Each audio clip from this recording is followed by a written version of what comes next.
Point. It is Tuesday, August 13th, 2024, and it is my pleasure to call to order this regular meeting of the El Dorado County Board of Supervisors.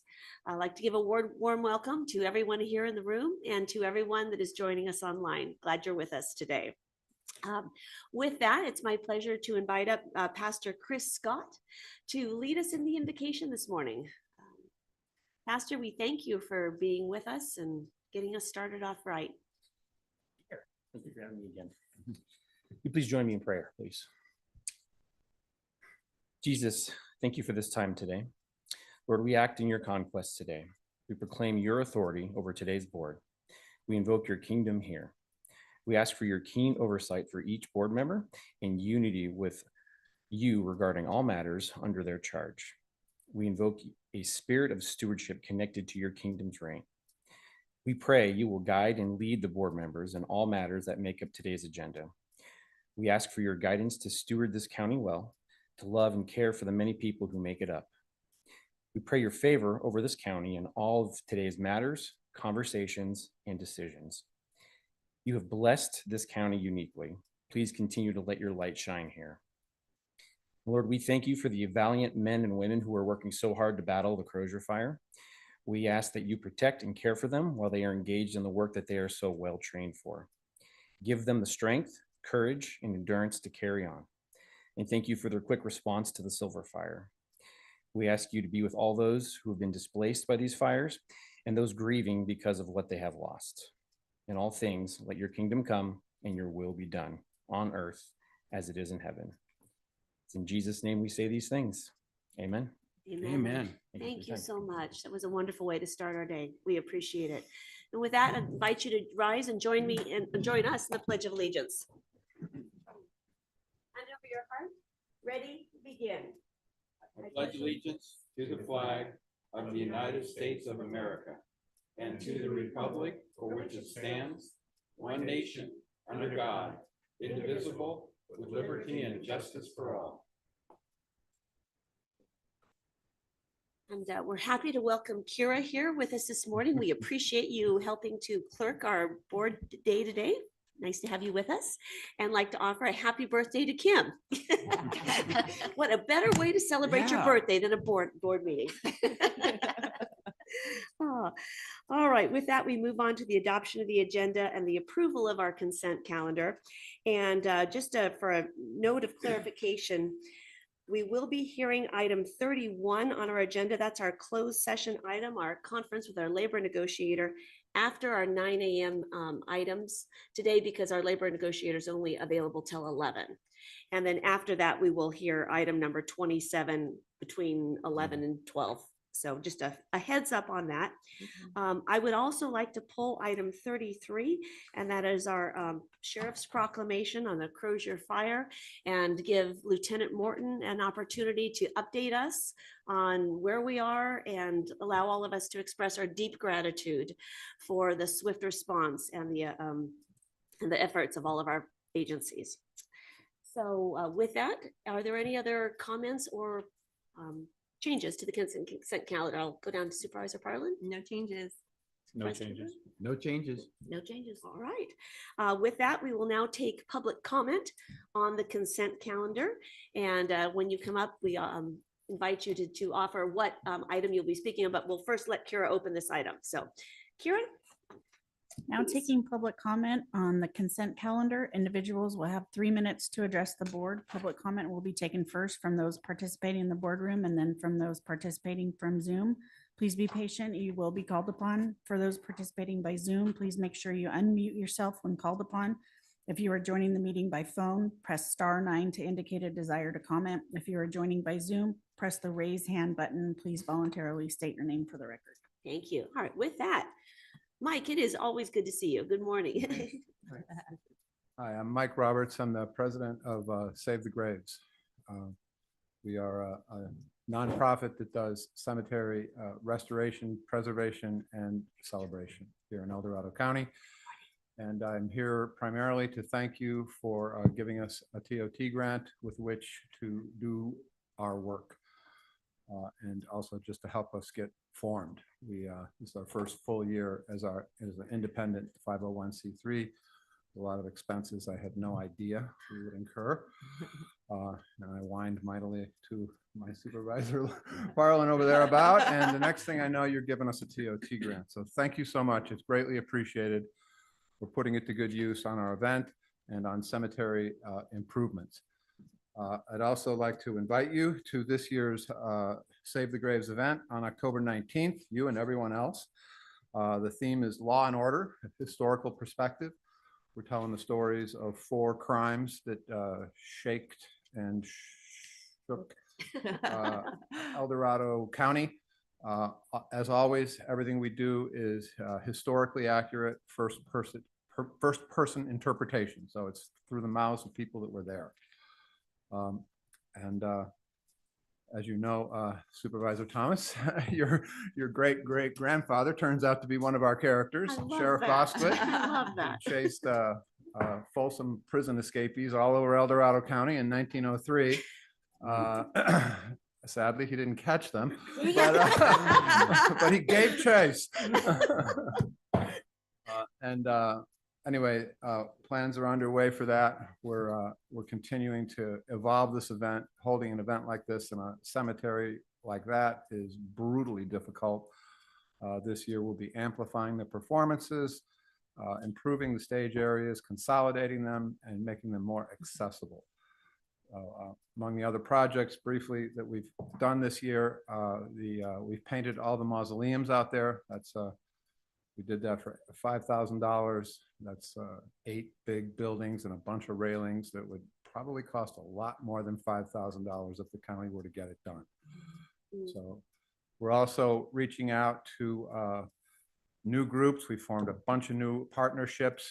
We're making inroads with the families that are buried in these cemeteries. We now have support or promises of support from 3 different pioneer families, which is encouraging. Not to mention the development community I'm always leaning on. And we made inroads with real estate and some other stuff. I'm right in the middle of my fundraising here and I was selling ads in the program. So kind of in the middle of that right now. So with that, any questions for me? Thank you for all of your efforts. We look forward to this event and what you were able to accomplish through your amazing volunteer efforts is truly remarkable. And we have deep gratitude for you, everyone involved. Thank you. Thank you. Appreciate it. And that was a story I'd never heard about my great-great-grandfather. Oh my gosh, So that's so Mhm. cool. I look forward to hearing it. Yeah. Is there anyone else that would like to speak on the consent calendar? All right, we'll go online. Kira, is there anyone online? Now taking public comment from Chris Payne. Good morning, board. I got my little unmute quicker than you finished your comments. So anyway, let me just talk about 4, 5, and 20. I'll start with 5. I want to thank whoever has donated or people who did donate to the total of $11,953.41. I believe Parks needs that type of community outreach, people donating for projects and stuff. So I appreciate that. Item 4, this has to do with the Cronin Ranch property. And as a local government historian, I was just wondering, back to when we were planning a parking lot that was going to be for trailers for equestrian use. Is that not going to happen? Whatever happened to that, to the parking lot, because that's pertinent to the county and its control over the property, and therefore may be part of your deliberation. If that project now is not going to happen, certainly equestrians should obviously know that. And then finally, Mike Roberts and Save the Grave Group. Perfect use of TOT. I appreciate the fact that you came up with this. Obviously, I trust Mike in the fact that he can use any dollars that can be made available. They have an endless amount of projects that they need to accomplish. And so therefore, this is a really good use of TOT. That's it for this morning. Thank you for the time. Appreciate it. Thanks for calling in.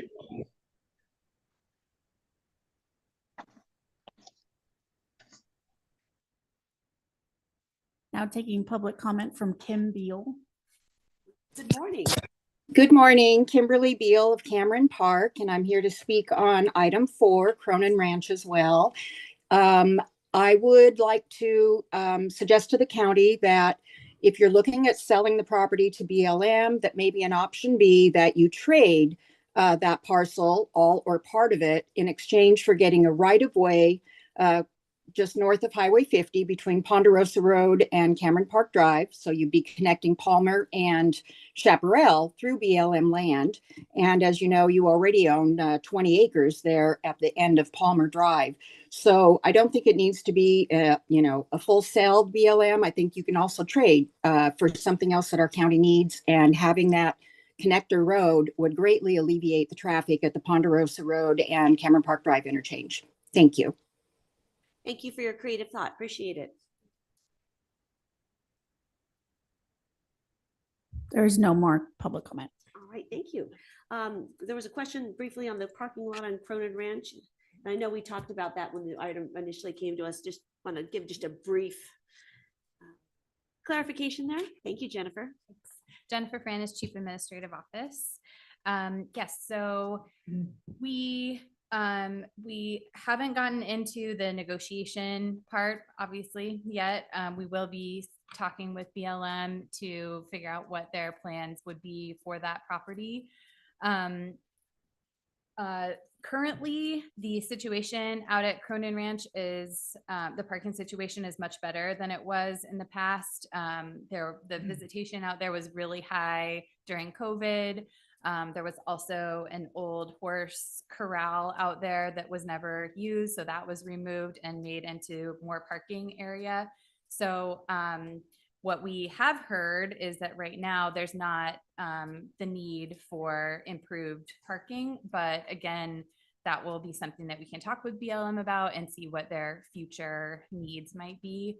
I know they are hoping to continue to expand that Cronin Ranch area and maybe even acquire some other private property parcels, and that those might be helpful as parking areas in the future. Perfect. Thank you so much. Yeah. All right. Bring this back to the board for action. Chair, before we do that, I just want to make a comment on item 20 also. I appreciated that Mike Roberts came and gave us that update because, it was, what's the right word? For lack of a better word, scary when we dissolved the Cemetery Advisory Committee. But I think we did it in a very supportive way. And my recollection, CAO, is we asked for an update, I think, from the cemetery division after that dissolution. I think we asked for an update to see how it was going. So if this is any indication, I'm going to say it was a win. But so I'm looking forward to that update and to see how it's going. So, and I appreciate everyone's support on that item. It was a very difficult topic of conversation, but I think we landed well. Thank you for that. And the fact that they could accomplish those projects at a much reduced rate than if the county were to take it is proof of the pudding. So, Yep. All right. What is the board's will on the consent calendar? Move and approve. Second. All right, been moved and approved. Moved by Supervisor Turnbull, seconded by Supervisor Parlin. All those in favor say aye. Aye. Motion carries unanimously. And with that, let's read item number 33, Kira, and receive the update from Lieutenant Morton. Item 33, Sheriff's Office recommending the board adopt and authorize the chair to sign Resolution 144-2024, ratifying the proclamation of a local emergency by the Director of the Office of Emergency Services, Sheriff, due to conditions of extreme peril from an imminent and proximate threat from the Crozier Fire that began on August 7th, 2024. What a difference a week makes, doesn't it? Yes.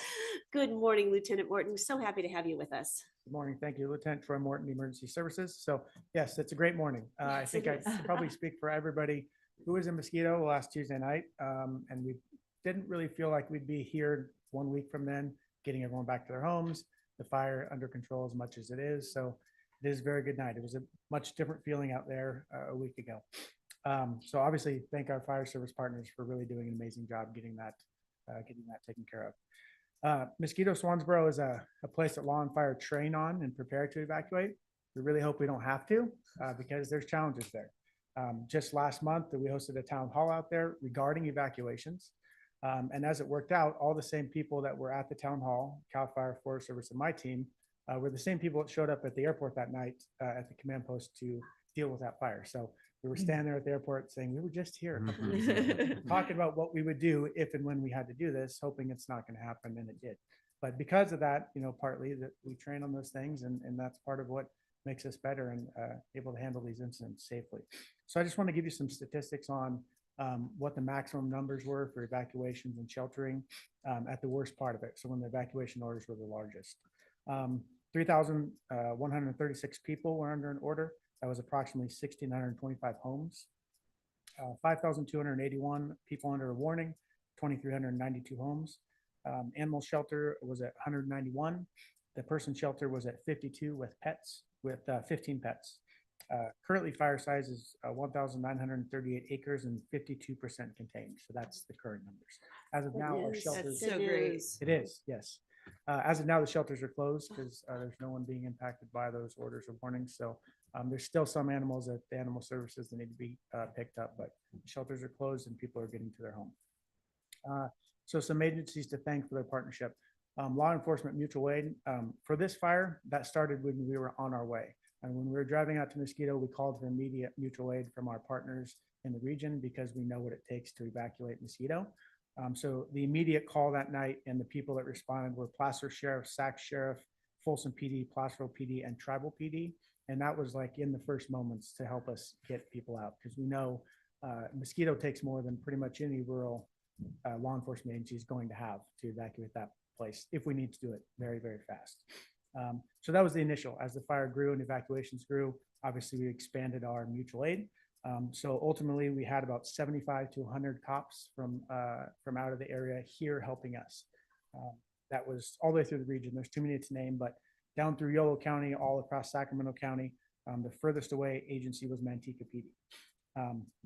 So remember, that's 75 to 100 cops per day, just patrolling the closed areas. That's not including deputy sheriffs. They're still working patrol, doing our day-to-day stuff. So kind of a funny story. I know they were doing their job out there because last night I was talking to a not Democrat reporter. I was explaining to him how many people we have in the closed areas patrolling. And he said, I know, I got stopped like 3 times. I was trying to do my job out there as a reporter. Good to hear. So it worked, they're doing what we're asking them to do, which is stop everything moving in the closed area, right? We know that's a concern that people don't want to evacuate because they don't want their house to be broken into. But if you picture 75 to 100 cops in Mosquito and up the divide, that's a lot of cops. If you consider how often we might drive by your house in a regular day and how many people are driving by your house in these times. So whenever we evacuate a community, we not only provide security patrols, we flood the community with our mutual aid partners to get that done. So to really try to prevent that, anything bad from happening. Last thing we want is for you to come home from being evacuated to a burglarized house, right? I mean, so we do everything we can to get that done. In the last week, there've been 8 arrests and citations in the closed area. None of those were for looting or burglary. We don't have any reports of that at this time. Those are for either being in the closed area, because that's a crime in itself, or other things that cops uncovered during the stop. Partnering agencies, Cal OES, they're in the EOC with us, their Emergency Operations Center, helping me coordinate to get the resources we need, those law resources, and anything else. County agencies, libraries, animal services, emergency preparedness, GIS, surveyor's office, DOT, HHSA, and CAO's office. Those departments, I think all those have many helped, but those had a good portion of the chunk of this incident to help us with. So community partners that responded and had a significant impact on our community during this. Cameron Park CSD, they let us use their facility as a shelter. As we all know, we don't have county infrastructure we can use as a shelter. So the CSD stepped up and let us use their building as a shelter, and that was very helpful. El Dorado Transit, they transport evacuees from their homes to the shelters, those that didn't have a car or means to evacuate, and then they went and transported people from the shelter back to their homes. So El Dorado Transit was a great partner. El Dorado Community Foundation, they opened up the one-time voucher program for people that are impacted. The Food Bank of El Dorado County supported the shelters with more than just food. Georgetown, actually, Mosquito Fire Department CERT and Support Group. They came out and helped us coordinate things at the airport that night, getting the gates open. There were some people that couldn't evacuate. We couldn't afford to have cops drive them off the mountain, so we took them to the fire station to wait there with that CERT team until we could get them off the mountain. So that CERT team was helpful. And all that helped share our verified information. As we always put out, please follow verified information, not every social media group in the world. So all those, including Board of Supervisors, CEO's office, for sharing that information. But lastly, and obviously not least, is the community. So I think our community has a healthy understanding and fear of wildfire and what it could do, and rightfully so. I know that some started leaving before we even issued the order or warning, because we were standing at the airport, seeing people leave as we're kind of assessing it with CAL FIRE, what we need to do up there. After we started issuing warning and orders, people were leaving and people were being understanding. There's some difficulties getting out of Mosquito. Most evacuations, we just tell them to go. In Mosquito, we had to stop them at some points to let fire engines come in on Rock Creek and then open it back up and let people evacuate, and do that back and forth a couple times. It's probably frustrating, and it's another layer of things to deal with when being evacuated, but they were very, very cooperative. And lastly, their patience about being evacuated for that period of time. As soon as we get people safely evacuated, we're talking about getting them back in as soon as we can. You know, we visited the shelter. Our shelter folks and Red Cross do a great job at sheltering, but I don't think most people want to sleep on a cot in a gym next to someone they don't know with none of their belongings. So we understand that. We visited the shelter. We talked to people. We get it. And, you know, we are committed to getting them back in as soon as possible. As soon as we get you out, we're trying to get you back in. It just takes some time. So that's all I have, unless there's questions. I guess a summary, great community, great partners.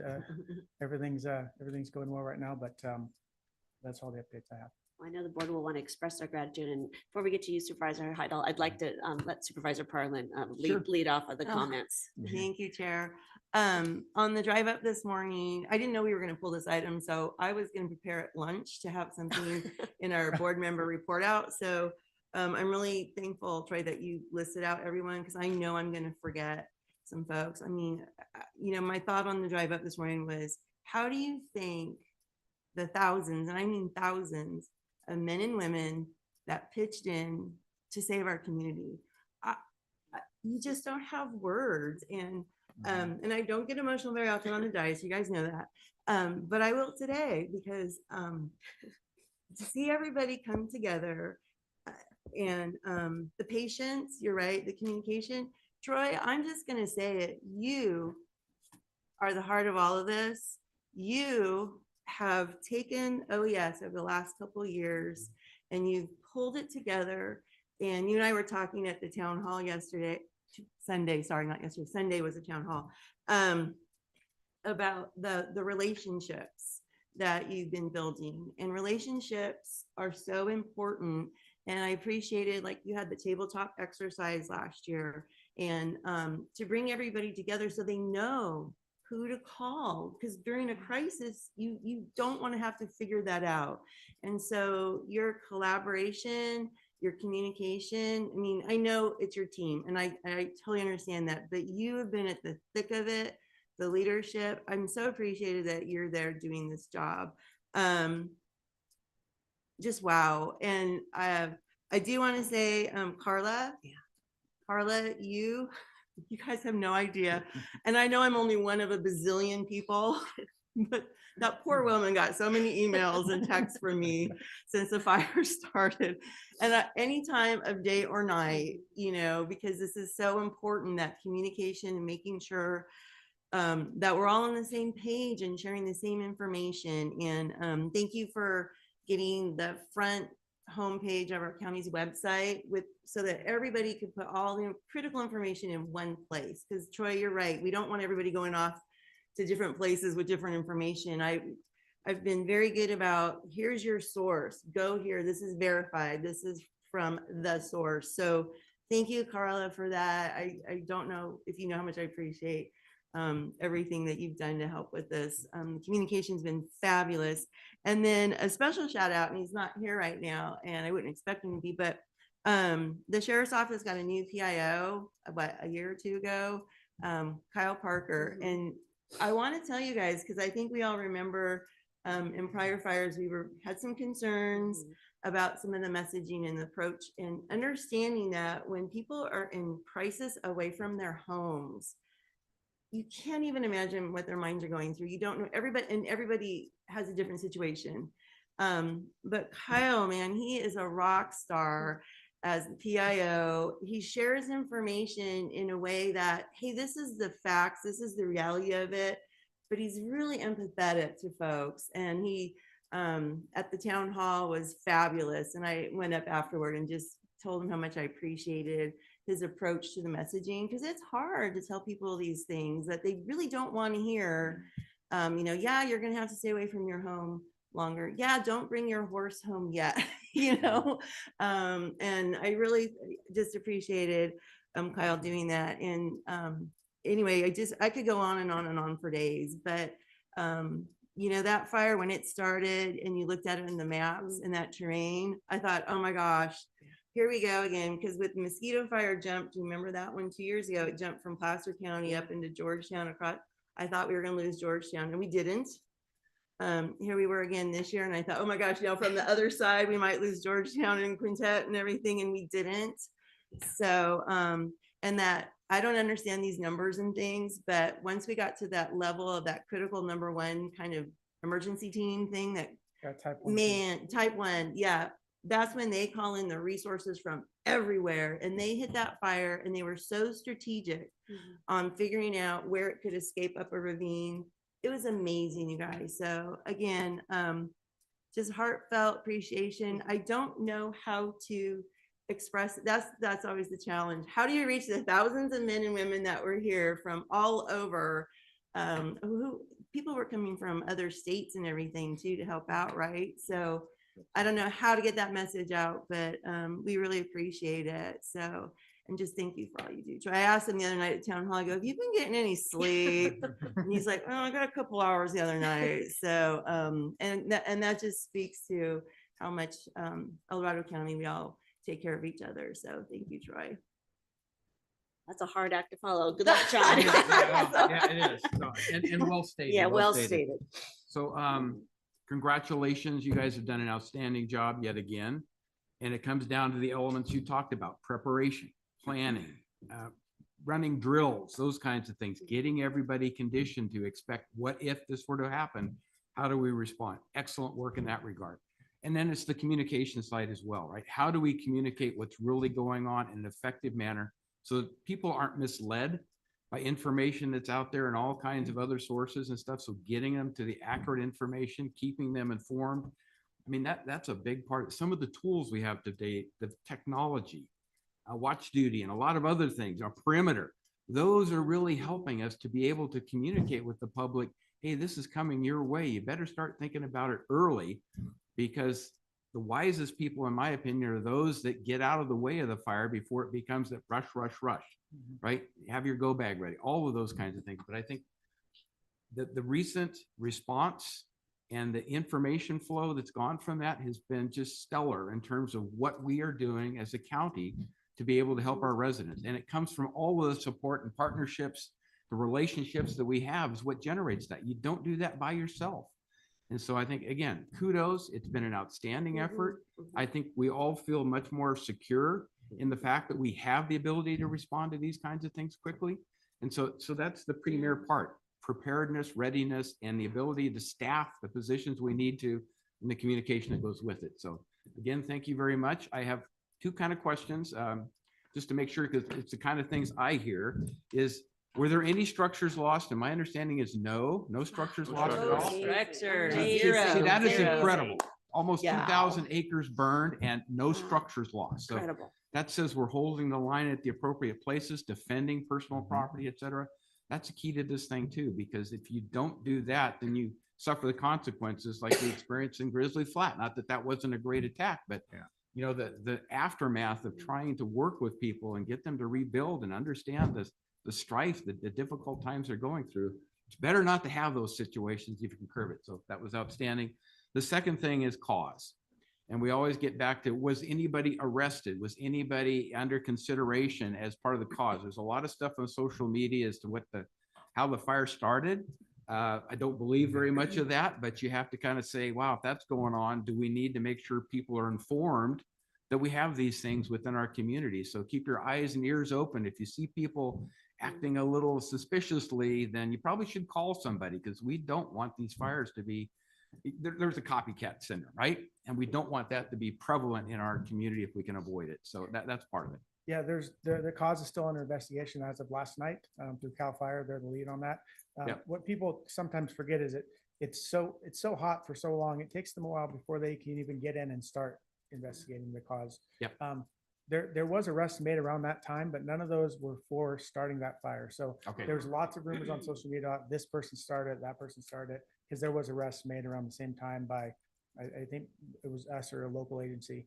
There has been no arrests made for the start of this fire or a determination of it. If there is, it would be announced by CAL FIRE, because they're the investigating agency. And I have to believe they would put that out in a timely manner if they determine the cause and made an arrest. So Yeah, it is. But I guess we can eliminate, it wasn't a PG&E induced situation, is from what I understand in that region. It's probably The very low. investigation's ongoing. I Okay, mean, you just all right. have to wait. All right. And that's a Yeah, hard no. message again to tell Yeah. everybody, but we have to let the investigation unfold. Right. Yeah. Okay, fair enough. they've been out there since the fire investigator was out there with us at command post last Tuesday night. So they're engaged. It's not that they're not looking into it, but it just takes time. Excellent. Thank you. Supervisor Turnbull. Yeah, I just want to thank you, Troy. Carla, thank you for all the updates and stuff, and keep it as posted. You guys have done a great job. The ELC has been fantastic. And we've been proactive. You know, we went through 2 fires, you know, the Caldor and Mosquito, and now we're very proactive. So I want to thank you for all your hard work. But also I want to thank the Salvation Army for all their hard work, the Red Cross, the El Dorado County Food Bank, especially donating food to the people, the evacuees at the CSD. So I just want to also reach out to the community, because the community stepped up to help people.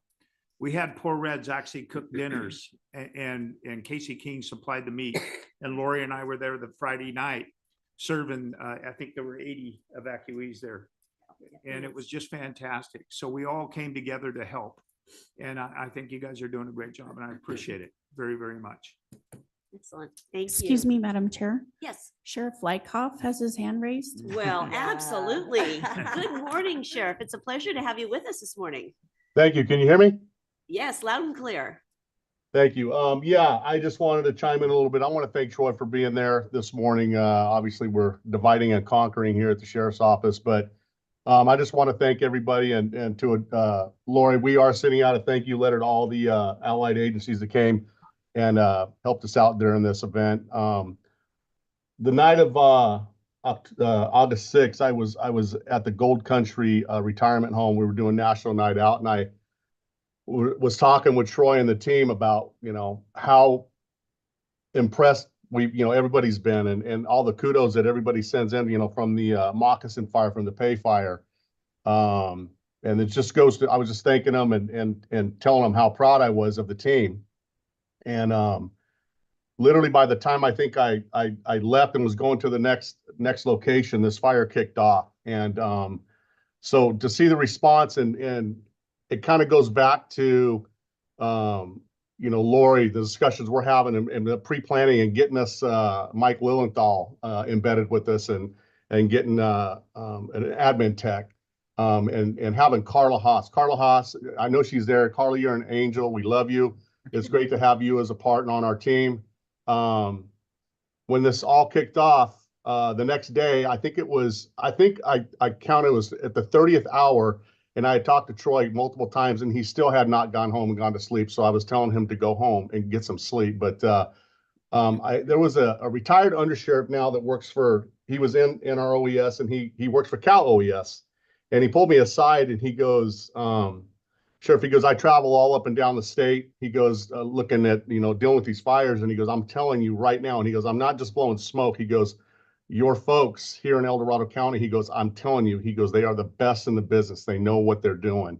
Unfortunately, we've had a lot of practical experience when it comes to this. So they're constantly evaluating and making things better. So Kudos to my staff. I couldn't be more proud of everybody here at our sheriff's office. I just want to caution our community and everybody, we're not out of this yet. We're just getting into fire season and we got a long ways to go yet. And just to watch them manage this fire while other fires are kicking off in the county, and having to deal with that, it's quite impressive to see how our experts in this field operate. So again, I couldn't be more proud. I couldn't be more proud as a county and coming together and getting the right people in the right places, and the collaborative effort that we all have working together. So that's it. Thank you very much. Sheriff, we're so grateful that you joined us this morning, and we please express the board's appreciation to all of the agencies that responded to as you write your letter. We are just, as my colleagues have said, just incredibly, deeply, humbly grateful for this incredible response. And, you should be very, very proud of the men and women of the sheriff's office and all of the first responders that are just doing a yeoman's job to protect our community. So with that, Supervisor Lane, do you have any comments? I'll just add that, Lieutenant, I saw you this morning in the parking lot on my way in, and the first thing I said to you was, well, unfortunately, we're getting really good at this. So that mirrors what a lot of everybody else has said. I want to thank the city of South Lake Tahoe. They reached out to the CAO's office right away and offered, any kind of support that you might need from us. So even though it was clearly not really a threat to the basin, it was certainly a threat to Pollock Pines, and we were all very sympathetic, and a little bit of PTSD, I think, for all of us. So just great job, and I hope you don't continue to get really good at this. Well, not too much I can add to all of the accolades and gratitude that have been expressed today. But which we are just deeply grateful, and it's wonderful to feel such confidence with OES, with our partner agencies, with the communication that we've put in place, with Carla embedded in the EOC. We've really gotten this down, and it's wonderful to feel so confident that we have the ability to truly protect our community. And this has been proof of that. This could have looked very different if it weren't for the incredible response by everyone involved. And I'm so grateful also that you've gotten the appreciation that you're due, because you are a huge part of this effort. So we are just deeply grateful. Get some sleep. And so appreciate you being with us this morning. This has been a very appropriate way to open up our board meeting. So thank you so much. Thank you, Troy. All right, wonderful. Well, with that, let's open up item number 28, please, Kira. Oh, yes. Oh, no, we didn't. You're right. And we didn't. I'm sorry. We didn't officially close this item. We need to take public comment on this item. I am so sorry. We got all caught up in it. I know. Thank I you. was like, oh. Sorry, Troy, I forgot to finish this item. So yeah, and then approve it. That's what happened when we don't meet for I a week. know. We forget. Yeah, how to run we're meetings. rusty. It happens. All right. Now taking public comment on item 33, individuals will have 3 minutes to address the board. Public comment will be taken first from those participating in the boardroom, then from those participating through Zoom. Please be patient. You will be called upon. For those participating by Zoom, please make sure you unmute yourself when called upon. If you are joining the meeting by phone, press *9 to indicate a desire to comment. If you are joining by Zoom, press the raise hand button. Please voluntarily state your name for the record. Is there anyone in the boardroom that would like to speak on this proclamation? Right, seeing none, let's go online. There is no public comment. All right, with that, I will bring this back to the board. And Supervisor Parlin, would you like to lead the approval of this item? Yeah, I would like to move approval of this item as recommended by staff. All right, moved by Supervisor Parlin, seconded by Supervisor Turnboot. All those in favor? Aye. Motion carries unanimously. All right, excellent. We're back in business. With that, let's open up item 28, please. Item 28 comes from Planning and Building Department, recommending the board receive a presentation and program assessment from Housing Incorporated, updating the board on the affordable housing program and provide direction to staff if necessary. Good morning, Karen. This is an exciting item before us. It is. Thank you.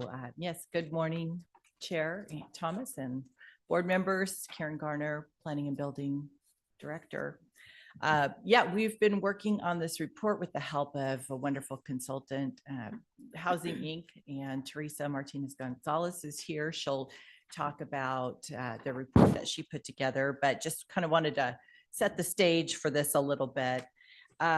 So what's before you is really an assessment of our current housing programs in planning and building. As most of you know, but for those maybe that are listening in that don't know, we had a staff person that oversaw most of our housing programs for years and did a great job, and then retired on us.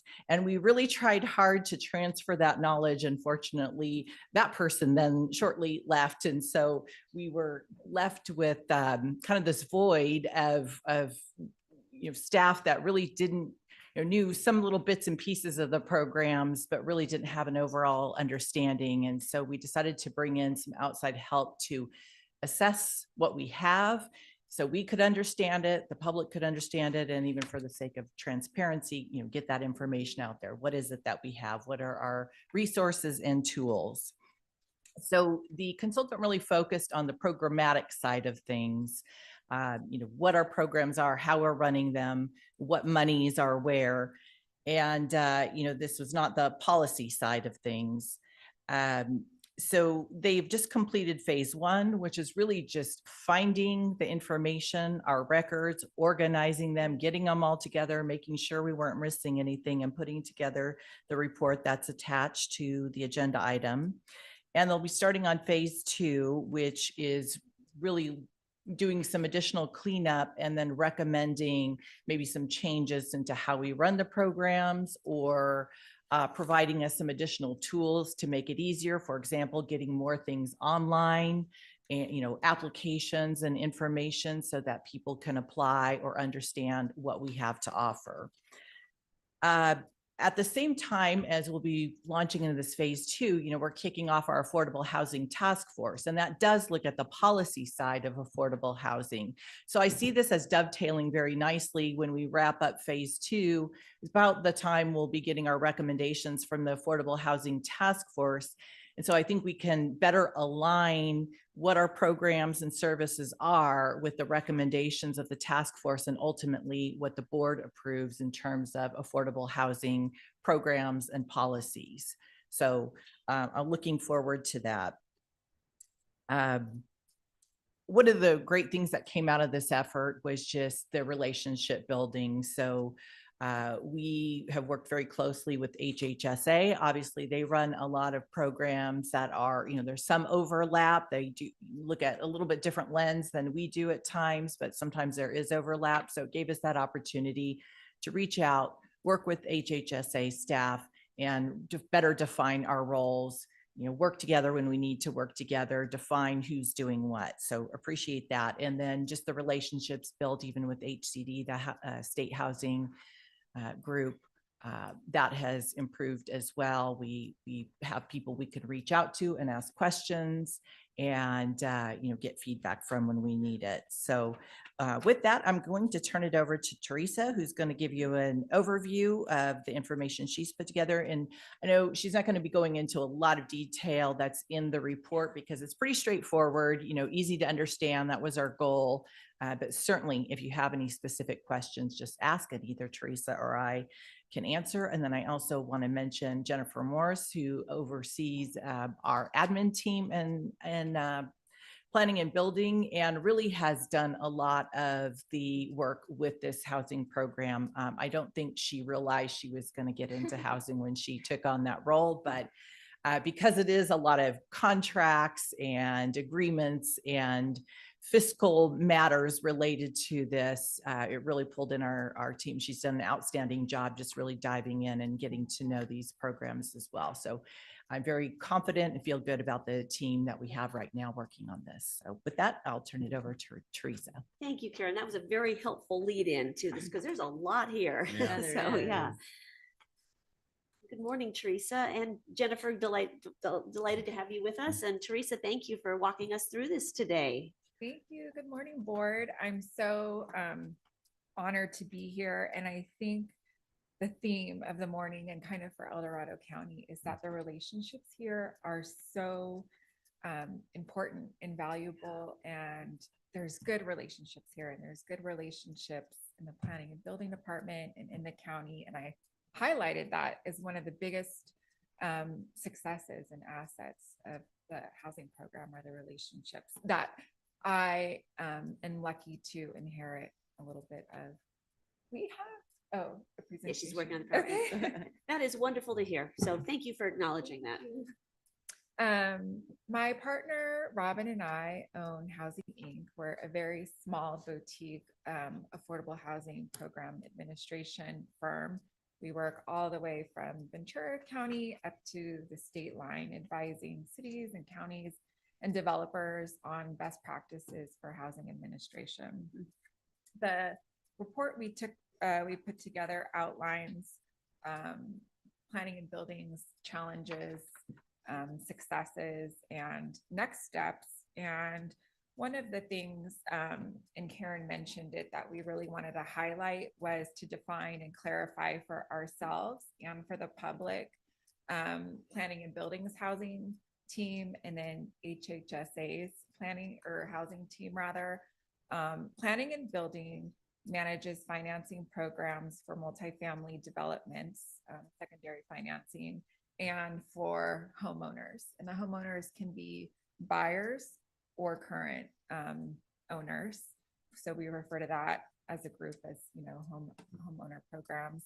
And then, as you know, HHSA focuses on supporting those who are at risk of experiencing homelessness to find stable housing, or those who are homeless. So we just wanted to point that out, and the lens that we're looking through today is from planning and building. Next slide. Karen also talked a little bit about this, but we'll just review who the previous staff was. You all remember, I'm sure, CJ Freeland was absolutely amazing. Really tough shoes to I don't think I can fill them, but might be able to follow in her footsteps a little bit. And then we also have Jennifer Morris, who's supporting us, another administrative analyst, and of course, Karen.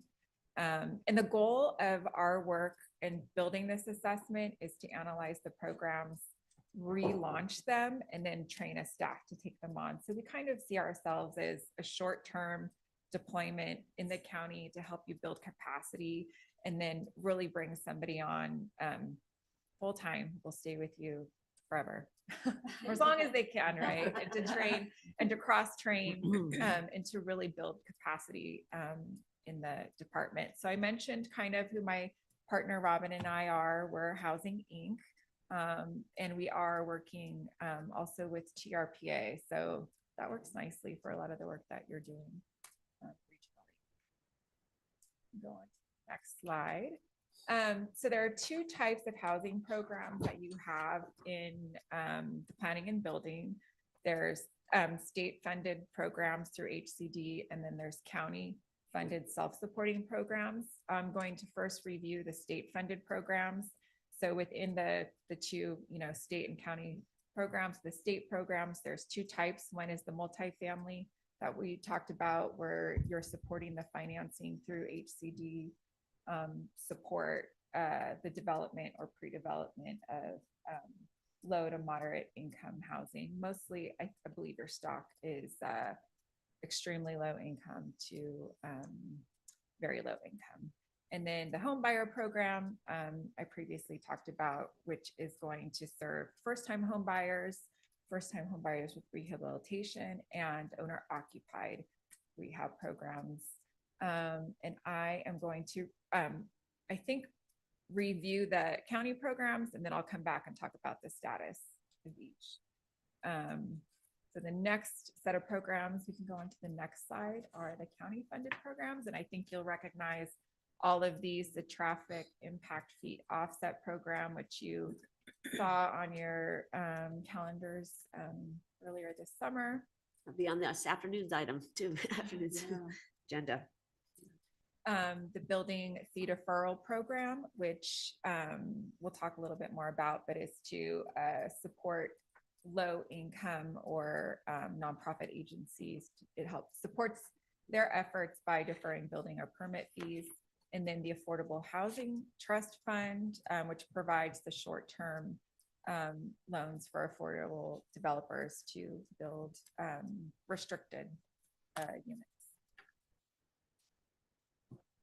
So the status. So the next part of our contract is really going to be program administration and relaunching the programs. Right now, most of the programs are on hold, either by the state for homebuyer programs. I'm sorry, just for homebuyer programs by the state. And so the next phase of our contract is going to be working with the state to relaunch them, including there's two pots of money that we've been primarily using, which is home funds and CDBG funds for the state. The multifamily project funds, we have been monitoring, and we kind of caught up with the state as far as submitting annual reports on progress and monitoring those programs. So not only have we been working on the assessment, but we've been really just making sure that nothing falls between the cracks as far as the multi-family projects running. So that's been really great. So multifamily projects will continue to look for funding opportunities, partnering with HHSA when we can,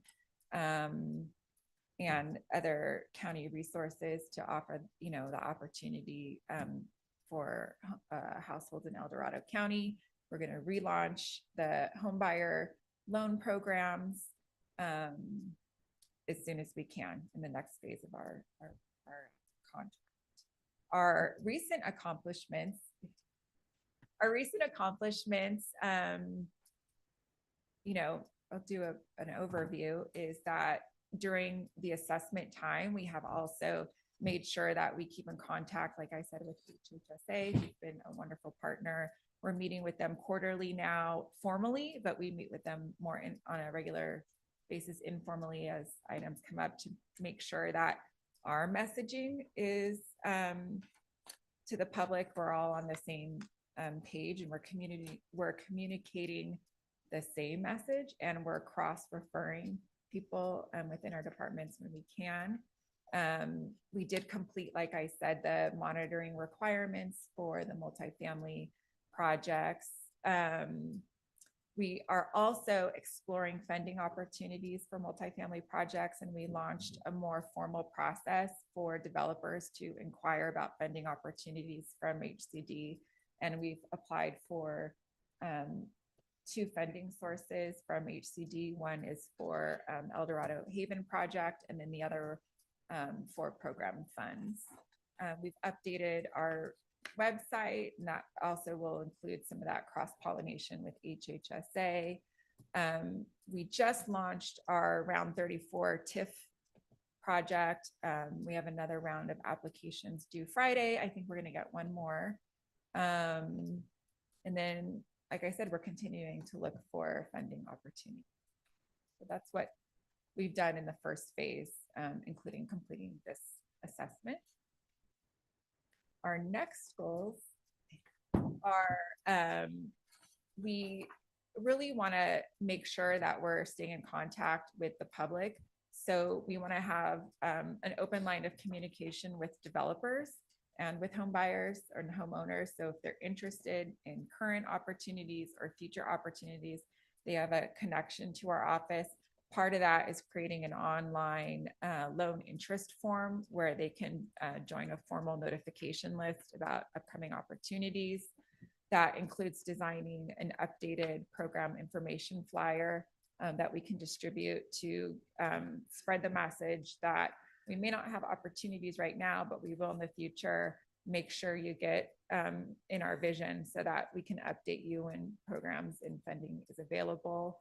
The big thing that we want to do before we dive into program administration is really review, catalog, and update all of our current legal documents. We want to have them in one central location so that everybody knows the terms of all of the agreements and that we're able to monitor our obligations as well as monitor the obligations of our partners. And we're hoping in the next 90 days, we'll see you again. We'll be able to bring back home buyer and homeowner program guidelines to adopt and relaunch. And those will be the state funded programs that we'd like to relaunch. And then the traffic impact fee offset and building deferral fee guidelines need to be updated as well. We are really looking at staffing, our organizational structure. I think this slide may be discussed in the beginning of our program. Sorry. We can go on to the next slide. Our contact information is here. We'll make sure you all get copies of the flyers so you know where to refer people. In the meantime, you can refer them to our email address, loans@edcgov.us, our phone number. And then if you get a copy of this presentation, you can see the link, or we'll make sure you have the link to our webpage if you ever want to refer people directly to us in our program. So with that, I think we can close for questions from the board. Excellent. Well, thank you so much, Teresa. And as I said initially, as I was going through the item that is the assessment that is linked to our board item, I was just really impressed with the depth of this. It's really helpful to see everything in one place to understand what we have and what the opportunities are, because it's a confusing world. And as we're all dealing with projects in our areas and needs of our community, it's helpful for everyone to have a deeper understanding of this. And Karen, I want to commend you for understanding that we had a need for a consultant to fill in the gaps of knowledge, that there was a deficit when CJ left, and to recognize that I see this as part of our process improvement, and just really a very smart path forward to utilize your expertise to help us fill in the gaps and then cross-train our staff. So I'm excited to see the path ahead. Briefly, before I turn this over to my colleagues, I assume that you're actively engaged with any current multifamily developers that are in the hopper right now that are working on projects? We are, Okay. with also support from building and planning. Sure, Working of directly course. with their planners. Okay, perfect. I know my colleagues have questions, so Supervisor Perlin. Oh, I pushed my button first. You did, you were first. Okay, well, so thank you, Teresa, for the information. When I read through this, I agree, the document was great about laying out the program. It was really helpful to see what we have and how we've been doing it. I guess what I'm not clear about, and it could just be because my brain's been scattered lately, is the role of Housing Inc., because it says it was an assessment, but then throughout your presentation, it was the we. And so I'm lacking clarity on, where does our department stop and start? Where is Housing Inc.? And is there an opportunity maybe to not go that way and instead have a consultant longer? I mean, because we've been struggling with staffing, quite honestly. So there's pros and cons to that. I know that. Some public members are like, go consultant, others like in-house. So, but it doesn't matter. It's like, what makes the most sense for El Dorado County, because you're so familiar with us. I just wasn't clear on that part. Like, where do you stop and where's our, you know what I mean? And I think I like you all so much. I have made myself a we. mean, it's those relationships. It's hard not to want to be a Right. we, right? Right. Everybody that I've worked with here is so wonderful and, you know, inspiring and committed, right, to El Dorado County. The relationships here are easy. I think that that's to be determined, right, and where the county wants to go. I mean, of course, we would love to stay forever, but we don't have to. We can, you know, see where the road takes us. And really the point is to build capacity and to cross-train and to, for lack of a better word, kind of institutionalize processes, procedures. We want manuals, we want guidelines, we want how-to, we want technology to be the base of that. So anybody can go onto the cloud and get information that they needed, that everything's accessible information at our fingertips. So, Not just in someone's brain. Yeah. right, Yeah. right. That we're all on the same page in real time. So is that what you've done with there was other organizations that you listed here that you've been working with, is kind of like set them up with that so that they have all the tools they need then to do it themselves at some, okay. That Or makes, stay long, and sometimes we do stay long term. and that, okay, so in Yeah. that, you're right, that's to be determined, it sounds like. So, okay, that helps me a lot, because I was kind of like going, I like having you as a we, don't get me wrong. It's Yeah. just, I'm like, have we officially made it a we yet? So, okay. Yeah, I made myself a week. Yeah. Great. We'll take you. Do you have anything else to add to that, Karen? Yeah. I'll just add that, yes, you know, as part of the second phase, we'll probably come back with a recommendation on staffing and, you know, not sure exactly what that looks like yet, as Teresa mentioned, that, you know, could, if we look at everything, it could equal, you know, 1.25 full-time equivalents. And it's like, okay, maybe we need the consultant to continue on to take on that 0.25 that we can't handle with one full-time position. We just don't quite have that figured out yet. So we're open. I think you're hearing the board's open too. So, yeah. Thank you. Okay, great. Supervisor Turnbooth. Yeah, just, you know, I talked about it before. I mean, the county has a lot of property, you know, vacant property and stuff. And if there's something we could do to help with affordable housing, especially team up with a developer to kind of work on that. But also, let's go back to Deer Park, for example, the second phase and third phase. When the families, there were 5 families, and they built each other's house until they were all completed before they moved in. And it was a good thing because you eliminated the labor cost, and basically all you had was a material cost. So actually they was affordable for these people to move in. And I know there was a government project at that particular time, but I think if we could look at other ideas and come up with a solution, it would be good, because if we can cut labor costs and people could actually, first-time home buyers, especially our young children, you know, our grandchildren and our children, they can't afford to live here. And a lot of people live in elsewhere, and especially our employees here. They can't, there's more employees that don't live here in our county because they can't afford it.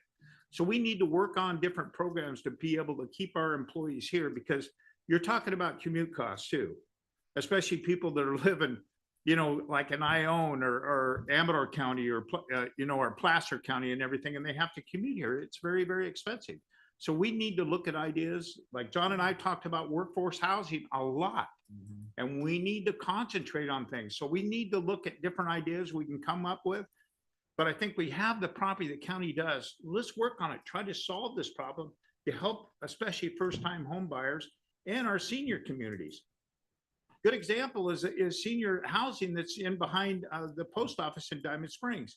The waiting list is 5 years to get in that. And we need to eliminate that. We really do. We need to concentrate, especially our seniors and our younger generations. So anyway. Thank you. Excellent. Supervisor. Yeah. Would you forget his name? I was concentrating, Supervisor Turnbooth. So I'm very pleased with the progress that we're making on the administrative side of things. That's very clear, and we appreciate all the organization, because if you don't have your act together in terms of receiving inputs, distributing information, centralization of information, et cetera, you're not going to go anywhere. The part that I think we really have to take on as the challenge is the strategic aspect of it. How do we learn from where we've been to get better at affordable housing? And I look at the RENA numbers, and I look at our goals attainment, and we haven't performed well. We report very accurately of what we're doing, which is not a whole lot. So my view is we have to focus more on what are the strategic aspects of getting some affordable housing really rolling. through the county and have it become a standard that we look forward to more affordable housing as opposed to one-off projects. So I'm going to reference back to El Dorado Haven Apartments. I had a discussion with the church that was sponsoring all that 4 or 5 years ago, and they wanted to build affordable housing. And we started looking at how do you do that? We talked to CJ. We ended up going to Mercy to try to find a way. So here we are 4 years later, 5 years later, and we're getting closer. But that just reflects the timeline involved with these things. If you don't get out there early and try to make things happen on an aggressive basis, the time for them to happen on their own normal progress is extremely long. So I think we can do more in the strategic area. Inclusionary housing. I think most of us recognize there's a huge opportunity there with all the developments being proposed, that if we have an inclusionary housing ordinance, we can start seeing more affordable housing distributed throughout our communities. And yet we're not there yet. And we have all these projects we're reviewing before the end of the year. So again, we're kind of playing catch up. ADUs, we've recognized that ADUs are an opportunity to include some affordable housing. And we've made progress in terms of getting some standardized designs and things out there. So we need to promote those opportunities to bring in that part of it, I think, to a greater extent than we have. So my view is we've done real well, I think, in terms of getting the administrative records in order and having the ability to perform. Now we need to look at the strategic aspect of it. What do we do first and how do we do it? I agree. I think that what we can bring, our asset housing equal that we can bring to the county is we're kind of the experts at operationalizing policy, right? You can have all this amazing housing policy. If you don't have the staff with, or the team with the technical expertise to make the policy work, the policy isn't gonna operate, right? So that's what we can do, because we have to work with planners, builders, right? Developers, loan officers, real estate agents, title companies. You have this huge professional, private, public, nonprofit team that everybody in all these industries have to be on the same page to get people into affordable units. And so we know how to operate inclusionary policy. That's kind of where we were born, was from the below market rate world. Housing Inc. was. Robin, my partner, has probably administered more down payment assistance in the state of California than anybody in history. And so that's the expertise that we can bring. We're good at policy, but what we're really good at is figuring out how to make the policy work. Good. And that also takes political will from the board. Yes. Because affordable housing always has community pushback. Land use in El Dorado County is very difficult. And so that's also something that we also need to keep in mind as we move forward. And if we keep everybody, I'm sorry. Well, I just want to add to that though, and Supervisor Lane mentioned it with the sugar pine project, I believe, is the frustration if we go to all the effort to create some affordable housing, and then it turns out people from our own community aren't the ones getting in the units. That's a piece of our puzzle in my mind, is can we do that? Because if we're going to do the political will to build these things, and then folks from outside our county come and use up most, or a chunk of the units, that kind of creates some frustration. So just to let you know, as we explore where we're going with this, I'm hearing that from residents too with some of the projects. Like, can we guarantee that? Because developers often come in and they say, we're going to benefit your community. But if it's really not, then what are we doing? And I think we need to include that in our conversation. So with that, Supervisor Lane, she teed you up. I don't even need to say anything. Nothing. No, I really want to follow up on the political will, because, Supervisor Turnbow, you said it very well, that there's a need, but every time I've seen a project peek its head up, especially on the west slope of the county, it's a not in my backyard. And so we as leaders have to be the ones to say, no, this is a logical place, this is a need, and we need to support it also financially. So when these projects have to go out and get federal dollars or state dollars in order to make them pencil so that they can be affordable, That's what allows anybody from the state, if it's California state funds that we got, CDBG, or if it's federal funds, anyone from across the country is eligible to apply to that facility. And that really is frustrating. I know up in South Lake Tahoe where we build a lot of affordable housing, but we also get retirees from all over the country that were eligible, met the financial requirements and moved there to retire. And that wasn't our intent. But that's the game you have to play. So the Sugar Pine project is a good example. The city leveraged about $2 million of city funding. That attracted about $68 million in state and federal funding. But that's how much money it takes to partner with a developer to make a project affordable. So unless we can fill that gap, which I don't think we can, it causes it to be eligible to anybody in and around the state or the country. So it's just a wicked game that we play. You mentioned that you do work with TRPA, and I noticed that none of the basin projects are listed in the appendix, but the TRPA just recently this year did a study on what makes more sense for affordable housing. We were currently mandating like a parking space and a tent for every bedroom. And what we realized was we were creating so much, we were causing the developer to have to create so much pavement for the parking that it was taking away from its ability to be a more dense facility. And people are starting to use alternative modes of transportation. So what TRPA came up with were more density, higher heights allowed, and no parking required. What we're requiring of the developer is to prove when they bring their project forward that they have adequate parking for what the demand will be. And as long as they can show that, for example, you might have land available next to a lumberyard, and the lumberyard has a lot of parking, but it's not used at night. So why can't the operators of a affordable housing project, get together with the lumber company and agree on a price that they could use for overnight parking on a lot that otherwise is empty? So it's that creative thinking a little bit out of the box, thinking about it differently. I'm wondering what your take is on the TRPA affordable housing requirements that we came up with.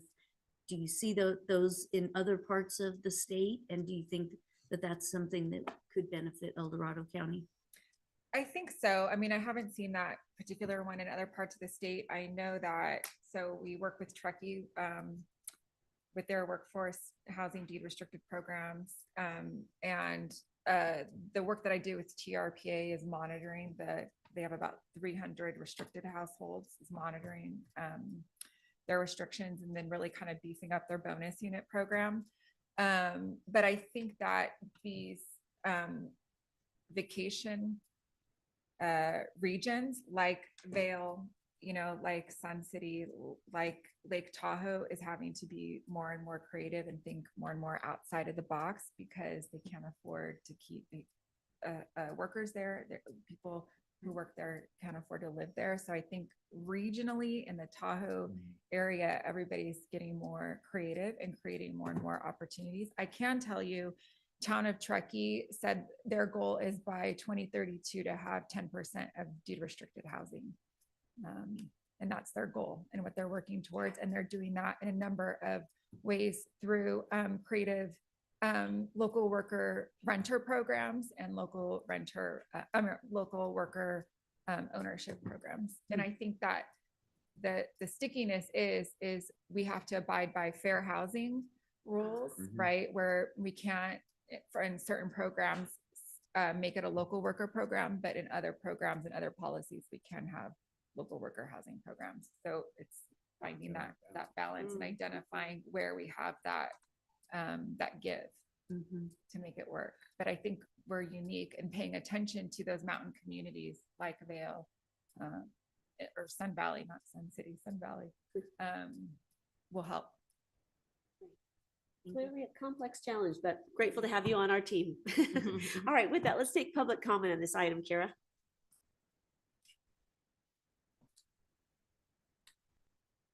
Now taking public comment on item 28, individuals will have 3 minutes to address the board. Public comment will be taken first from those participating in the boardroom and then from those participating through Zoom. Please be patient. You will be called upon. For those participating by Zoom, please make sure you unmute yourself when called upon. If you are joining the meeting by phone, press *9 to indicate a desire to comment. If you are joining by Zoom, press the raise hand button. Please voluntarily state your name for the record. This is right up your alley, Frank. Good morning. Good morning. Hi. Frank Porter, speaking on behalf of Housing El Dorado. I'm Vice President, and I'm delighted to be here today. This is a wonderful sign of great progress, as you commented on.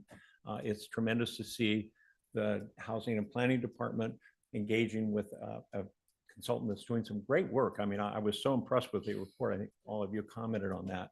Very thorough, very detailed. And I'm encouraged. I think we all are encouraged by that. The key, and I think several of you commented on this, is the political will to set a clear goal, to say we're going to not just have regional housing allocation goals in our housing element, we're going to meet them. We're going to actually make that target, because in the last 2 cycles, over the last 18 years, you haven't hit the target at all. You know, we've had some wonderful housing elements. I've read all of them, by the way. I spend way too much time on them, but and we have had a very dismal record, to be candid. We build a lot of high-end, moderate housing very well. We're very good at that. But as you well know, just the first 2 years alone of our 2021 to 29 housing element, the first 2 years in 21 and 22, there were 0 permits issued for very low and low income housing. 0 in the first 2 years of your 9-year plan, where you have to reach about 2,300 units. And I believe my recollection is in 23, it was about 48. We're actually way ahead on meeting our upper end housing goals. In fact, we'll exceed those at the current pace, probably by double. So we're really miserably behind on that. And I'm not blaming anything. This is not a blame. It's just, you know, here's where we are. So, and we have some wonderful plans. There's some stuff in the housing element, if they got executed on well, that alone would get us closer. I think many of the things I saw in the report will certainly help us move forward. It's gratifying to see for the planning department to really engage in the hard work, because it's been pointed out before, there are some internal processes and procedures and permitting that can stand some massive improvement or substantial improvement.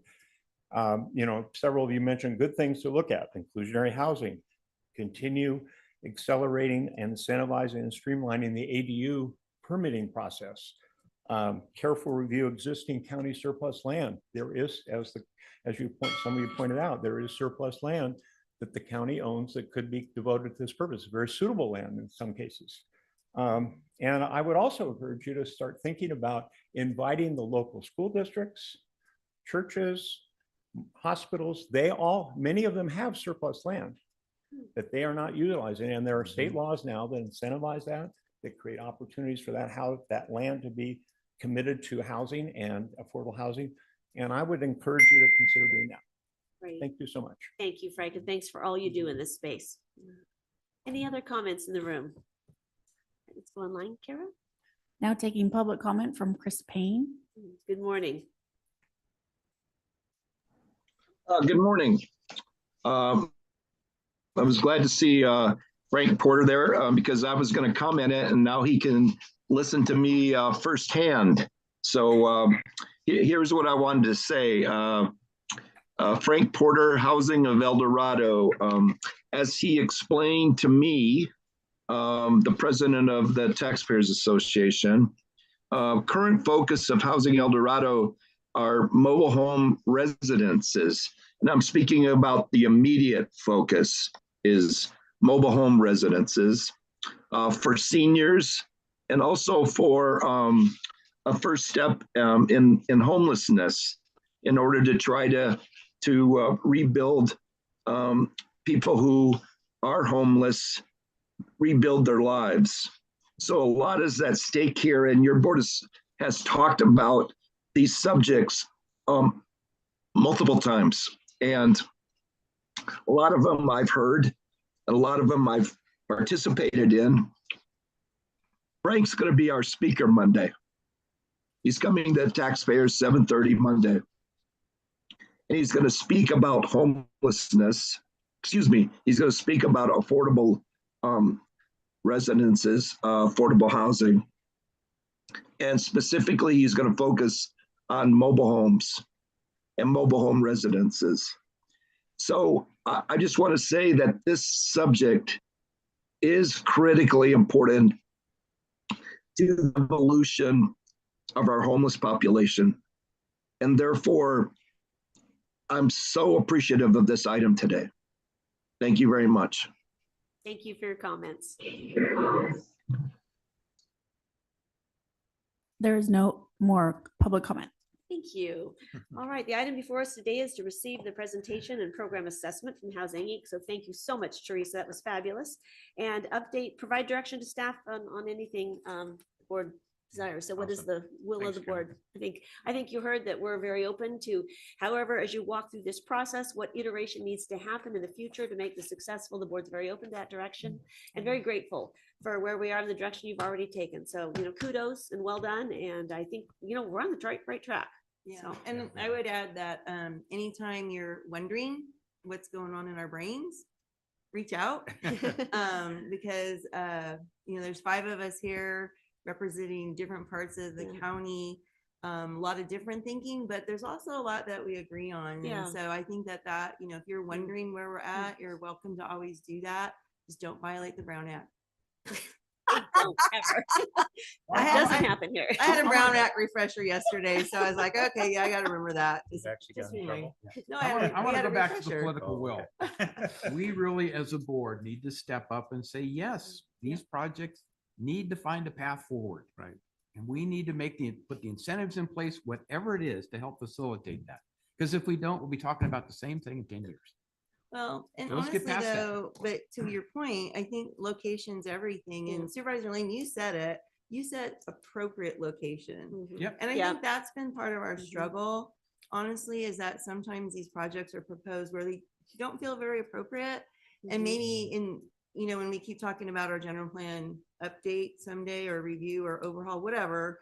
And I think we talked about this the last time too, is, actually coming together as a board, as the public, and designating where do we want projects, actually say, this is where we want them, and then make it happen. Because if we leave it up to the developers, I think that's where we get the angst, because their locations that they choose may not always be appropriate, in people's minds. But if you sat down with the map of the county, it's actually not that hard to figure out where some appropriate locations are. So I think that would be a neat exercise too someday.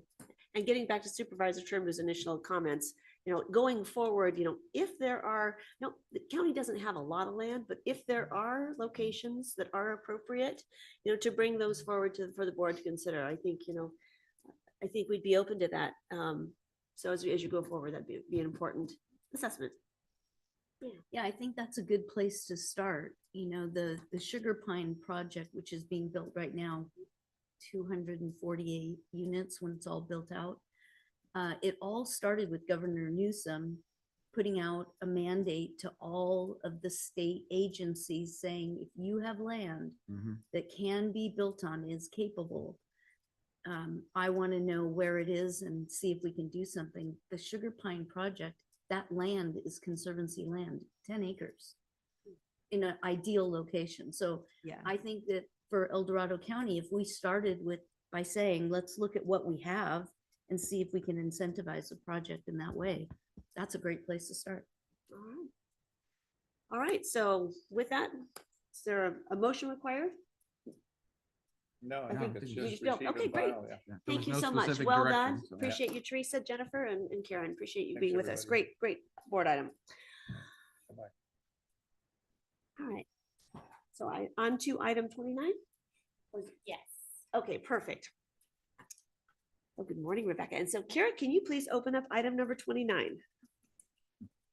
Item 29 comes from the Chief Administrative Office in coordination with the El Dorado County Water Agency, recommending the board, 1, receive and file a presentation on the El Dorado County Water Agency, and 2, approve and authorize the chair and the Chief Administrative Officer to sign memorandum of understanding 8984 between County of El Dorado and El Dorado County Water Agency to confirm collaboration and support amongst the parties to ensure alignment and promote the management of water-related resources within El Dorado County. Well, this item's been a long time coming, so it's a pleasure to have you with us, Rebecca, and have this item before us. Good morning. Yeah, I was just going to kick it off before we hand it over to Rebecca. So we, the county and the water agency has had a longstanding, unique, and important relationship with one another. The water agency has provided technical support and grant funding to the county for various projects throughout the years. Those individual projects have often had agreements associated with them between the two entities. But as you know, the years go by, and really this was, I think, Rebecca that revitalized this effort, there was the recognition that there's a need to have an MOU between the two agencies so that those roles and relationships are clearly defined, certainly as staff changes over time. And as our, water resources have become, and this will continue to happen, more constrained, more important. Talking about development, it's often one of the areas that the public is concerned about. So we embarked on this, actually our predecessors started this effort, and then just the three of us have really brought it to its conclusion. So that's what it's here for today. Rebecca is going to go over, I know you all are familiar with what the water agency does, but reminding the public what the water agency does and some of the highlights of the MOU. That is a very helpful lead into this. Thank you so much. So good morning, Rebecca. Glad to have you with us. Yes, thank you, everyone. Rebecca Guo, General Manager of El Dorado Water Agency. So you could probably advance to another slide after that. So in order to give a little bit of context as to why we need a MOU, I know that 3 of our Board of Supervisors is they know everything about the water agency, but also just to inform public too of what we are. I'm just going to spend a few minutes on the agency. So on the next slide, we were formed back in 1959, right? The legislator found that there were lots of different water suppliers in the region who have built infrastructure, have tried to provide water, but there were lots of investigations found, and no one entity was able to really look at that holistically. I think the best way to see it is through a map. So on the next slide, you can see that it's complicated in our county. So the shading areas, those are what we call more our larger water purveyors, mostly urban water purveyors. But we have 140 plus small water systems. Those are the dots. And those little tiny black dots are the domestic wells. So thousands and thousands of those. So, and this is just from a water supply perspective. So it's complicated. You can't expect one of those purveyors to be able to look holistically across the entire county to see what are our water supply needs and whatnot. So therefore, on the next slide, the legislature found that the water agency needed to be formed to really help look at that holistically for conservation, development, control of water, for public good and protection of life and property therein within the entire geographic extent of the county. So similar. So our mission, I really think is encapsulated by our 3 little circles that we have on our logo. I've added photos to them, but really looking at economic prosperity, the humans, the residents there, making sure that they're safe and have the water supply, the environment. We do have lots of Forest Service lands and great mountains and areas that we need to protect, and the rural ag way of life today and in the future. So in the next slide, some quick facts about the water agency. We are not a water retailer or water purveyor. We never will be. So we look at it, I like to think of us more as a water resources manager. So that step back, large picture, long-term scale. I'm not trying to say when there's a leak in the system, we don't deal with that. Thankfully, we get to direct that to other people. And so our board of directors, there are 5 of them. 3 are the county board of supervisors, so districts 2, 3, and 4 historically. And then we also have 1 West Slope representative from the water purveyor side. So that rotates between El Dorado Irrigation District, Georgetown Divide PUD, and Grizzly Flat CSD. And then 1 Tahoe Basin representative, which could rotate between South Tahoe and Tahoe City PUDs. And we are small and nimble, 4.5 staff. And so we look at things really in terms of the general plan vision and land capacity. So the map looks different than what you would probably see with when you look at your general plan. But for simplicity of water supply, we really grouped the general plan into 2 areas. That's the bright red or bright green and the orange areas. So orange areas, more what you call municipal use, urban use, constant use-ish throughout the year, right? Everyone takes a shower regardless if it's January or July, hopefully. And then you have the green area, which is more the rural agricultural. So, right, when crops need to be irrigated, you'll see higher peaks in the summer. So in terms of looking at water supply needs, we broke it into those 2 categories. And so those are all areas covered by the general plan land use designations. But there are a large portion, much more than half, that is forest service land or timber. That's the light green and pink. And so we look at that also in terms of the watershed health, right? Because the water that's getting to these general plan areas originates in this watershed. So next slide. So Rebecca, I have a question. I just want to make sure I understand this chart correctly. What it tells me is that 2/3 of the water provided to our rural agricultural areas comes from groundwater. Correct. 1/3 comes from basically surface water and the purveyors of that water. So one of our large focuses has to be relative to ag is what is our ability to continue to replenish our aquifers from a groundwater use. Yes. Yeah. Yep. And that's the excellent part. That's with the chart you could see, right? And we have the black outline of EID, Georgetown Divide, Grizzly Flats, and you can see most of the rural agricultural, over 2/3 is outside of it. And that does mean the fractured rock aquifer, unlike in the Tahoe Basin where you have the large groundwater supply, or down south or down in Sacramento area, it is highly unreliable. I like to call it a black box. You just don't really know where the cracks go in the granite to feed that water. And so that is a large part also of what we look at. Because right, as several slides ago, there are lots of small water systems there and thousands of domestic wells there that need protecting. Yes. Nailed the challenge. This is the first time I've seen it quantified, Yeah. and I appreciate that. 'Cause Very difficult. I would have guessed 50-50, but it's 2/3, 1/3 basically. So yeah, Yes. good to Yeah. know. Very difficult. Yeah. Yes, it is. And so I guess a sampling of our initiatives in terms of water security, we do look at drought planning. We are looking at small water system reliability, different ways to secure water supply, because if you can't protect groundwater, do you offset it with surface water? I mean, there's that whole area of investigation we're doing. We do a lot with watershed management just because of all the U.S. Forest Service lands. We do engage governance partnerships, communication advocacy, assistance innovation. We've helped with Grizzly Flats, hopefully recovering a little bit from the Caldor fire. They still have a long way to go, but kind of stepping in at the beginning. Working with Ag in the Classroom, helping to share information through our GIS portal, through work with the County GIS and Surveyor's Office also. So that's just kind of a sampling. And maybe as we go through this, you're kind of thinking, oh yeah, from the county, you might think small water systems, environmental management department. So yes, we are very intertwined with how we do it. Stormwater planning, right? You have your stormwater group, you have NPDES permits you need to meet, you have flooding issues, you have DOT. And so we are very intertwined in what we do. And this is why we're having this MOU. So on the next slide, going into a little bit of the MOU. So you could click again. As Tiffany mentioned, we do have quite a few different past and ongoing board approved agreements, but as mentioned, they were more project specific. So as a need came up, we identified, okay, let's enter into an agreement specifically for this, whether it's to develop a plan, cost share on something, allocate resources. So that's what was done in the past.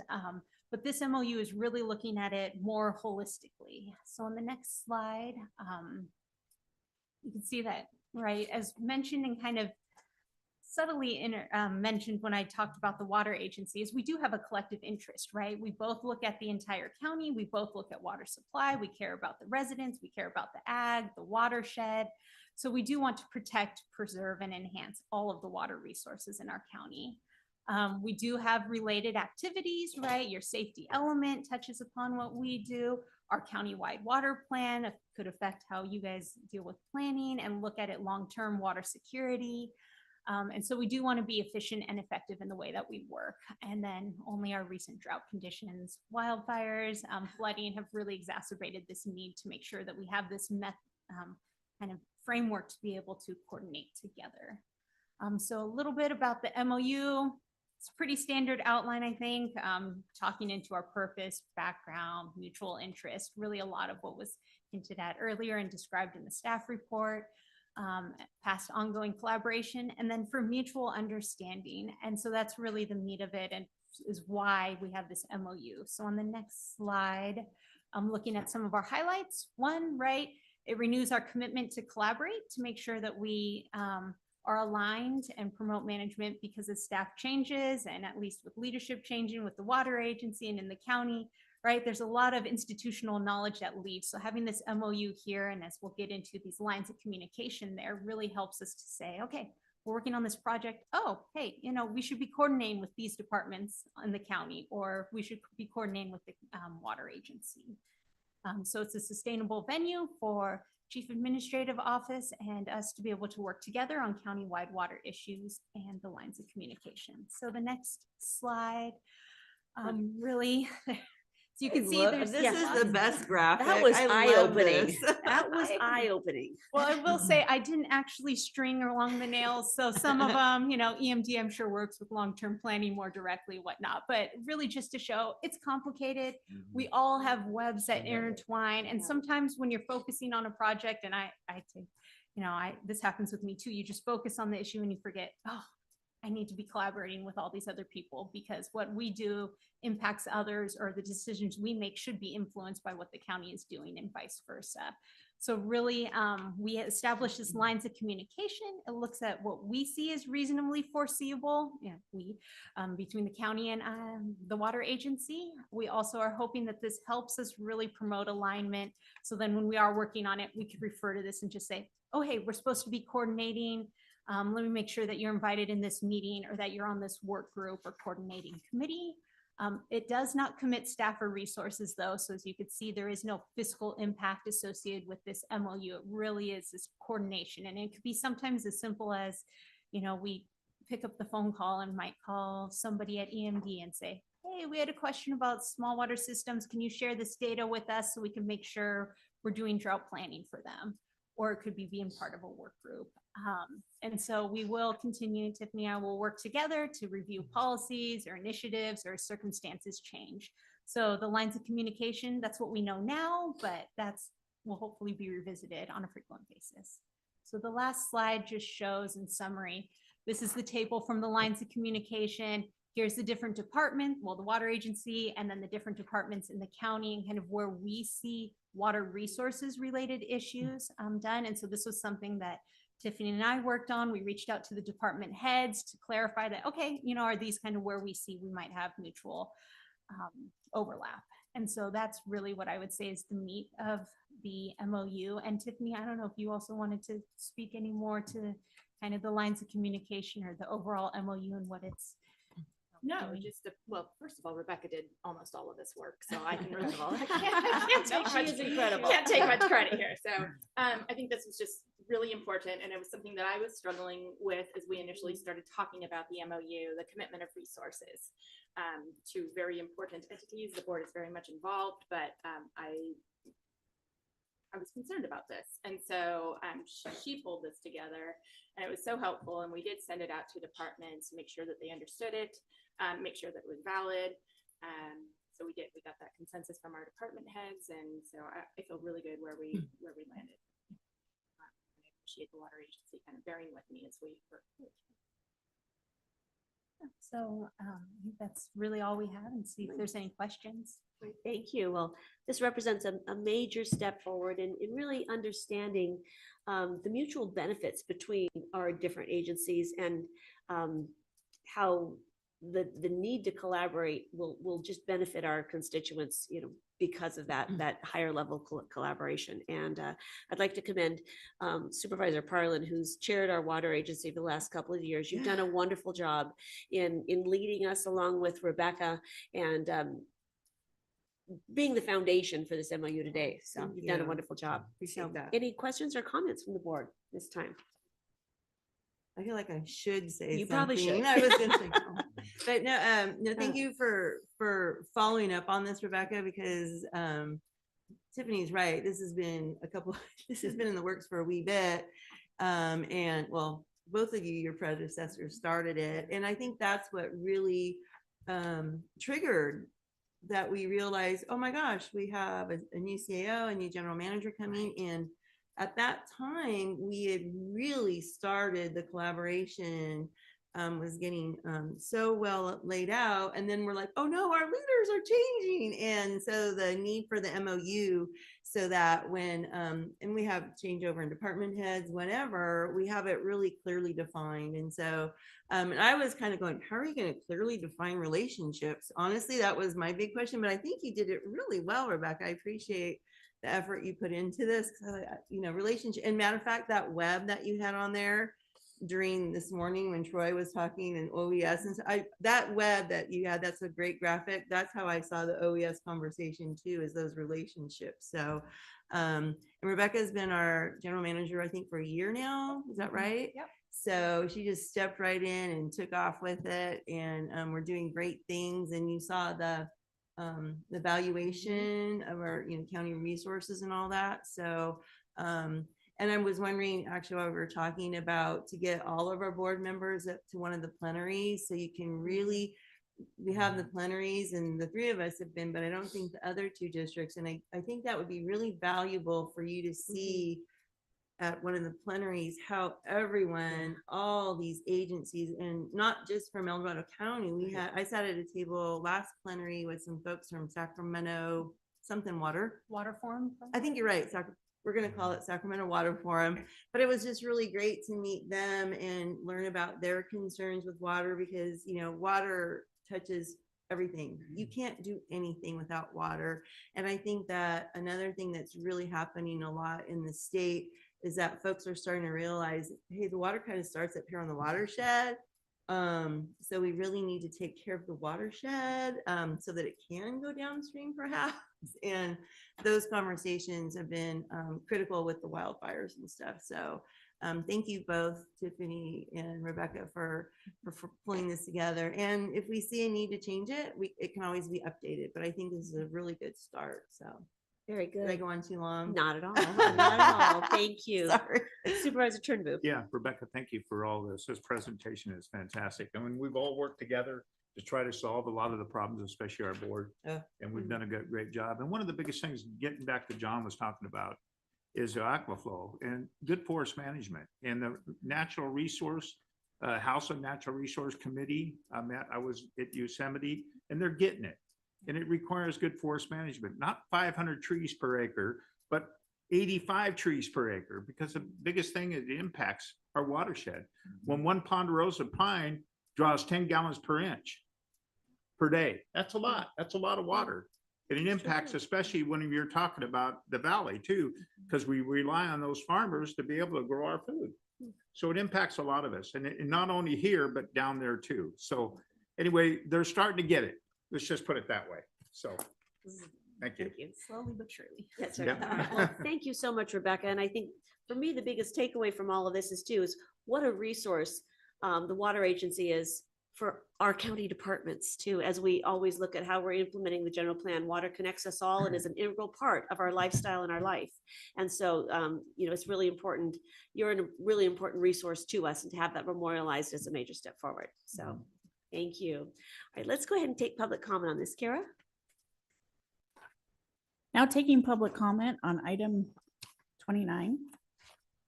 Individuals will have 3 minutes to address the board. Public comment will be taken first from those participating in the boardroom and then from those participating through Zoom. Please be patient, or you will be called upon. For those participating by Zoom, please make sure you unmute yourself when called upon. If you are joining the meeting by phone, press *9 to indicate a desire to comment. If you are joining by Zoom, press the raise hand button. Please voluntarily state your name for the record. Is there anyone in the room who would like to speak on this item? All right, seeing none, let's go online. Now taking public comment from Chris Payne. Welcome back. Thank you so much. Rebecca has made herself available to the community. I have heard her speak at the Surveyors, Architects, Geologists, and Engineers Association meeting and at tax fairs. She puts things in a simple form for people to understand. For instance, her nail board with the strings attached. Who would have thought something like that? This actually, though, represents the complexity of what she's having to deal with, what your board is having to deal with. So this MOU seems to be the most appropriate thing at this point. And she's explained that to you. So I want to say that we support this. It's a very good way to continue to move forward. But all the answers are not clear at this point. You're all working towards creating the answers. For instance, fractured rock. Does the water come from the mountains, that is the highest points, come down through the fractured rock to where we are in our respective homes? Or is it something that could be charged with external water like you do in aquifer? I believe that answer is not completely relevant. Excuse me, it's relevant, but not completely available.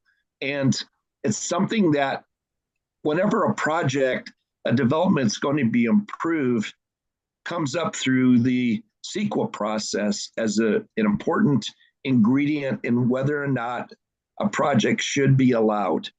Now, on an individual parcel perspective, everybody who hasn't got accessibility to a El Dorado irrigation district or from Georgetown Public Utility District or even up in the lake, when they don't have access to that water, then certainly you got to drill.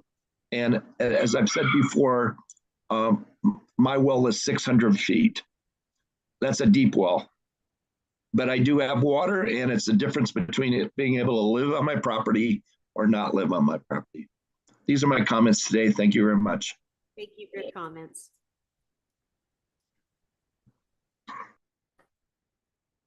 Now taking public comment from Linda Campbell. Good morning. Hey, everybody. I'm Linda Campbell, El Dorado Hills. Happy Tuesday.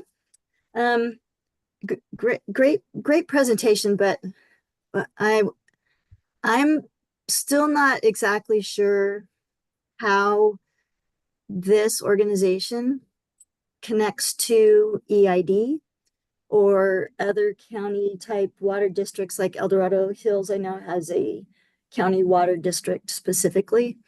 How do they fit together? Those actually weren't in the little pin placements. And so I think that it would be helpful to have an understanding of this organization's role in comparison to the larger county and the different agencies that are within it. And then ultimately, maybe some of that in regards to how does that flow into development requests? Clearly, we get a lot of those in El Dorado Hills.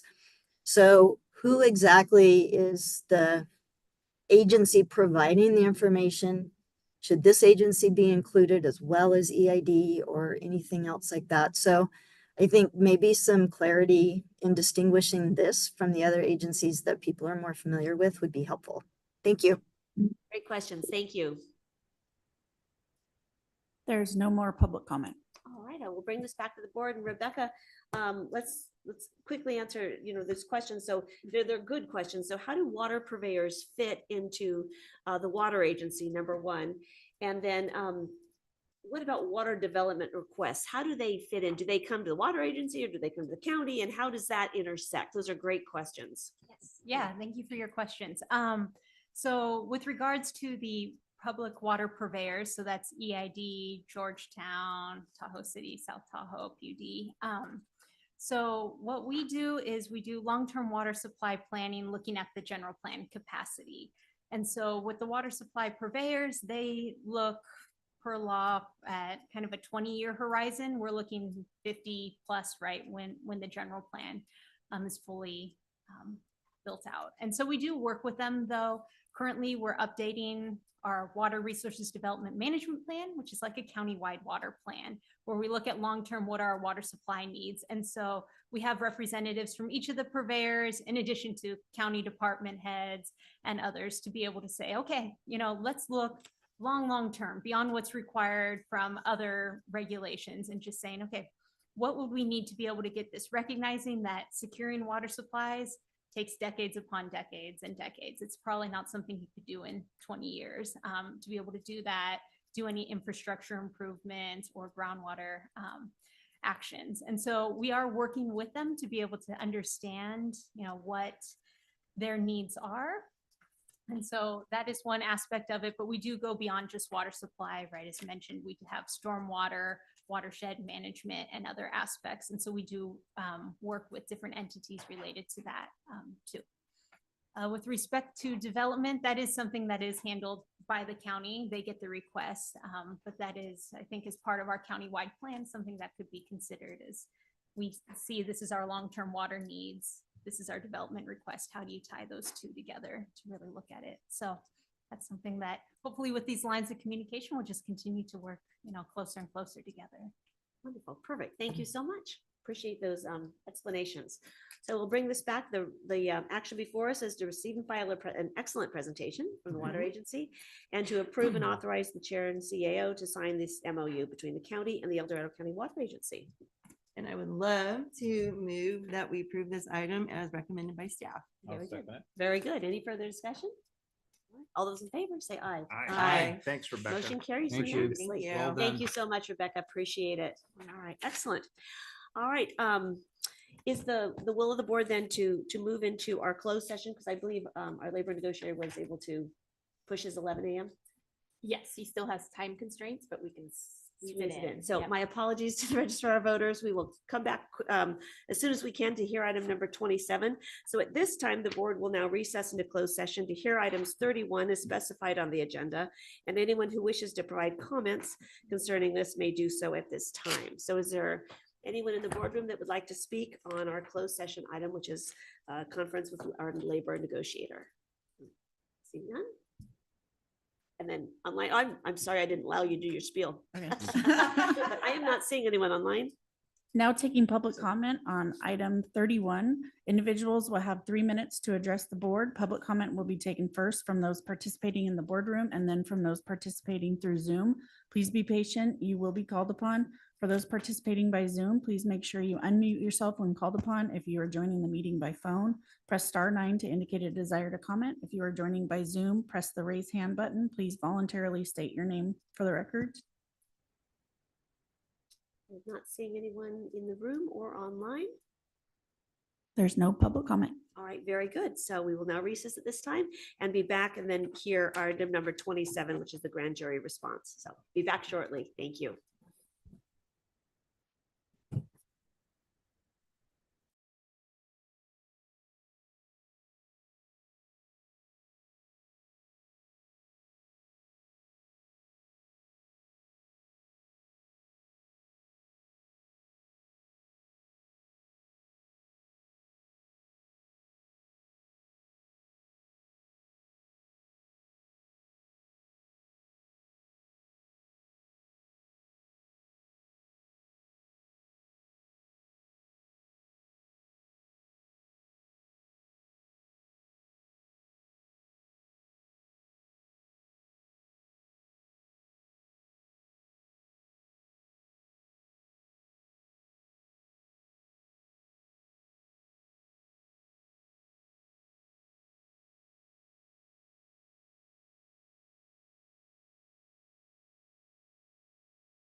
Back from closed session. Thank you for your patience. And County Council, do we have any reportable action? Thank you, Madam Chair. There is no reportable action from item number 31. All right, very good. So that takes us to our last item of the morning, our department matter number 27. Kara, can you please open up this item? Item 27 comes from the Chief Administrative Office recommending the board consider the draft Board of Supervisors response to the 2023-24 grand jury final report for case 24-09, election integrity, separating fact from fiction, and take one of the following actions. 1, direct staff to make changes and to return to the board with a final report by August 27th, 2024. Or 2, approve the report as the final report and authorize the Chief Administrative Officer to submit it to the presiding judge. Excellent. Good morning, Sue. Good morning, Sue Henneke with the Chief Administrative Office. This is the last of the grand jury, the 23-24 grand jury reports that we need to respond to. The response is due September 3rd. So there are 8 findings and 7 recommendations. And of course, we work very closely with the elections department in crafting the response and also county council. So you have the 2 options. You can direct changes or revisions to the report, or you can adopt it as your final, and then we will submit it to the presiding judge. Excellent. Well, thank you so much. And I thought the report was, very well laid out, and the recommendations and the findings are always fascinating. I thought, everyone did a really good job in responding. So what are my colleagues, any questions, comments on this item before us? Sure. Yes, actually. So, and it's probably not going to be for you, Sue, just so you know. Okay. But this particular grand jury report is about election integrity.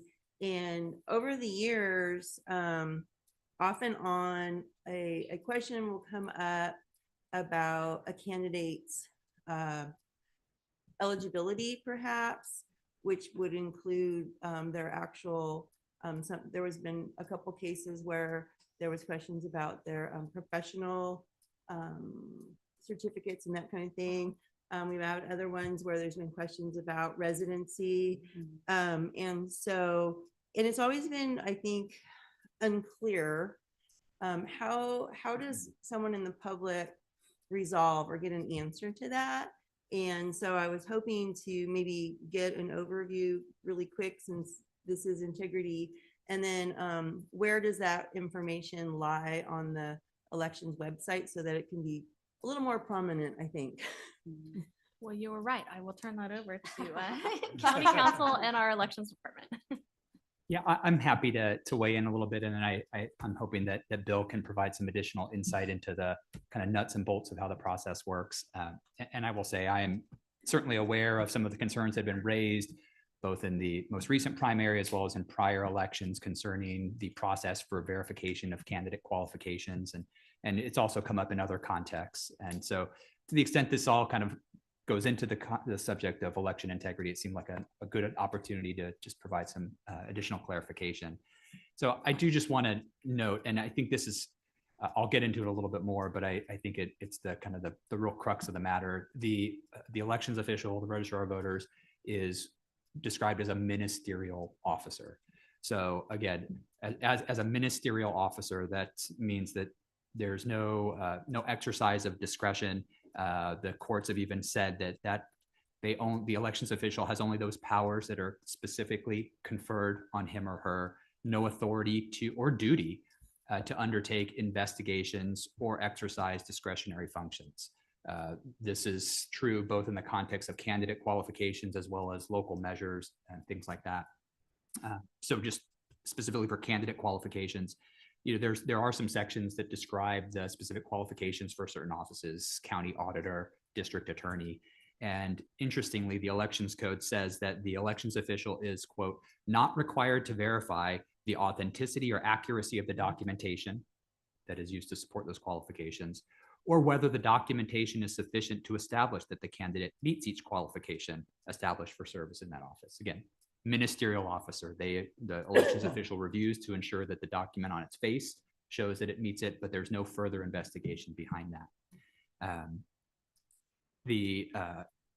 courts have said that the elections official is not vested with the authority or burdened with the duty of ascertaining or determining, either as a matter of fact or as a matter of law, whether or not the candidates who thus offer themselves are qualified to hold and exercise the offices which they are respectively seeking. It's similar for local measures where the elections officials' ministerial duties are confined to ensuring compliance with statutory procedural requirements. And the elections official is not allowed to look any further than the face of the subject petition. To that end, courts have said that the registrar's function or the elections official's function is to determine whether a proposed initiative, is not to determine whether a proposed initiative will be valid if enacted, or whether a proposed declaration of policy is one to which the initiative may apply. Those are difficult legal issues that only a court can determine. And though I think the reason for this is somewhat obvious, one court went ahead and said it for us. So I'll just go ahead and read what that statement is, because I think it kind of hits the point home. The court said the vesting of elections officials with a broad fact-finding power that can be wielded to prevent proposed measures from reaching the ballot creates at least the potential for abuse and could impair the power of initiative and referendum. So in short, and Bill can maybe get into more how this works and what can be done to help better educate folks, but the elections official is a ministerial officer, no authority, no investigative authority, no real discretionary authority. If there are concerns about candidate qualifications, the content of or the language used in ballot measures, and I know this is not for many the preferred solution, but the courts provide a remedy to address that. And interestingly, we are just today, I just received a writ from the court wrapping up a challenge to a ballot argument for a matter that's on scheduled for the election in November. And the courts handled that very expediently. The first question out of the court's mouth when we had a trial setting conference was, what is the drop dead date to get election materials to the printer? And then the entire schedule was built in accordance with that deadline. So it is not, again, not an ideal solution, but it is kind of the accepted solution to utilize the judicial process to address any alleged deficiencies in the elections process. And so with that, I'll go ahead and turn it over to Bill to tell me I'm wrong and or add on whatever he'd like to do. It's very helpful. Thank you. Yeah, Good thank morning, you. Bill. Good morning. It's great to see you, Madam Chair and members of the board. This is something that comes up quite a bit. And as David said, it's not just in the context of candidate filing, it's also in the context of registration. So where our authority ends is really just education. We've had things come up and there's an issue in South Lake Tahoe right now that the people are very passionate about. And really all we can do is educate. Here's what the law says and here's what we try to follow, but we do not turn around and do any investigations into it. We work closely with the DA's office and Vern, and it's not uncommon that I'll call Vern and say, hey, we've got something going on. What do you want to do something with this? Do you want to take this further? It happens with when we suspect voter fraud, registration fraud, not qualify or not living in a district for a candidate. We really just turn it over to him and say, here's the information, and he will make the determination. His folks will do the investigation. We just try to educate folks. So David said it very well. The courts have said it very well. For us, it's a great position to be in because we have to stay nonpartisan in everything, and we cannot get invested or involved in the outcome of any measure or contest or candidate. And so the court gives us that freedom to not, if we are investigative and if we are punitive and we can go after stuff, it makes us vested in one side or the other, and we don't want to do that. We don't want to be in that position. So we just provide education, information, and then the courts say do a writ, and it says it in election code several places. If you have concerns, you've got to redress with the court, and you can do a writ and get it answered to the court. And that keeps our hands free to just do the process of running an election clearly, fairly, and as nonpartisan as possible at all, unless Sue wants to add. That's really helpful, Bill. This is okay. That's very helpful. There's great wisdom in the separation of powers, isn't there?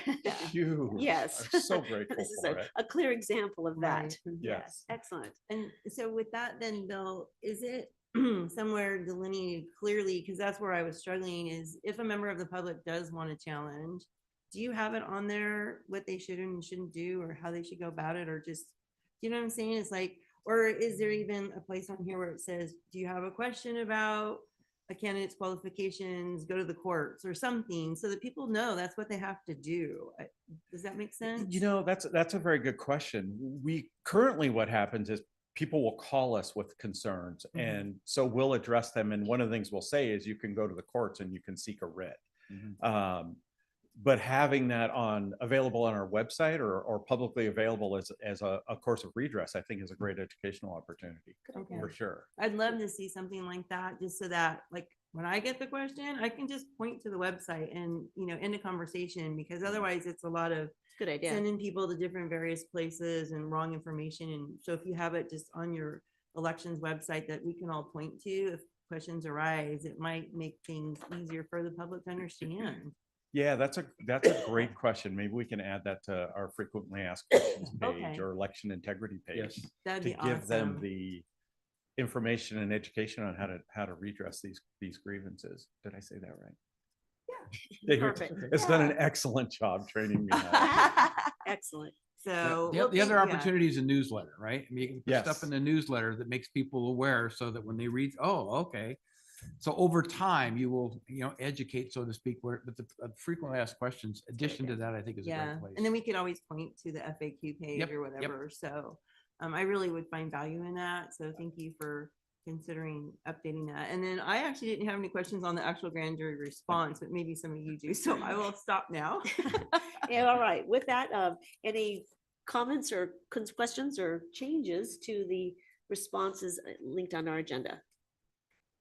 Well done. Okay, I would just like to highlight that it's really important to recognize and celebrate that the grand jury did not find any election interference in El Dorado County. I mean, we've long known that our election department has the utmost integrity and brings that to our local election process. But I think it's really gratifying to understand that the grand jury also finds and celebrates that. And so I want to commend you on that. That's significant. Also, the grand jury found that the new election headquarters was well designed, efficient, and commended for your oversight. And also just appreciate you, even though you are so fabulous and the grand jury celebrated so many just things that you do so well. Appreciate that you are always looking for ways to continuously improve the process. And as noted in the grand jury report before us, one of those items is that we will be taking additional measures to secure drop boxes and adding surveillance to remote drop box, which makes a lot of sense. Just so to alleviate, any concerns, recognizing, especially this next election, there's going to be a lot of eyes and passion, and it's going to be a challenging climate. So really love that at least the elections in El Dorado County, we can have the utmost confidence in the process. So wonderful. All right. Well, with that, let's take public comment on this item. Now taking public comment on item 27. Individuals will have 3 minutes to address the board. Public comment will be taken first from those participating in the boardroom and then from those participating through Zoom. For those participating by Zoom, please make sure you unmute yourself when called upon. If you are joining the meeting by phone, press *9 to indicate a desire to comment. If you are joining by Zoom, press the raise hand button. Please voluntarily state your name for the record. Not seeing anyone in the boardroom. Let's go online. Now taking public comment from Chris Payne. Bill, I was wondering, what was that date that you were going to have the town hall meeting? That was, you might explain that just for the public's record. Thank you. Great, thank you. And we'll close public comments and we'll get an answer to that. Is there any other? There's no public comment. All right, so town hall meeting. So on August 28th, we're going to do an elections town hall meeting at 6 p.m. in our building down on Ponderosa Road. The focus of this town hall is going to be election security. And this is one of the things that was in the grand jury report. And I just want to comment on that real quick. The grand jury, it's always great to have a third-party review of our department. and the things that people see from outside the forest is great. So this is one of the things we're going to do on August 28th at 6 p.m. We're going to be there presenting on election security, our physical security and cyber security within the department. And then IT is going to be there as well to talk about the overall county security and how they secure our voter registration system, et cetera. Again, it starts at 6 p.m. and it's going to go until there's no questions left. And if that goes all night, it goes all night. So yeah, that's something. And as Supervisor Hydall mentioned, the newsletter, that's something we're going to start. I've got a compatriot up in Nevada County who does an excellent newsletter, and every newsletter she picks a word that she describes. This word means this in the election process. So I think some of that stuff would be an excellent thing to add to it. Perfect. If you could just please make sure the board gets copies of your newsletter at CCS, or let us know when they can put them out. We look forward to seeing those. Absolutely do Great. that. And one last thing I'd like to say, the theme this morning was fantastic. I loved the collaboration and cooperation that everybody was talking about. And our department, we're a small department, right? We're 7.5, 8 people. We have a very defined purpose. And then I started listing all the departments that we interact with every single election. And there's about 17 departments that directly support us during every single election, which is, it's amazing. And I think that the citizens of El Dorado County should be really proud. I pick up a phone and the sheriff's office, IT, CAO, county council, every election, there's at least 17 departments that directly support us. So yeah, it's pretty spectacular. That the county should be proud of that. All right. Well, thank you, Bill. I'll close this and bring this back to the board for action. Supervisor Parlin? Just, has a flyer gone out for that open house thing, security on August 28th? Is that out and about, or? Yeah, so Carla's been posting it on social media. We Okay. also sent out, which was another recommendation of the grand jury, we sent out a survey. So she sent that out and included that we're doing this town hall. We're going to send an email out today or tomorrow to every voter that we have an email address for, which is Okay. around 60,000. So we're going to be continuing to post that stuff, and then a flyer in our lobby. Cool. Okay. Just looking, I was looking for it and I'm like, I don't know. I've been a little not paying attention. So- It's all started in about the last week, so don't. Perfect. That's good. don't That's been a feel little bad. busy this last week. That's perfect timing too, because you want to maybe save the date, but you don't want to get out too early and all that stuff. It's Yeah. No, that's perfect. Thanks, Bill. Uh-huh. All right. So there's two actions. I'm not hearing that we had any changes that we'd like to make. So who would like to approve on item number 2?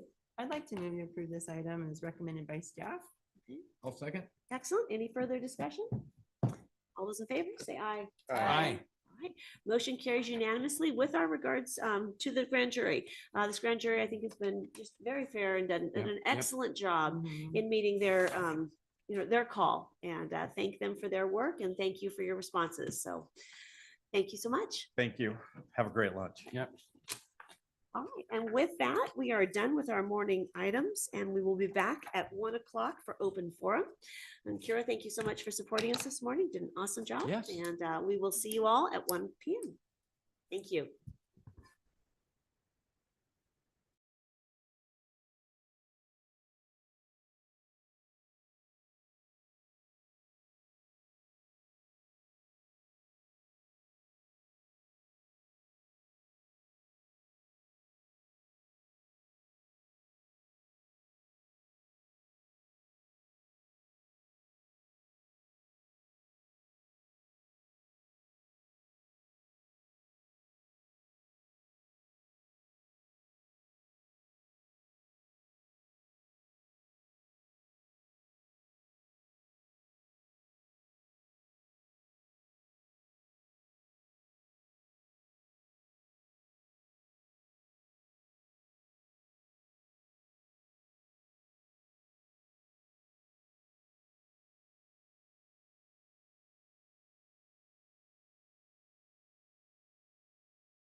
Good afternoon, El Dorado County. We are now back for our afternoon session and in time for open forum. So Kim, can you please open up open forum?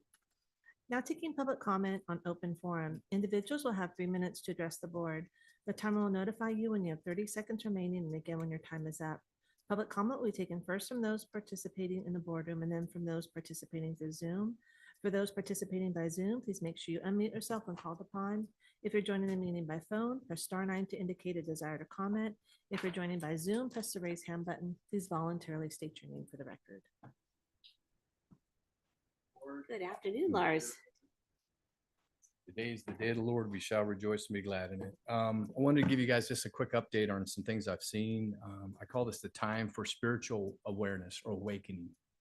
The world's just going crazy, but if you stay in the peace of God that surpasses all understanding, it's amazing.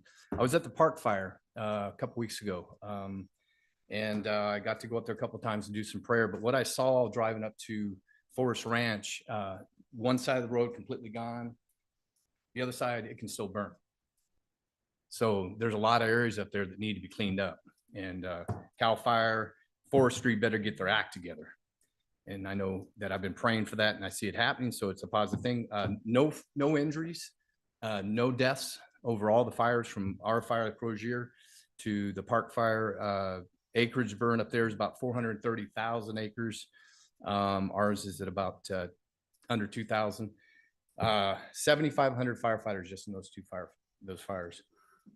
James Wilburn, Sonia Massey's father, her daughter was shot by a deputy a few weeks ago. And it was very evil, very dark. But one thing that Mr. Massey said, or Mr. Wilbur said about the situation: today's the day of the Lord, I shall rejoice and be glad in it. So even in the midst of that evil, God's still showing up. And I've been praying for that department. I've got some scriptures, as you know how I like to roll. And the first one is out of the book of Isaiah 40. Speak to the heart, to our hearts of Jerusalem, and call to her that her compulsory labor is fulfilled, that her sin is paid for, that she has received from the hand of Yahweh double for all her sins. A voice is calling in the wilderness, clear the way of Yahweh, make a highway and smooth in the desert for our God. Every valley shall be lifted, and every mountain and hill shall become low, and the rough ground shall be like a plain. I'd encourage everyone here to seek the truth. Where the Spirit of the Lord is, there's liberty and freedom. And every one of us was without excuse, from this side to this side, including me. The day of the Lord is at hand. And for people that know it, they should rejoice and be glad in it. But woe unto them that are stubborn, hard-headed, filled with sin. That used to be me. That used to be me. And I would encourage everybody to seek truth, because we're in a time that if we don't take care of it, it's just going to get more and more crazy. But keep walking in the light. Perfect love casts out fear. And may the joy of the Lord be our strength. Thank you. Thank you. Thank you for your support of our fire professionals. Good afternoon. Good afternoon, board members. My name is Ginger Luzada, member of El Dorado County and the state, New California State.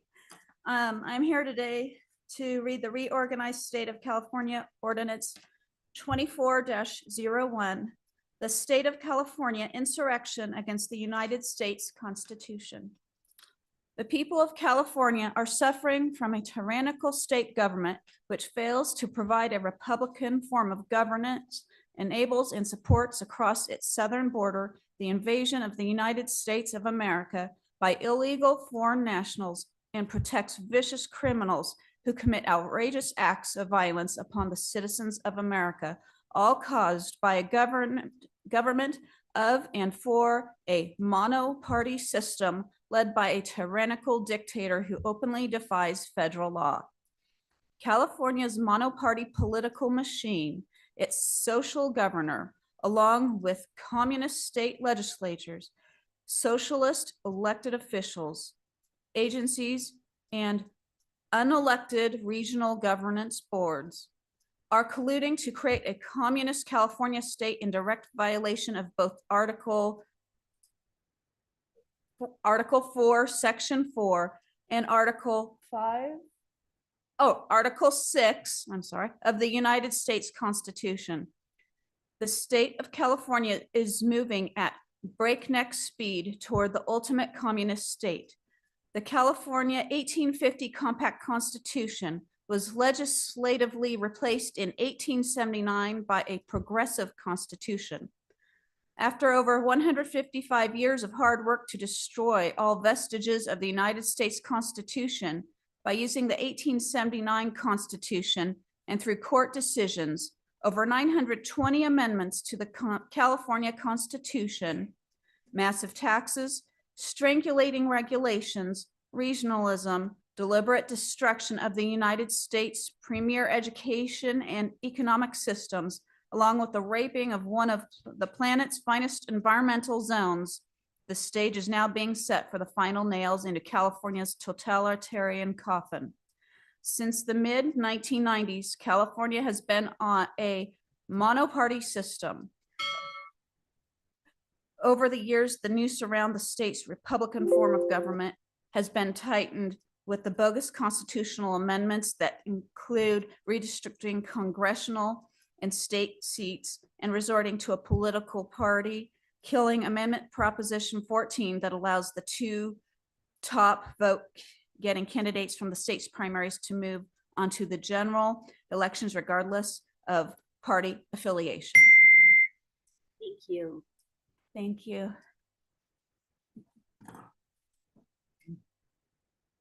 Good afternoon. Good afternoon, Roger Lozada, Eldora County, California. My wife mentioned the 1879 Constitution. Here it is, 200 plus pages.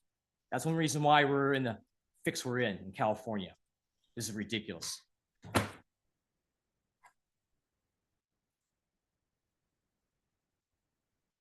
So I'm going to skip this here. This was ratified by the reorganized California government on July 27th, 2024, and then read in front of the California Capitol the following Monday, July 29th. Whereas California has a porous border with sections of inadequate fencing on the southern border, as well as access from the Pacific Ocean onto miles of unguarded beaches. It is known that thousands of identified foreign nationals, referred to as gotaways, enter the state monthly, violating federal immigration laws. And whereas the porous border of California allows untold numbers of illegal foreign nationals to enter California, trafficking humans for laboring and sex trade. Yeah, that goes on, sex trade. No excuse for that, with no plan to remedy the secure border and violate the federal law 22 USC section 7102 and California Penal Code section 236.1. And whereas the porous border of California allows untold number of illegal foreign nationals to enter California, trafficking dangerous life-threatening drugs with no plan to remedy the secure of the border, fentanyl, which is killing citizens.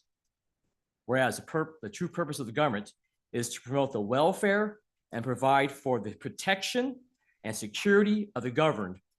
And when any form of organization of government proves inadequate for or subversive of this purpose, it is the right, it is the duty of the people to alter or abolish it. And that's also in the Declaration of Independence. And whereas the Constitution first three words, we the people, affirm that the government of the United States exists by the consent of the people to serve its citizens, not the other way around. The government of California, the current socialist government and monoparty system, along with local officials, are following a coordinated design with intent to actively engage in acts of insurrection against the United States Constitution. And whereas the existing state of California government, thus called, has not only abused the powers normally entrusted to it, but with convenience and active aid of the executive has usurped and exercised other powers. And be it resolved that on behalf of the citizens of California, reorganized state of California will establish and restore California government.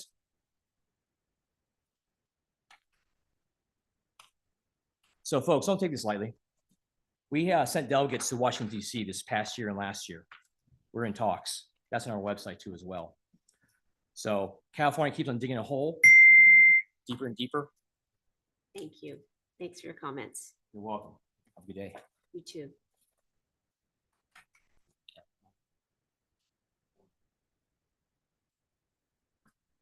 Good afternoon.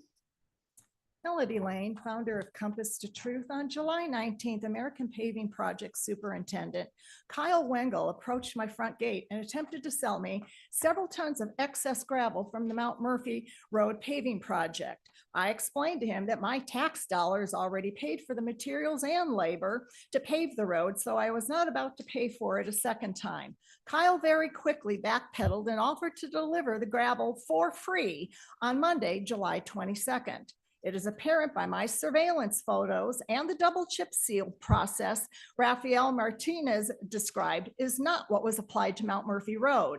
The single chip seal process was completed by 10:54 a.m. Shortly thereafter, Kyle arrived to determine exactly where to dump the gravel. Although I am sincerely grateful for the free delivery of 8 tons of gravel to my driveway, those materials should have been applied to the road by American Paving. It is evident that 3.5-foot swaths of the road were not properly surfaced, which will cause it to quickly deteriorate. More importantly is the matter of DOT accountability regarding the fraudulent misuse of taxpayer funds for this paving project. Pursuant to El Dorado County Charter, Section 401, department heads shall cooperate with the Chief Administrative Officer so that the CAO may achieve and complete coordination of all county activities. In the event of a constituent complaint regarding a department head or their staff, it is the responsibility of the department head to handle that matter in accordance with federal and state law and county policy. Rafael Martinez is required to communicate necessary and relevant information to the CAO in a timely manner in order to achieve the complete coordination of all county activities. The CAO will then communicate with the district supervisor, in this case, Lori Parlin. However, former CAO Don Ashton unlawfully ordered the former IT director to block my email communications with staff. The current CAO and IT director have maintained that unlawful order, and in so doing, they violated my First Amendment rights and their oaths of office. Any deceptive, obstructive enterprise by any public servant that weakens confidence and undermines the sense of security for individual rights is against the supreme law of the land and all other laws which comply with the Constitution. Your knowledge of their misconduct and failure to take remedial measures makes you complicit and liable. Lori, during the last BOS meeting, you heaped praise upon Democrat Chris Payne for his prepared questions when CAO Tiffany Schmid was the taxpayer speaker. Everyone knows Chris is obsessed with controlling the narrative for his dog and pony show. Since you are part of the problem, it's high time you take responsibility to fix it. Is there anyone else in the boardroom that would like to comment during open forum? All right, seeing none, let's go online. Now taking public comment from online participants. Now taking public comment from Kelly N. Good afternoon. Good afternoon, everybody. It would be wrong of me to not echo that. Just such gratitude for the county, the firefighters, the paramedics, the sheriff's department, and many, many generous citizens on the tragic, unfortunate occurrences of the fire. And my thoughts and prayers are with everyone. With that, I'm going to talk really fast because I have 3 things I want to point. One is, I know I'm preaching to the choir. I just think we need to do something. I am sure you're getting many constituents over PG&E. The billings, my bill was $1,000 this last month, which is almost double. Yes, we had a heat wave. I tried to keep my house at 78. I restrict all usages from 4 to 9 p.m. as much as possible. We do our best, but I am seeing people on Nextdoor, on Facebook, reaching out for help with food, with back to school supplies, with rent help, who their doubling of PG&E is now causing them to virtually have to make those choices. It's very difficult when we see a reporting in 2024 first quarter, a $732 million profit. And in 2023, the total profit was $5.99 billion. If we can reach out with Joe Patterson, perhaps Maria Alvarado Gil, I just think we need to do more to resolve this issue for, it wasn't fun to have $1,000 PG&E bill, but I will get by, but we have people that cannot continue that on a regular basis. So I hope that that's something we can do. The second thing, dealing with the planning department, I just would like to give a piece of advice. We have been in ADU hell, and I would really like to see some kind of merging between the fire department and the planning department, because the communication of requirements and permits and what's allowed and what isn't allowed is all over the place. And unfortunately, it has cost us a loss of potentially doing this project due to the fire department and a regulation with water tables, which wasn't even something mentioned to us. The planning department almost had us in the clear of all the state requirements. And so that was a little bit, discouraging to see that happen. Lastly, I don't think I'm going to have trouble to share. Watch out for this. For the state. They are coming after our open land. I was just in Half Moon Bay. My parents let me know that a beautiful church who had a rectory next door, the state just seized the property to build a 5-story low-income apartment complex that is going to be a $50 million project for 50 units. So they are coming after our open land, our unused land of whatever they determine, and I hope that we can work together. Thank you. Thanks for your comments. Now taking public comment from Jason Brand. Good afternoon. Hey, good afternoon. It's good to talk to you guys again.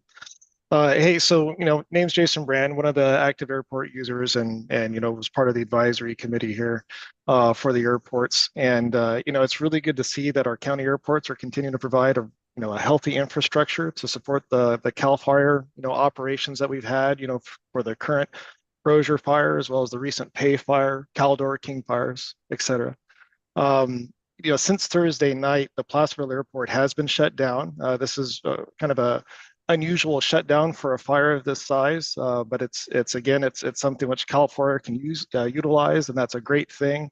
The entire airport's being utilized. I know we're getting some reimbursement, I believe, from CAL FIRE based on the last or the most recent MOU with CAL FIRE, so that's great.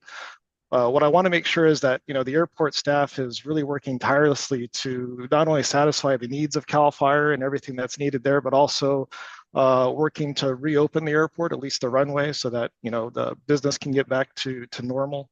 With the possibility that we're going to have more fires this season, it's my hope and kind of expectation that the airport staff, or maybe the ad hoc airport committee formed in July, will hold some kind of debrief or post-mortem review where we can discuss, what went well this time around with Crozier and use of its airport, and then what can be improved for the next event. Anyway, so thanks to everybody, and glad to see that the county's taking advantage of our airport assets. Great. Thank you for your comments and for your creative idea. There's no additional public comment. All right, well, thank you all. And we'll now move on to our afternoon item, which is item number 30, TIF major update, a deficiency analysis workshop. That's a mouthful. So Kim, can you please open up this item? Of course. Item number 30 comes from the Department of Transportation, recommending the board consider the following pertaining to the major update of the traffic impact fee TIF program and the capital improvement program, and consider the following. 1, approve using the proposed current percentage of local serving jobs as the basis for shifting non-residential uses to residential uses in the TIF program. 2, receive information from staff on potential grant funding scenarios and select one of the grant funding scenarios to be used in calculating the new TIF program fee schedule. 3, receive information on the list of roadway deficiency projects resulting from approved growth rates and updates from travel demand model. And 4, direct staff to proceed with updating the Nexus model and to return to the board on October 20th, 2024 for a final workshop on residential/non-residential offset reduction scenarios. All right, thank you, Kim, and good afternoon, Zach and Raphael. This is a complex item before us, so we thank you for helping walk us through this. Very good. Yeah, good afternoon, Chair Thomas, members of the board. It's good to be back with you. This is our fourth workshop on the major update to the TIF program that we do at least every 5 years. We were with you in last December and early January to talk about growth rates, and then back with you in April to go over where we were going to allocate that growth within our travel demand model. And like Kim spelled out for us, Kim, do we have a PowerPoint we can pull? Thank you. We're here to talk to you about 3 separate items today that are all kind of on a critical path and moving the major update process towards final adoption by the end of the year. So if we could go to the next slide. Thank you, Kim. So the first item that we've got to discuss today is the local serving share of non-residential employment that we shift towards the residential uses. We've got EPS, our consultant, is here to go over that information and assist in answering any questions that you might have. Then we'll get into a discussion about the assumptions we make for grant funding that is used within the TIF program. And we'll finish up with a presentation from Kimley Horn, who was our consultant to update our travel demand model based on the growth rates that your board adopted, the allocations, as well as updating any land uses within the model from projects, subdivisions, those kinds of projects that have been approved since the last major update. So with that, I'd like to invite Kate O'Byrne from EPS to the podium, and she can run through our first discussion topic here. Good afternoon. Thanks for being with us. Hi, good afternoon, esteemed board. My name is Kate O'Byrne. I'm with Economic and Planning Systems. We were brought on to help update the 2020 analysis that was done previously. The purpose of the analysis is to look at household population, employed residents, and job growth in El Dorado County. To look at the amount of commercial jobs that have been induced by population growth. In our current update, we looked at population growth between 2013 and 2023. This was the most available data by the State Department of Finance. You guys showed some moderate growth of about 5.2%. There was, looking at employed residents, there was a decrease of about 10%. Over a similar time period. This time period was a little bit different based on the data availability, and it was a decrease of about 10%. However, the proportion of inflow and outflow commuters remained the same. There was a small increase in jobs, and then looking at the population local serving jobs, we found that it was very similar to the last update. It was 61%. And the recommendation here was to continue with the similar percentage of 61%. The previous was 62 of non-residential EDUs to the residential EDUs. I don't know if anybody has any questions or if you want to wait. Any questions on this methodology? Okay, wait. All right, we're good. Thank you. It's clear as mud, right? Very good. Thank you, Kate. All right, so we'll move into our next topic, and this is where we start to get into the weeds a little bit more. So feel free, please, to interrupt and ask any questions as we go along. I think that will be more productive than waiting to the end and having to go back to the beginning. So. And I apologize, Kim, we are going to have a little bit of flipping back and forth between slides here. I think that will be easiest. So I want to start off this conversation with the recognition that the grant funding world has changed fairly significantly over the last few years. And that's due mainly to changes in state and federal policies centered around greenhouse gases, VMT, everybody's favorite. And the reality is that projects that increase greenhouse gases and VMT, like those contained within the TIF program, that are essentially increasing capacity to address level of service issues, the nature of those projects don't align with a lot of the grant programs that are now available.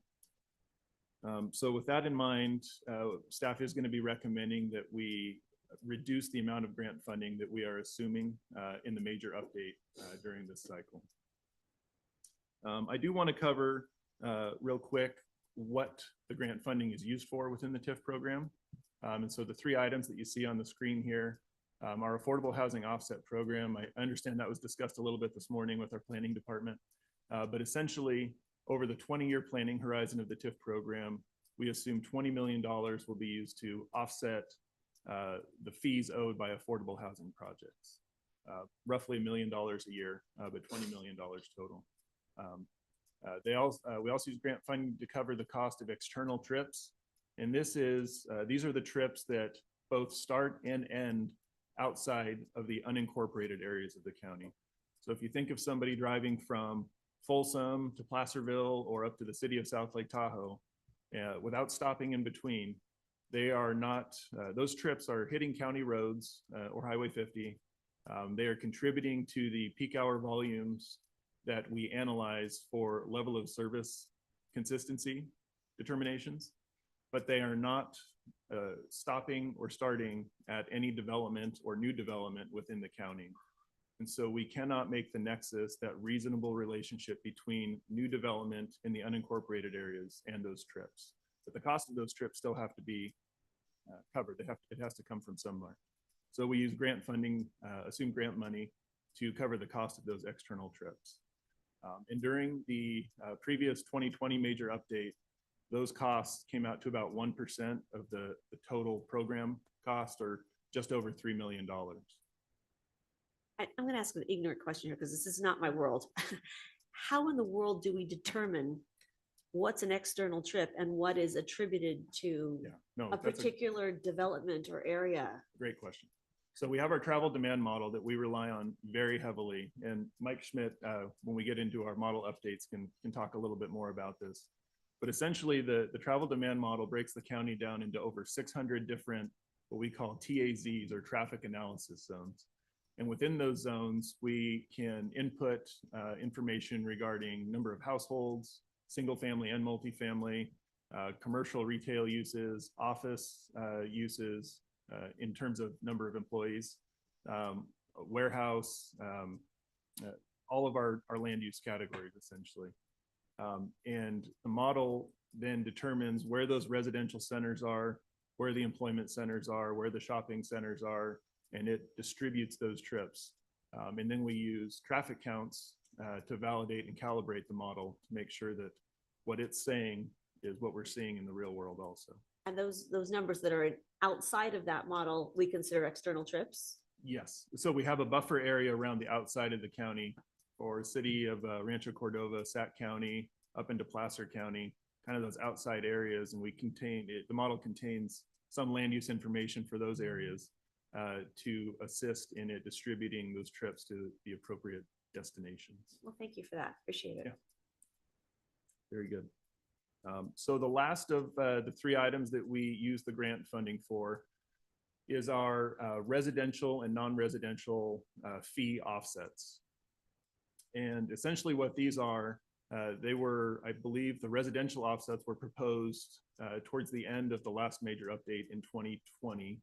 And it was a way to address the fees that were increasing steadily and really getting to a level, especially in the more rural areas of Zone A and Zone B to a certain degree, where they were becoming kind of unpalatable and were just frankly not going to be realistic for somebody buying a single family parcel, a parcel to buy, to build a single family home. And so these offsets, which are not required by the general plan, not required by any law, it's a solution that was put forth to the board, and the board approved it at the time to include these offsets to reduce the fees. And so in Zone A, the residential fees are offset by 65%.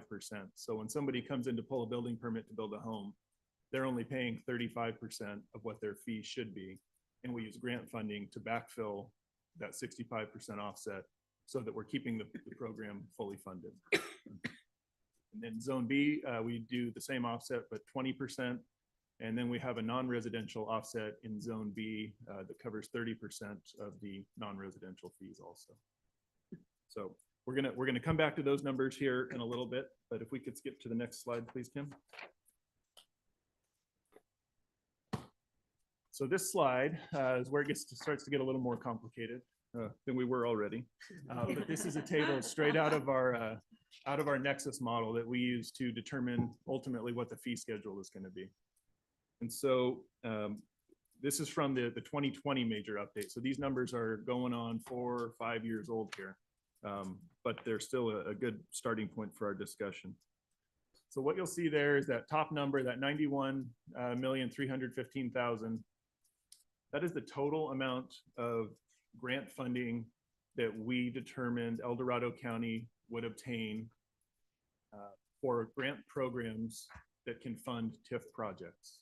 So it doesn't include a highway bridge program, active transportation program, highway safety improvement program. None of those programs are used for increasing roadway capacity. They're, they have their own specific purposes, and we're still certainly eligible for all of those grants, and we apply for them whenever we can, but they're not contained within that $91 million.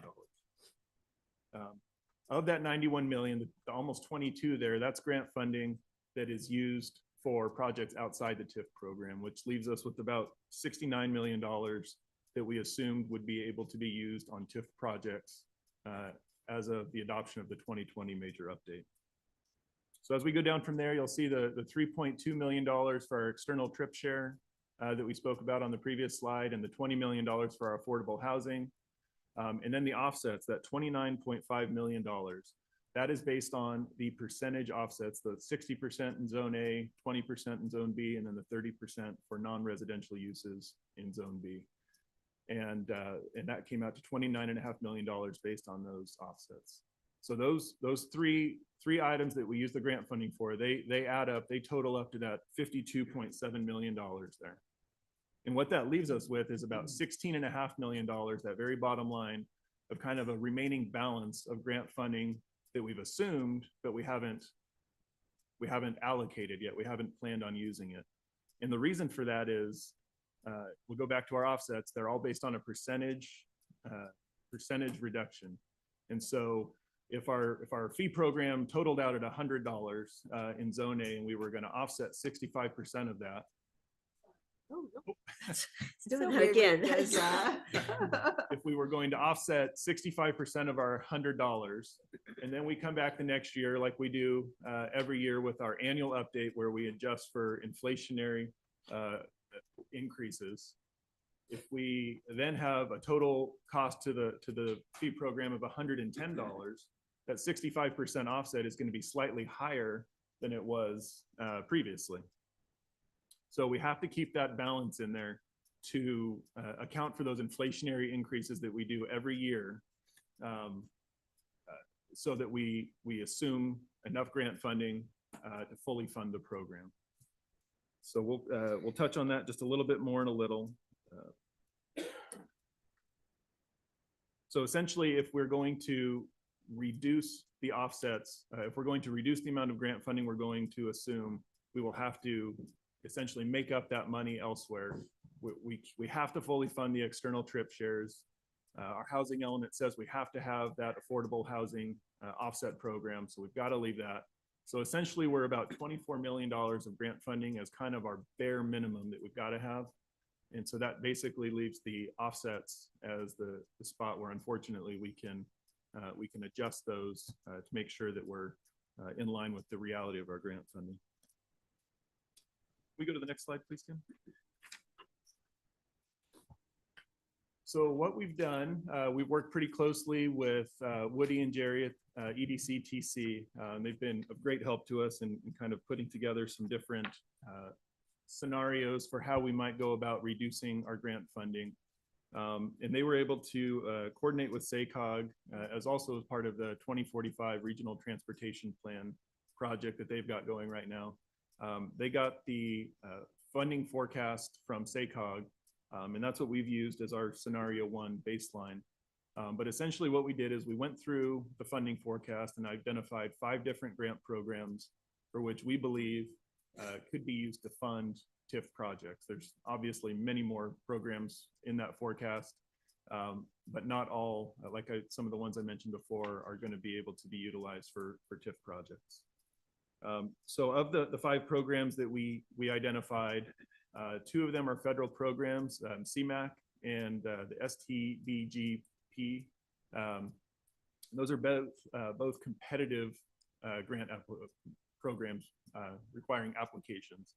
And essentially, we're competing against the other agencies and jurisdictions within SACOG for a very limited amount of money.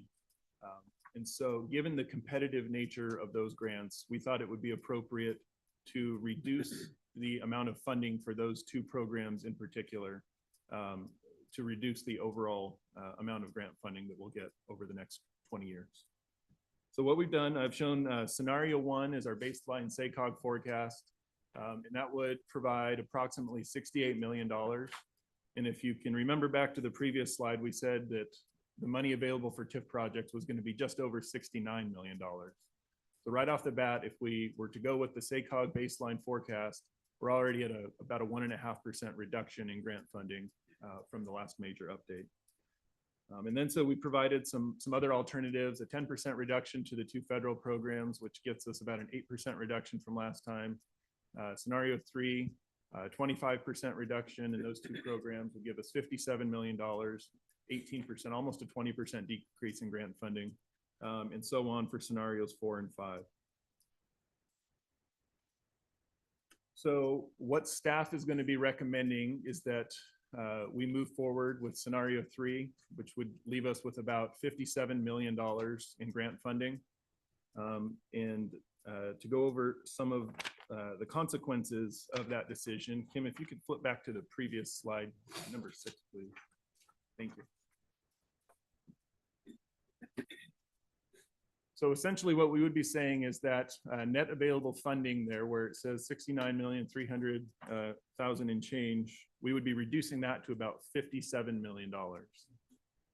And you might say, okay, well, that's good. We've only got, less than 53 million in total allocation. But like I mentioned, that's in 2020 dollars. We've had annual updates in 2021, 22, 23, and 24, where we adjust based on the cost index from ENR for inflation. And since those offsets are based on percentages, not dollar amounts, because project costs have been increasing consistently with inflation, that $29.5 million is now $38 million. And so the $16.5 million in that bottom line, that buffer that we had, that's down to about $7-ish million to get us through, the next 15 years here or so. So what we realized is that if we're going to go with that scenario, that $57 million, we're going to have to reduce those offsets, those offset percentages to make up that difference. And now recognizing that doing so at this point in time is almost pulling numbers out of thin air, because we need this information to build out our draft Nexus spreadsheet in order to provide you with, if you choose this number, here's how it affects the fees kind of a thing. And there's almost an infinite number of combinations of reducing the offsets in Zone A. If you remove most of the offset from Zone A, you might be able to leave the fees in Zone B untouched, or vice versa, or you could adjust them both proportionally. So to provide kind of an order of magnitude idea of what we're looking at here, if we were to both adjust Zone A and Zone B residential fees proportionally, it would be roughly a $3,000 to $4,000 increase for residential fees in Zone A, and a $2,000 to $3,000 increase in Zone B. So what staff is going to recommend is that we, if we could flip back to the next slide again, Kim, please. Thank you. We're recommending that we move forward with scenario 3, like I mentioned, in order to move forward with the draft Nexus model preparation, and that we would come back to the board in October, I believe it was the 22nd, and we would present multiple scenarios for the board to choose from when it comes to revising those offsets. And that way you would have an idea and be able to see what it is exactly each alternative would do to the fee schedule. One thing I do want to point out, the offsets are only for zones A and B. These reductions or adjustments would not have any impact on the fees in Zone C. Those would remain unchanged, because somebody pulling a building permit in Zone C in El Dorado Hills, they're paying their full cost of what our analysis says they should be paying. So that was kind of all I had. I'm happy to go back and answer any questions. And Any questions at this point for? I have a quick question. You could take a long question. I'll take a quick one. VMT is a significant part of the grant funding requirements and particularly the state is looking at wanting a reduction in VMT. Is that alone what kind of throws us out of the competition for a lot of the grant funding that you're looking for? yes, yeah, that's a big part of it. And they word it slightly differently. And the goal is to reduce greenhouse gases. And just like I mentioned, the nature of our TIF projects are to address the impacts from new development, and that is congestion on the roads. And so the way the TIF projects address that is we widen roads to add lanes. We rarely build new roads, but all of those add lane miles. And with lane miles comes more cars, more vehicles, more greenhouse gases, more VMT. And so those two things can be incompatible at times. So essentially, and by the way, good afternoon. We're Supervisor Rafael Martinez, Director of Transportation for El Dorado County. Zach is correct. The TIF program is to address our general plan. And our general plan says that we have to maintain a certain level of service and a certain level of capacity within our roadways. VMT, which is what the state has incorporated as their CEQA analysis, is just the opposite, saying you need to reduce your capacity, you need to increase more modes of transportation.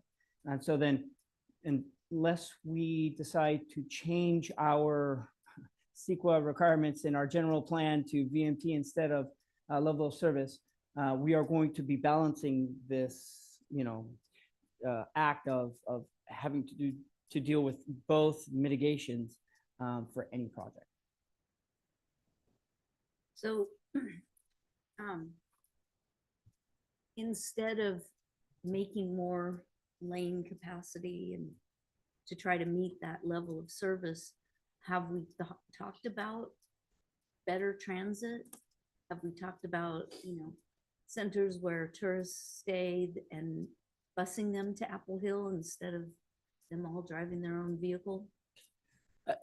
Yes, as a matter of fact, we've had extensive meetings, collaborations, pilot projects with both El Dorado County Transportation, El Dorado County Transit. We did a massive pilot project for Apple Hill, as a matter of fact, where we had a shuttle program up there to try and reduce vehicle miles traveled.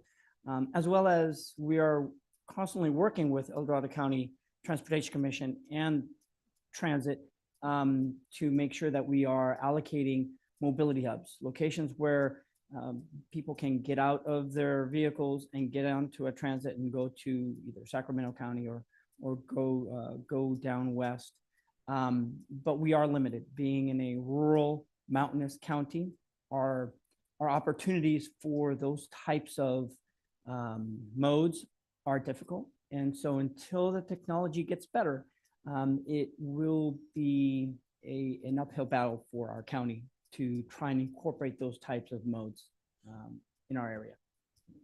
So then last question, is a 25% reduction in what we think will qualify grant-wise enough? If VMT is the major calculator, we don't even look at it, is it?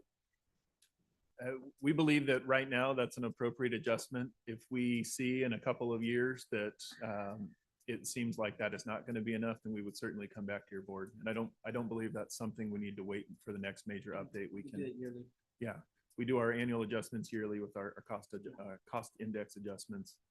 So we can, perhaps not next year, but after we get a couple, 2-3 years down the road and we start to see a trend, that's something we could certainly come back to the board to discuss.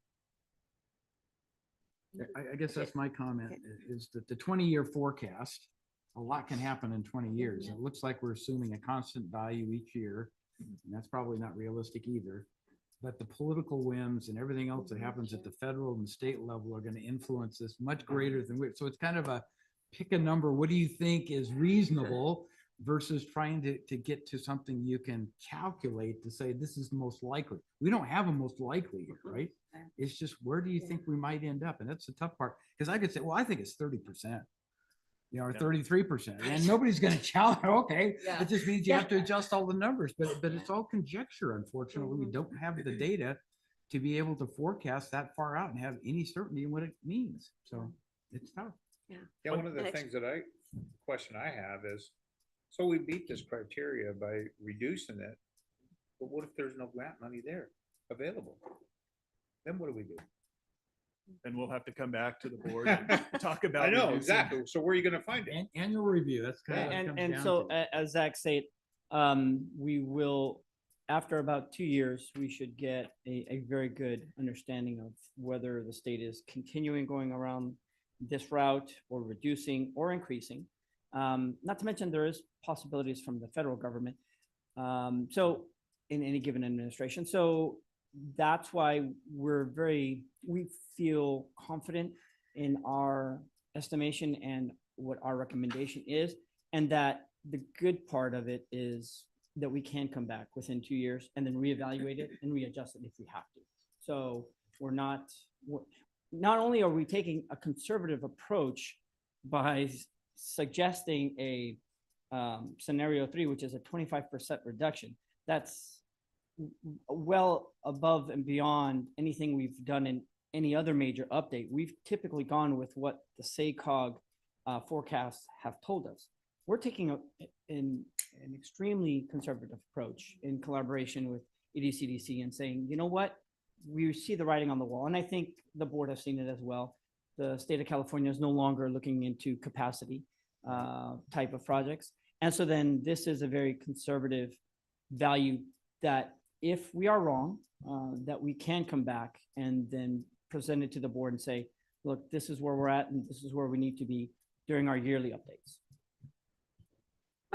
My question piggybacked along with all of your comments and recognizing that we work very closely with EDCDC, and thank you for being here today, Jerry. Appreciate it. And at our last board meeting last week or so, the EDCDC board made a decision to approve a policy shift moderate, which recognizes a 50% reduction in grant, not 25. Now, recognizing this was for the development of the regional transportation plan through EDCDC, not the TIF program. There are no direct connection, recognizing that. But so my question, you already answered. If EDCDC board is taking a 50% look at 50%, we're doing a 25. The 25 appears to be maybe like you said, a moderate, a conservative approach, because if we were to shift to a 50% reduction, we would have to make some drastic cuts to our allocation. So recognizing that we have an annual review process to see where we're going, I think this is a solid course forward, recognizing that no one has a crystal ball and no one's right, no one's wrong in these assumptions. If I could just provide a little more context Please. on the scenarios. And Jerry, please feel free to correct me if I misspeak here. The scenarios that were proposed for the EDCTC Commission in today are slightly different. Okay, good. Please articulate that. That'd be great. The 50% reduction that the Transportation Commission approved, the programs that were being reduced for the transportation, for the RTP are different programs than what we are proposing on reducing for the TIF program. Oh, I hadn't made that connection. Okay. So the programs I believe that are being proposed to be reduced 50% for the RTP preparation, those programs, we did not think it would be appropriate to include those in the TIF program because they would not necessarily fund TIF in capacity increasing projects. Well, that makes sense. So the programs that we're reducing, in the letter that EDCTC put together for us, they actually note that staff is confident that the federal CMAQ and urban STBG funding that DOT and the region receive over time will remain consistent with historical averages. And so that's what I was mentioning at the beginning, that we don't think the grant funding in total for the county is going to go down. It's just the portion that the TIF program is able to utilize is going to be decreasing because of the capacity increasing nature of our projects. God, that is really helpful. And Jerry, please come down if you'd like to provide clarity, because all this is very complex, and Sure. it's important that Yeah, we understand it fully. thanks so much. And Zach, you're doing an excellent job of explaining all this. I so appreciate your attention to detail on this. So thank you, Commissioner Jerry Barton with the El Dorado County Transportation Commission. Yeah, so the big shift here is related to the congestion mitigation and air quality, and then urban state transportation block grant program funds, CMAQ or STBG. And in that, we used to control that fund before, both of those funds before 2021, and we actually received those directly. And it was a competitive process, but it was only competitive between the city of Placerville, El Dorado Transit, and the county.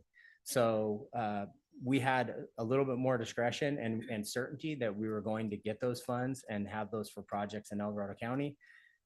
So now that we're going to be competing for those within SACOG, you know, the way we're looking at it from the commission perspective is, one, we already programmed those funds through 27, 28. So for our next 5-year projection, we're actually expecting that we'll receive 100% of kind of our, what we'd consider to be an annual target, or a 5-year target. So then we're going to look at that again in the next RTP update. So for the 5 years, we think we're going to be pretty good with the receipt of those funds. But what Zach's taken into account is that some of these projects are not going to be competitive because they're roadway projects, capacity increasing. They're not going to be competitive for urban STBG at all.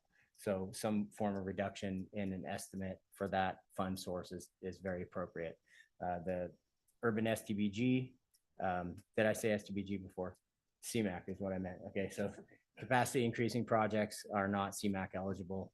Urban STBG, we could do a little bit better there. So he's definitely right in the consideration there. So, but then our forecasts also take into account the transit funding and other funds, you know, for the city of Placerville. So that's why it's a little bit different. But I hope to not confuse everybody even more. But anyway, if you have any questions, I'd be happy to try to answer them. That was really helpful. Yeah, really helpful. Thank you. Thanks. Any other questions on Chair, this? I'm sorry, Woody Deloria has his hand raised. Did you Oh, want to my maybe- goodness. Yeah, Of he's course, on put him one. through. Woody, didn't expect to hear from you today. Hello. Good afternoon, Chair Thomas, supervisors. Thank you. Yes, I'm away, but I couldn't pull myself away from this important topic. So I don't blame you. This so is good really, stuff. really, yeah, I really appreciate all the great work that Zach has done. He really laid that out perfectly. Thanks to Jerry for clarifying some of those things. You know, all the information that's been shared is accurate, and that is the RTP financial forecast and the TIMFI financial forecast are very different. And it's important to differentiate between those two. So, so that when the public or supervisors or commissioners are looking at those, you know, we make sure we're not trying to compare apples to apples. One thing that has been mentioned is this requirement for VMT reduction. The state of California, you know, in 2008 passed Senate Bill 375, which was really passed as a carrot to reduce VMT through transportation investments. And when Senate Bill 1 was passed more recently, the VMT reduction was tied to the funding. And so, you know, went from a carrot to a stick. And that's really why we've had to right size these financial forecasts to reflect those changes. And, you know, I think Director Martinez said the writing's on the wall. You know, the writing's actually in, you know, ink on paper now through CAPTI and CSIS, two policy documents that the state of California have approved to essentially double down on reducing greenhouse gas emissions through transportation investments. So, you know, it's very clear that we have to compete in that world that's very challenging. And I think it was mentioned that the county has to consider level of service in their CEQA analysis, but they also have to include VMT because, you know, the county and the city are subject to that as well. So we're not only having to mitigate for that level of service, but also for VMT. But really appreciate all the work. We fully support the proposal today that your staff has put forward, and we will be updating the regional transportation plan again in 5 years. SACOG will be doing the same. So we have a good chance to revisit this. And one thing, not to throw another wrench in the works, but one thing that's not included in all of this is a road user charge or some other mechanism to generate revenue for transportation, because the gas tax is a dying revenue source. We're driving far more efficient vehicles, electric vehicles, all that. So in the coming years, we're going to see some more of on the revenue side, new ideas and concepts coming forward. So just be ready for that as well. So thank you. I'd be happy to answer any questions. Thank you, Woody. Any questions for Executive Director EDCTC?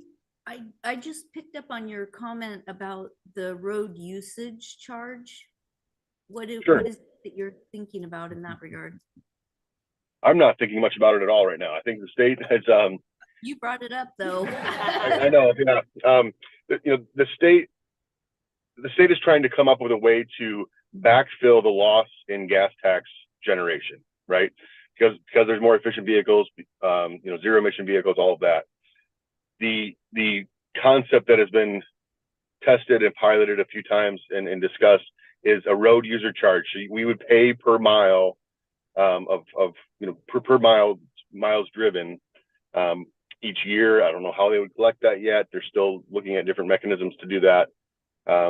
We're advocating for it to be scalable so that it's not a one size fits all, so that rural residents who travel, drive longer distances just for daily goods and services would be, more impacted by that. So there's nothing hard and fast yet with regard to road user charge, but it is coming. I think it's likely going to be the first attempt to backfill that loss in gas tax. Any more questions? No, thank you. All right, I think that's it. Well, safe travels, Woody. Thank you very much. Thank you. For being with us. All right, thank you, Jerry. Appreciate that. All right. All right, if there are no other questions on our grant funding item, then I would invite Mike Schmidt from Kimley Horn to come on up. And he's going to run through the updates to our travel demand model. Again, we're based on growth rates and allocations that the board approved, and to talk about the deficiency analysis that was performed based on all that information. So thank you, Mike. Good afternoon, Mr. Chair. Schmidt. Good afternoon, Chair Thomas, supervisors. My name is Michael Schmidt. I'm with Kimley Horn and Associates. Next slide, please. With apologies, this isn't getting any easier, so it's going to get probably more complicated. So these are the items I'm going to cover in the next 15 minutes or so. I'm going to start off with what's called a service volume update. And basically that is how do we make a determination as to whether there's an impact. So there's like thresholds, let's call it. Then we're going to talk about updating the travel demand model. So this travel demand model is this tool we use to forecast future volumes. So we had to update some of the assumptions in it. I'm going to talk about that. Then we're going to talk about deficiency analysis. So we do those first two things. What's the outcome? Where are the places we need to repair the roads or widen them to accommodate future growth? After that, we talk about fair share. So there's an allocation of cost to the users of those roadways. And so we touched on that a little bit with the external stuff. I'm going to talk a little bit more about that. And then finally, there's the costs. And obviously, there's been a lot of interest in that. Inflation has driven the cost of these projects up substantially over the last few years. Next slide. So the service volume update, the simple version is we use this document called the Highway Capacity Manual. It's been around 70 years. There's been 6 editions. A 7th edition came out during the course of since the last update.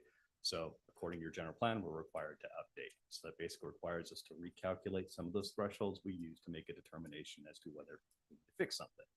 So there were some major changes in this one. So it did change the volumes more than usual.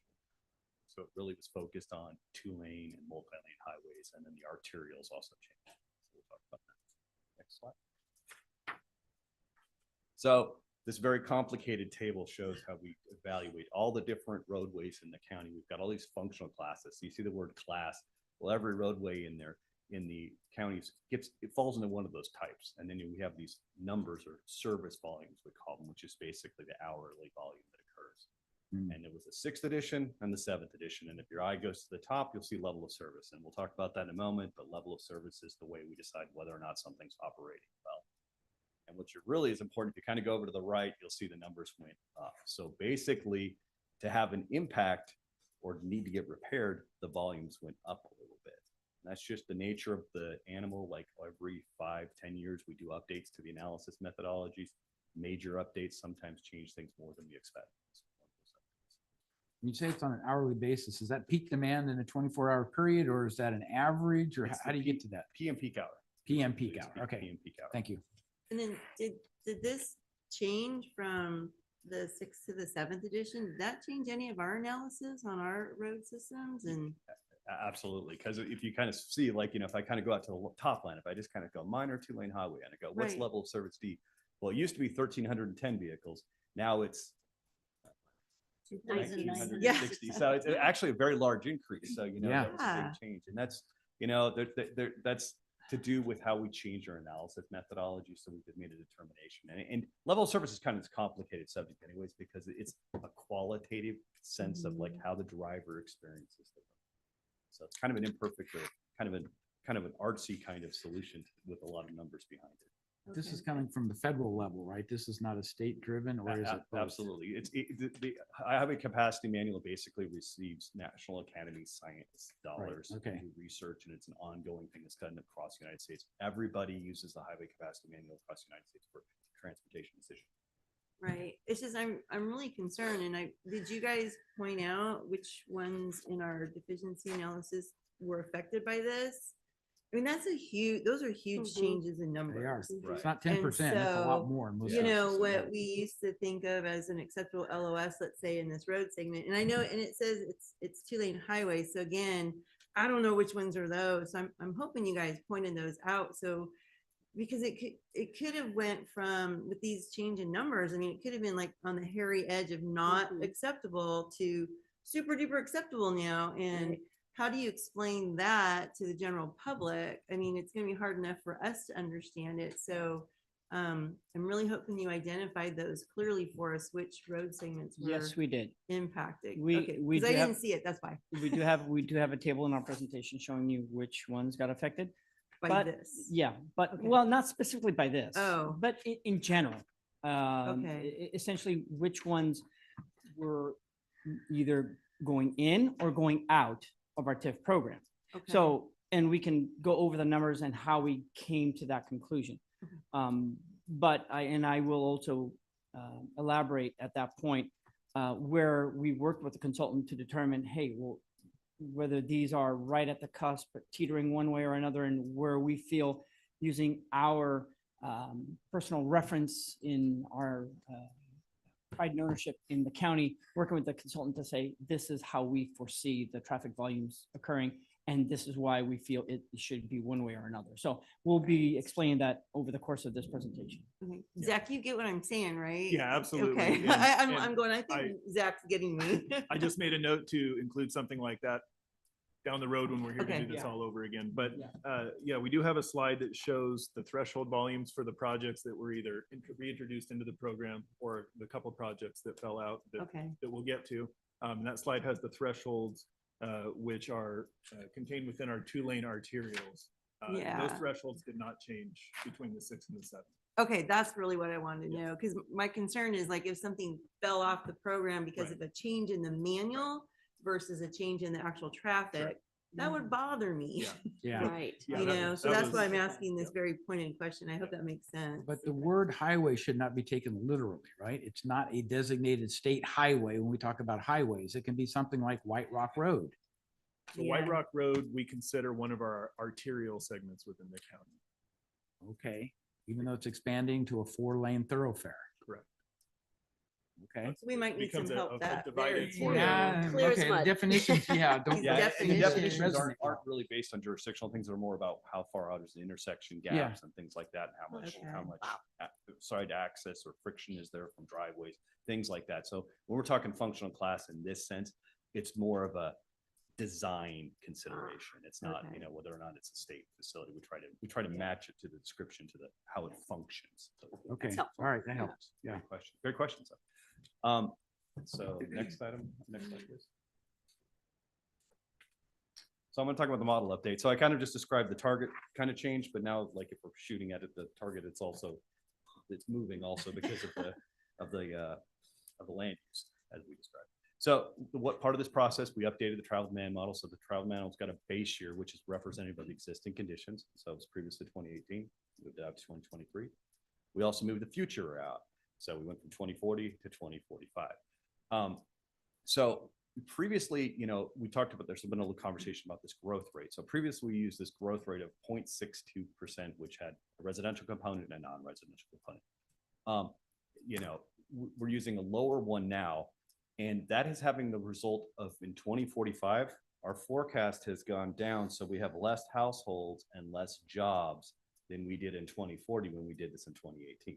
And to be fair, that's happening everywhere. I mean, if you look at forecasts in any MPO, any county across California, we continue to revise them down over time. That's been a trend that's been happening since the Great Depression in 2008. And forecasts that were going like this continue for a variety of reasons: out migration, lower birth rates, those types of things.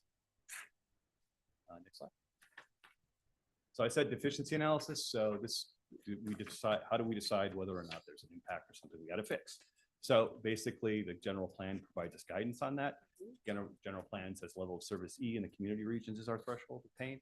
Level of service D in the rural centers and regions, and there's an exception on big table TC2 of the policies. We use the new service volume table, which I showed you, and we, as a result of the changes in the forecast to do with land use, and as a result of the new service table, we have fewer deficiencies. And then part of what's also in this is we also counted traffic. So we don't ever use a travel demand model to tell us what the existing traffic is. We go out and count it. So, you know, and so like that's almost this moment in time where we say, how is our forecast doing? And we've been over forecasting in part because we had more land use than is actually going in the ground. And also there's been some travel pattern changes post-COVID that have been noted across the state. Next slide. So this kind of gets us into the results. You know, basically there's 7 county roadways were found to be deficient. 3 segments dropped out, including Missouri Flat Road between China Garden Road, SR 49 White Rock Road west of Winfield Way, and White Rock Road at the county line. 1 segment was added back in, and that was Latrobe north of Investment Boulevard. So some changes, you know, it's not, you know, it often happens every time because every 4 or 5 years we're going out and updating this thing. We're getting better information to the comment about the forecast. And so we're, as time gets in, we're hopefully, that causes a little bit of changes. And to be fair, the forecast and the target change and just a lot of what's happened post-COVID has caused probably more change across the state and impact fees than I've seen in probably.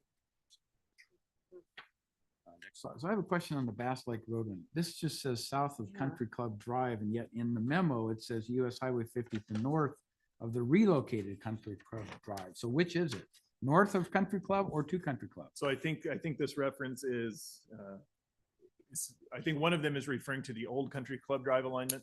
It's essentially All right. From the highway up to the new Country Club Drive will be widened from 2 lanes out to 4. Okay. So the reference to north of Country Club, I believe, is, you know, the taper from 4 lanes back down to 2 lanes. All right, thank you. Thank you. Next slide. So in terms of the state roadways, deficiency US 50 from El Dorado Hills Boulevard to County Line. So same as previous. Next slide. So the next slide, 2 slides just kind of show you where the areas of improvement are with the impact fee. It's really small, so it's one of spend a little time looking at. I'm not going to talk extensively about it, other than just to make the observation. Obviously, a lot of the improvements are as they start to close in, and that kind of makes sense because traffic gets denser as it gets to the more heavy roads. Obviously, we've all experienced that driving those locations. The needs are. Next slide. This one also just shows how it extends out, you know, just covering the whole in one slide. But you can see some of the red's county roads, yellow is interchanges, and blue is state facilities.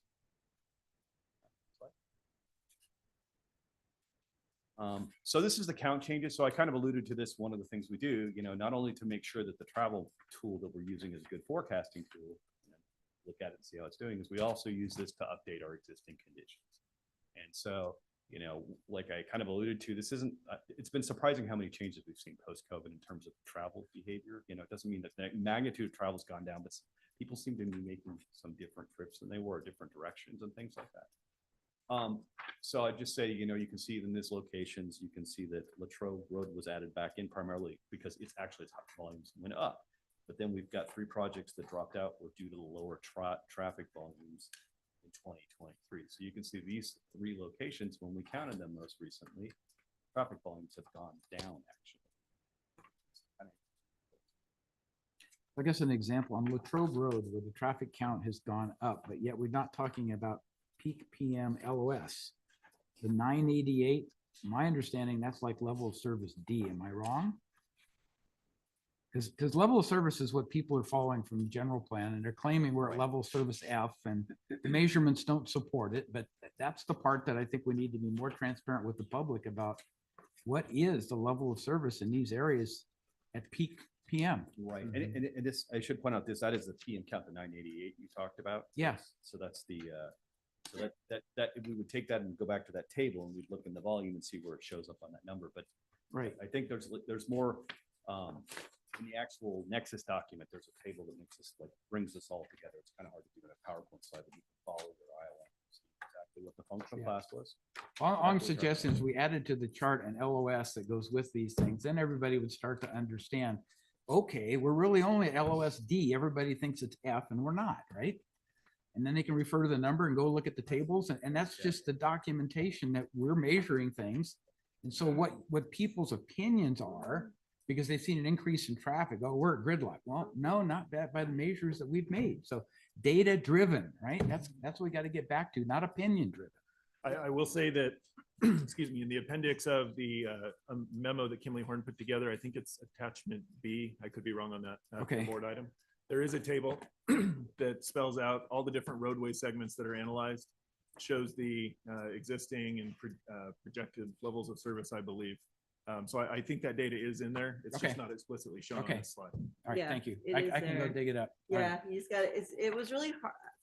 I spent lunch with these pieces of paper spread on my desk, Trying to going, digest this it, one's yeah. here and this one here. And I mean, the information is all here. I will say that I was able to connect everything, but I really had to focus and lay it out, you know, and dive into it. So I hear what you're saying, Supervisor Heidel. It was a bit of a challenge. So I don't know how we can make this data more packaged, though. That's the challenge every time we talk about this, is so someone can really look at it and not have to cover their desk in paper and try to figure it out while they're eating. It was ugly. If we can simplify it so that everybody gets on the same page, we'll do ourselves a big service. Right? Yeah. We'll make a note to add current levels of service to a table like this. Yeah, thank you. For Appreciate future that. Yep. discussions. And what the threshold is, like, yes, the threshold That's column. coming on the next slide. And then okay. Good comment. Maybe there's an opportunity to add an executive summary. It's kind of simplified to the doctor as well. So just to, again, you know, tip analysis, volumes, differences on segments dropped, you know, continuing that conversation. Examples of volume changes. Shows there's an increase in growth between 2023 and 2045 as compared to, you know, so this has got the 2045 volumes and those two. Some of that, so if you kind of go back, we're starting with the existing counts, they go down. We added a smaller forecast on, so we end up with some folks in the future that had less, both in the future and less than existing. It kind of makes sense if the traffic volumes are going down and the forecast is going. Next slide. So the next, I guess one of the other questions I have is how much do we take into consideration what's just on the other side of the Sacramento County line called Folsom Ranch? Great question. Because when I look at White Rock Road and I look at 11,000 homes being built over there, of which not even half of them have been built yet. Yeah. And they're advertising on their website, town center is a major amenity in this area. And with knowledge that Costco will probably be making an announcement, they're going to move into the county. We really have to look at, are these numbers realistic when we look at the region? Because I think the regional traffic growth on White Rock Road is going to be largely different than what we're measuring today. And I think that's going to happen within 2 or 3 years. That's a great comment. And I'll share. So the way the travel demand models is we've got the county obviously built out. We do the forecast for it, but we have this, what I think some alluded to, the buffer area. But the buffer area is, we've got a huge swath of Sacramento County we also model.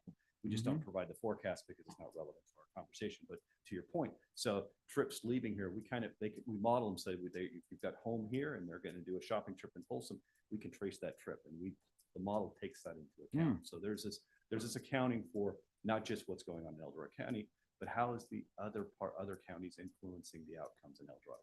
So larger model, much bigger than that we used in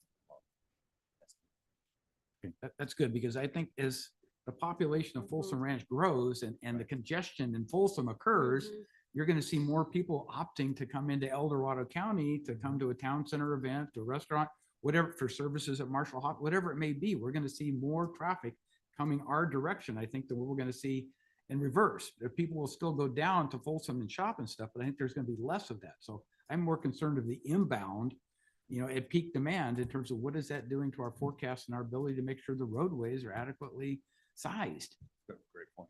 Great point. And just one other thing I want to make a note is that when we analyze our model and our network, we're analyzing with what we have currently in our general plan. So as much as my wife is really hoping that Costco is going to come in at that location, we can't bet on it and say, oh, well, we know for sure it's going to come. And so then we have to plan for it because it's not a known yet. Right. So until In a that week, happens. in a week, I think it's going to be, but we'll wait and see. Yeah. So. Well, thank you. Well, the next two slides are just kind of as reminders, you know, the TIF program zone structure. So we've got 3 zones, an A, B, and C. Which I think is familiar. You know, zone Z is or zone C is El Dorado Hills. B is obviously counterpart Shingle Springs. Remainder of the unincorporated, so 3 different structures. Talked about the fact that some of them have different offsets, A and B.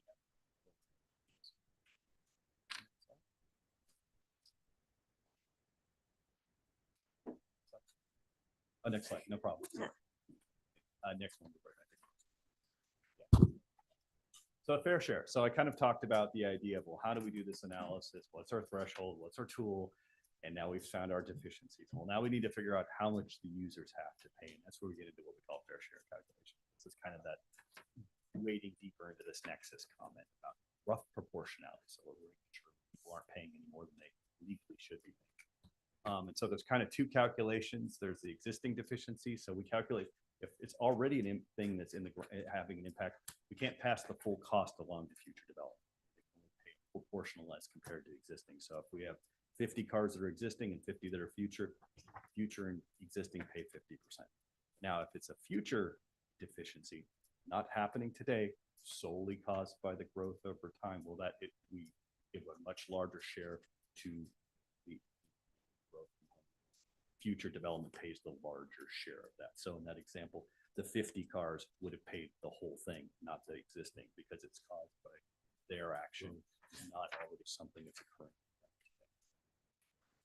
Yeah, the big concern has always been the last developer in gets to pay the full cost of the expansions and stuff. And this is trying to mitigate that if we use the TIF fees wisely, you know, consistent with where the demands are and things. And I think we can balance some of that out and better explain why it's set up the way it is. But it's a tough discussion. This is very, very complex for most people to understand. Yeah, no, absolutely. And the math is equally complicated, as the next table will allude to. Yeah.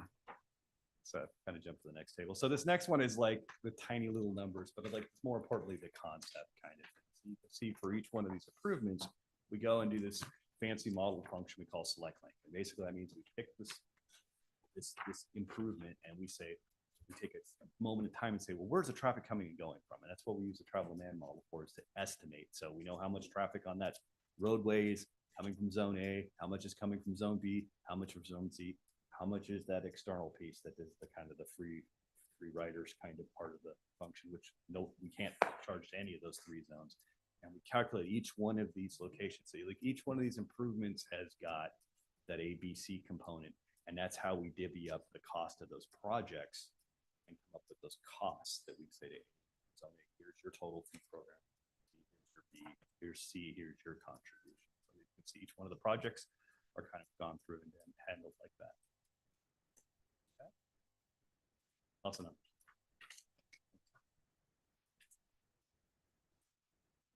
So this kind of brings us to the improvement costs. I kind of, not surprisingly,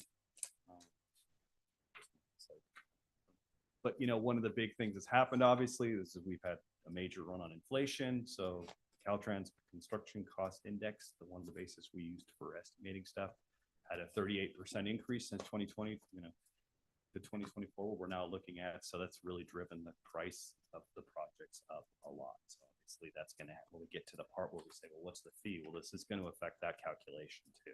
It's not just the how much are we going to divide to different folks, how much grant funding we have to offset that.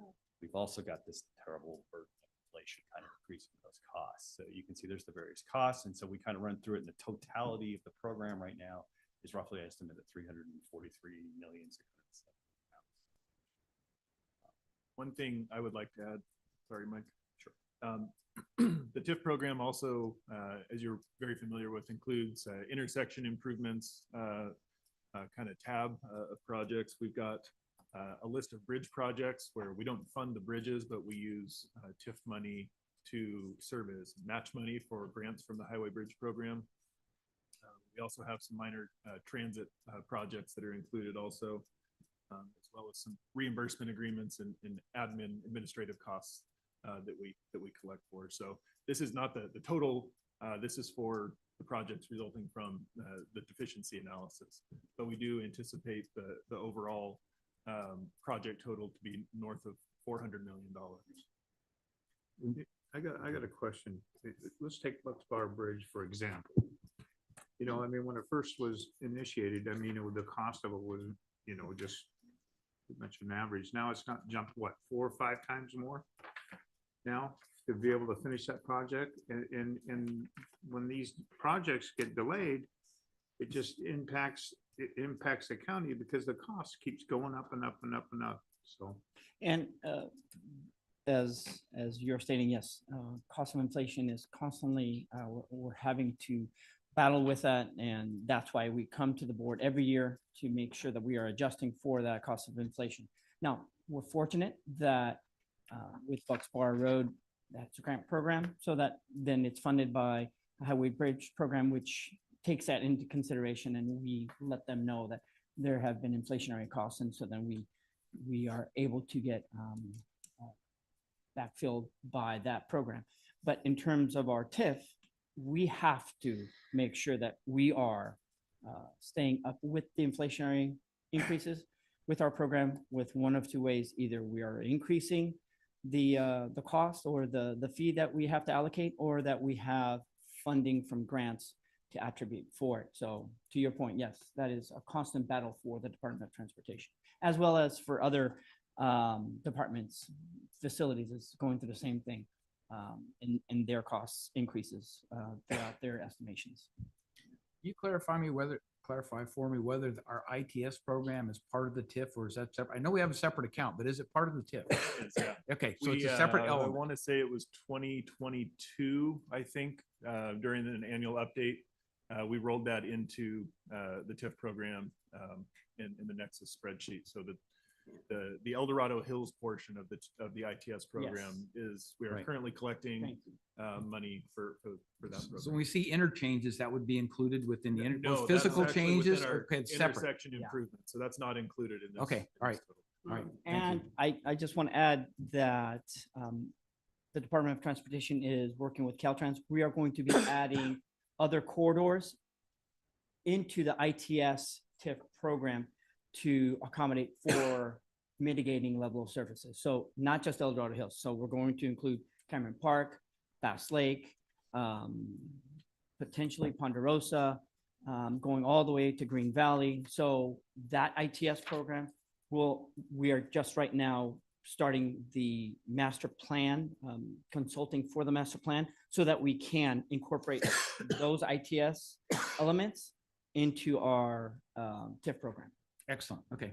Yeah, and I think Ponderosa would be a great one to add because it's so, well, it's seasonal because the high school's there. Yep. So it's seasonal school year. Like this morning, I forgot to leave early because school started, so my bad. Yeah. And then, well, it's mostly the school. And if they have events, you know, if there was an ITS system there, we could program it to get the problem with Ponderosa right now is that it backs up on the highway. And every time I'm watching it back onto the highway, you just cringe because you're, you know, waiting for somebody not to notice that the freeway is literally stopped right there. Yeah. I'm surprised we don't, I mean, we do actually have a fair share of incidents there, to now that I think about it, but I'm surprised there haven't been more. And that actually leads me to, I did have a question. I really like the sheets you guys had in the back of this each project that lists the costs and everything. Those are really nice. And I think they're in the CIP too, but you pulled these ones out. So, but another interchange that just drives me insane is Cameron Park Drive, because it's so dangerous the way they have.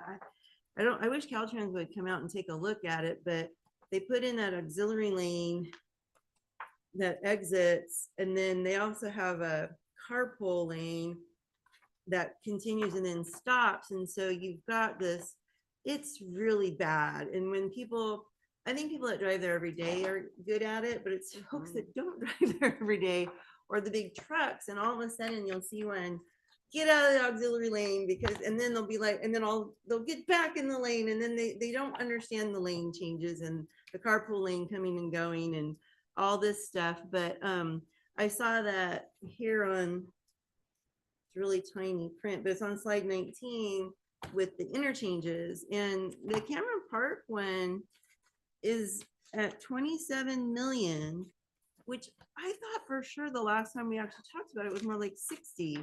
So did we change the potential design, or what happened? No, so the majority of the interchanges, with the exception of El Dorado Hills Boulevard, and I believe it's Silva Valley Parkway, those are phase 1 of the interchange.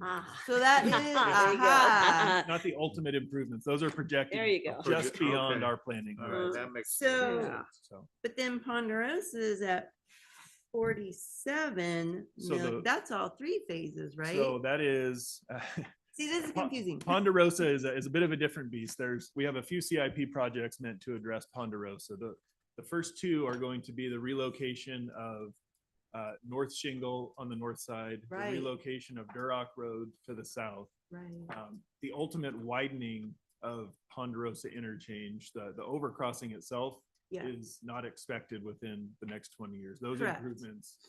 So the Ponderosa portions of the project address the major relocations of those 2 county roads, some widening to the ramps, and some work to the transitions in between, but does not include the actual widening of the overpass. So the 47 million is the 2 realignments right Yes. now. Oh, okay. But then Cameron Park, that is really deceiving, 27 million, because I'm like, no way. And do you recall what that actually is? I mean, that 27 million is going don't- to get us what? I believe it's Not much. I believe it's some work to the ramps and potentially a little bit of work on the north side. But I don't believe it's the interchange. It's not the The widening bridge. of the bridge itself. Oh, because that project is holding up us getting the HOV, is it HOV? No, no, carpool. I'm just gonna call it carpool because I HOV can't remember the lane, yeah. letters, but that project preventing the carpooling from continuing on, which is part of our problem. So, and we're not gonna get any help on grants for that, are we? Not unless current policies. Yeah. Man, well, I'll say it again, just because I like to repeat myself. But Sergio, our new Caltrans regional guy, did say in our CRC meeting, he said it to us, if we have a situation where capacity increasing, actually is related to safety, he would reconsider that. And so I would say, we could probably show the case where Cameron Park, especially the way it backs up, we don't have carpooling. I mean, I think that one we could maybe package and take to him and see if we could get something from there, because I get it. They're saying it's going to increase capacity, but really Cameron Park's kind of built out. Now it's just a big safety issue, and their auxiliary lanes and their carpool lanes are really what caused the problem. So That's a good point. if you want to work with Woody and consider going and talking to Sergio, he was very friendly at our meeting and seemed approachable.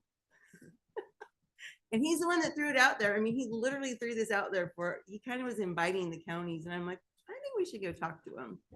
So I appreciate the data in this report. To me is It's really helpful. really Yeah. thorough, you guys. I don't remember getting the fair share table ever before. I don't remember seeing that before, and that was really helpful. So good stuff, but very complex. Yes.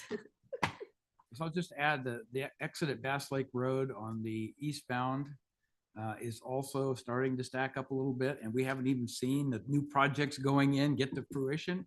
So I'm hoping Caltrans is paying attention to that, because that creates another one of these situations people don't know. People are stacked on the highway and boom, you got a rear end collision and somebody gets hurt badly. Right? So we've got to do something to work with Caltrans early if we can, to just make them aware of those changes. They're coming. Sure. So, thank you. All right. Next steps. Next All right. So what's left? So really the last steps are really kind of to take all the things we've talked about today, including the grant assumptions, and create the fee table. So then you can look and say, oh, well, how much is a single family home cost? Commercial. So that'll be done. And then finalize what we call the Nexus report, which is this document which encapsulates that and presents it in a way that meets the requirements. Then it'll be the board to make a decision about adoption. And I understand there will also be some alternatives to be presented in October. Yeah, thank you, Mike. Excellent. Yeah, so the action before us today, is to approve the proposed current percentage of local serving jobs as the basis for shifting residential to non-residential. We've certainly received information from staff on potential grant funding, and we're going to select a grant funding scenario that will be used to calculate the new TIF program, and then receive the information on the list of roadway deficiency projects resulting from the approved growth rates. And then, like it was stated, they'll be bringing back the Nexus model and allow us to see what this all means for our TIF fee program. So really today we're establishing the baseline and the foundation for our program. So it's, as we've all said, this was all very complex, a lot of information, but everyone has done a really good job in helping us walk through this to have a comprehensive view of a very complex issue. Are there any final questions or comments from the board? And then I'd like to invite our auditor up if he has something to say.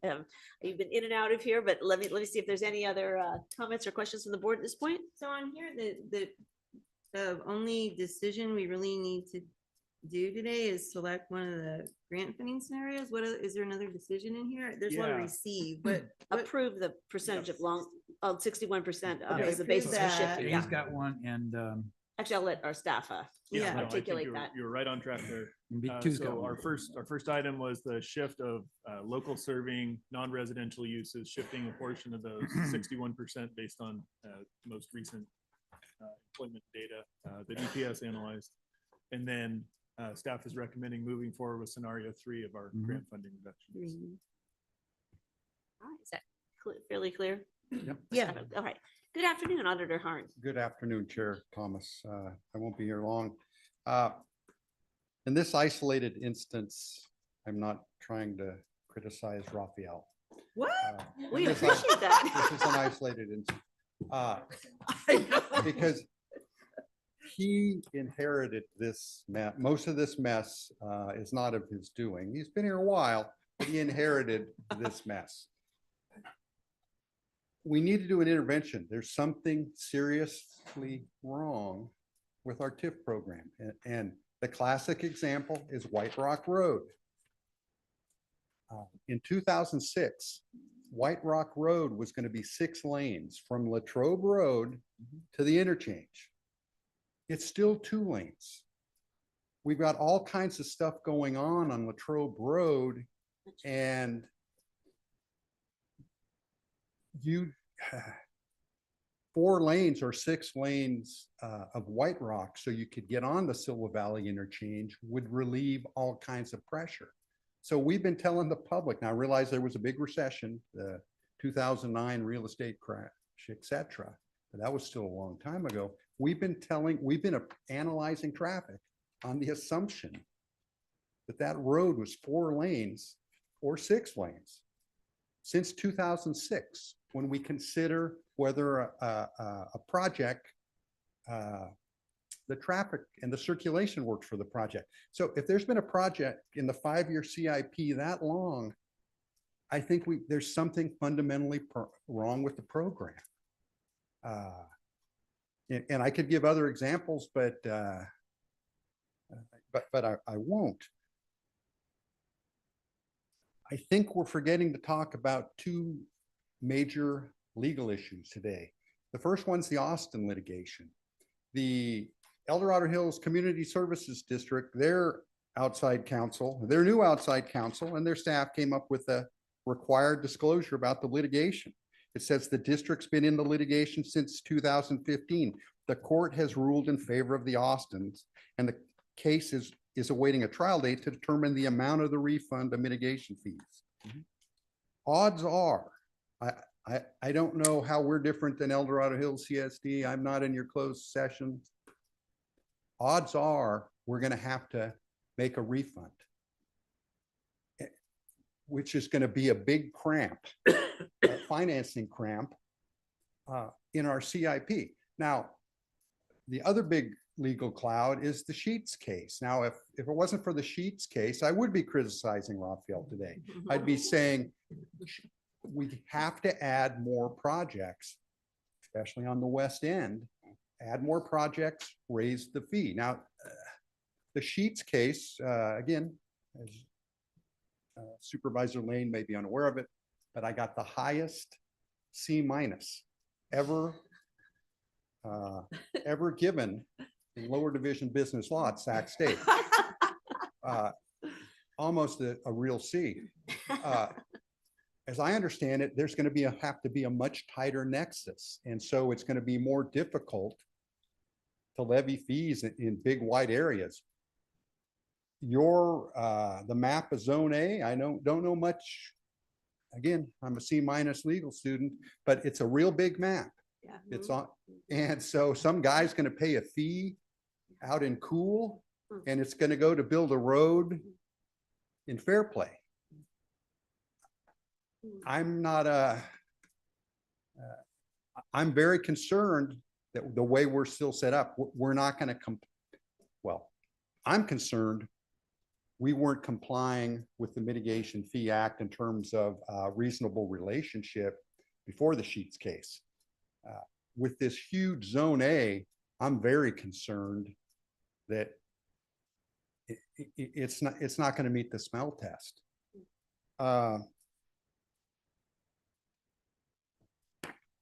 Raphael. That's a nice He ring made to a it. he's made a gender switch apparently. Raphael and I are working with a few developers related to some development agreements and specific plans. We're telling them, you're going to have to build roads. We're probably not going to reimburse you.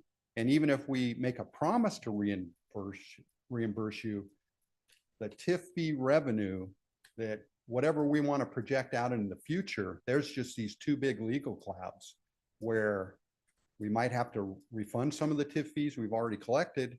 And then we may have to, you may be building a project in El Dorado Hills and say, okay, I'm going to get reimbursed when these TIF fees are going to be levied. Well, maybe the TIF fees are going to have to be real microscopic.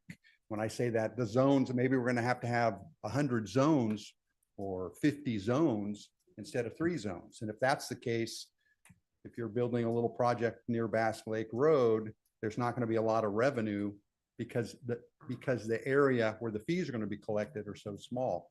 So the main thing I want to impart, I do not believe that the county can rely on this TIF program and make discretionary land use decisions and just say, well, the TIF fees are going to, if there's a traffic problem that pops up, the TIF fees are going to be there to mitigate the traffic problem. At this point in time, I don't think we can say that. That's all I've got. Appreciate your perspective and being with us this afternoon. You think- Additional food for thought. I don't think we could say that 10 years ago. So Yeah. what's changed? Can say what That the 10 TIF years? fees are going to be there to pay if a traffic problem comes along. I mean, we haven't been in that mode for years. Well, I don't want to now see, now you're triggering me and now I'm going to start. Okay, forget sorry, it. fine. Forget Now, it. Raphael's kudos is- That's something Raphael had anything to do with. We took all kinds of road improvements, and then the ones that make no sense to me to take out of the program are the ones in Zone 8 or whatever it's called, Zone just C. Zone C now. Yeah. Makes made no sense. There's plenty of growth. There's a lot of growth going on. There's becoming more and more traffic, and we took all those, we were collecting fees to make a 4-lane Bass Lake Road, and we stopped. Same thing about Green Valley, all the way to Deer Valley. The plan was that was going to be 4 lanes. So some of these specific plan and DA negotiations coming forward, they're just going to have to be conditioned to make the improvement for us. And in some cases, we may have to pay them back in the distant future with tip fees. In other cases, we're just going to have to tell them we can't pay you back. That's point well taken. Thank you. All right. Thanks for being with us, Joe. Thanks, Joe. All right, let's go ahead and take public comment on this item. Now taking public comment on item number 30. Individuals will have 3 minutes to address the board. The timer will notify you when you have 30 seconds remaining and again when your time is up. Public comment will be taken first from those participating in the boardroom and then from those participating through Zoom. For those participating by Zoom, please make sure you unmute yourself when called upon. If you're joining the meeting by phone, press *9 to indicate a desire to comment. If you're joining by Zoom, press the raise hand button. Please voluntarily state your name for the record. Seeing no public comment in the boardroom, now taking public comment from online participants. There's no public comment. Wow. What? Surprised. It was so good. Wow. Wow. I am surprised. Okay. Did you mark that down, Raphael? Wow. Mark that down too. Yeah, where did Chris go? Wow. Anyway. Okay. I have a really just totally different question out there because we've been using cell phone data in other studies and things to track people's travel patterns. Do you guys do that in any of this to kind of like verify those out trips and all Those that external stuff? trips? Yeah, thank you. External out. Excuse me. I think for all of the counts that we use to calibrate our model, we've used tube counts or camera counts that our staff from our materials lab collects throughout the year. For individual developer discretionary traffic studies that are done, we have started to see and allow more of the big data, not necessarily to provide the sole source of traffic counts, but to kind of validate some counts. Yeah, because I was thinking when Supervisor Heidel said that about, I think it's going to be interesting to see when the South Folsom is getting further developed, where those people are going. And, you know, the cell phone data is pretty telling. I guess it's overwhelming though. It's so much data, but it is a lot of there's data. ways and tools to get through it, I guess. So that'll be neat to see. Yeah. AI. You gotta sort through it all. Yeah, AI can do that for you. So anyway, just curious. Thanks. I had one final question on the list on the staff report, the projects that are listed in the major update, and that's on item 8, the Headington Road extension. Recognizing that there's there's a project going in there, and that may or may not be required in the future. I'm sorry, could you say which project The that was? Headington Road extension, El Dorado Road to Missouri Flat Road. So Yeah, at what point do we, know when a project is needed or not? Sure. So that's part of us collecting counts throughout the year, every year, and we're constantly checking on those and then updating our travel demand model to determine when the traffic on neighboring streets are going to need sort of that relief valve, when what we like to call parallel capacity.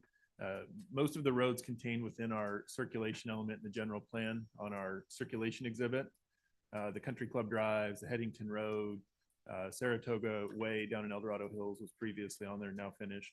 Those are parallel capacity projects that serve to provide us that relief valve. So when the overall area becomes sort of saturated, we'll look at implementing those projects. So we do have the Headington Road extension in our 20-year CIP. We haven't seen that area saturate itself with and get to the level where that project's essentially needed, or I should say to reprioritize it above other projects that might be needed soon. So if we find in the future that it's not warranted, then it would have to be taken out of our CIP and our circulation element. It would have to be essentially a general plan amendment to remove it. That would kind of be the first step. All right, thank you. I do have one follow-up based upon the auditor controller's comment. Number 12 was White Rock Road widening, Post Street to South Silver Valley Parkway, and I think that's what he's speaking to. And I've always been looking at what's the level of service, and the level of service I've seen in there, PM is like D, but maybe I'm wrong. So that's what we have to have the funding available to make the improvements when necessary. But right now, I don't think we're at that trigger point. Am I wrong in that assessment? Yeah, so the section of White Rock from, I believe it's actually Post Street out to Silver Valley Interchange. Right, yeah, okay. Yeah. Yeah, you're correct. The level of service, if you look, I'll put myself on the spot here. It's sheet 12 of the Kimberly Horn memo that was put together. Okay. Zach has big font. Yeah, he can read I it. can He's see got it. good eyes Look too. at that. Happy to pass it around. I believe on that little table, if you can read it, there is, it's number one project or roadway segment 150. It's White Rock Road east of Latrobe. Yep. And these are showing our current volumes and then the projected volumes, I believe. I'm sorry, these are the 2045 volumes, AM and PM peak hour. Okay. And so we're showing that the AM peak hour is projected to be 1,500 cars during the AM peak hour. If you'll remember, our threshold was 1,510. So right there at the threshold. Got it. Oh, You look yeah. at if you look at our PM peak hour, we're projecting 2,000 over almost 2,400 cars, so well Yes. over that threshold. Right. Okay. So that's what triggers the red flashing light in the deficiency analysis to Yeah. say, hey, you've got a level of service issue here. You need a CIP project to address that. What's the cost of that project? Include that into the total cost of the TIF program, so we're collecting appropriate fees to pay for that project when it's needed. Okay. Do we know what the LOS is out there, peak demand right now? I believe we're hovering on the Yeah. DE. DE? Yeah. Okay, all right. So it's between, all right, D to E. All right. Thank But you. Does LOS though, it's not just the number of cars though, it's how they're moving, right? Is that part of it? And that area, because of all the ins and outs in that middle lane and that's Where do you measure? that's a really gnarly place. I mean, in addition to the volume. So at what point does the movement and the congestion enter into LOS? So it's the difference between analyzing an intersection for level of success, where you're looking at level of service, where you're looking at delay, how long it takes a vehicle to move through an intersection, versus roadway segments, where you're looking at the capacity of that roadway. Okay. So Not to mention, sorry to cut you off, Zach, but anytime you also introduce other movements, so if you have more driveways, more intersections, Right. more obstruction, all of that starts to degrade the LOS for a road segment. So if you have, let's say, a two-lane highway from, let's say, Camino all the way to Lake Tahoe, well, that has much more capacity because there's no conflicts. There's no driveways. There's no one impeding traffic flow.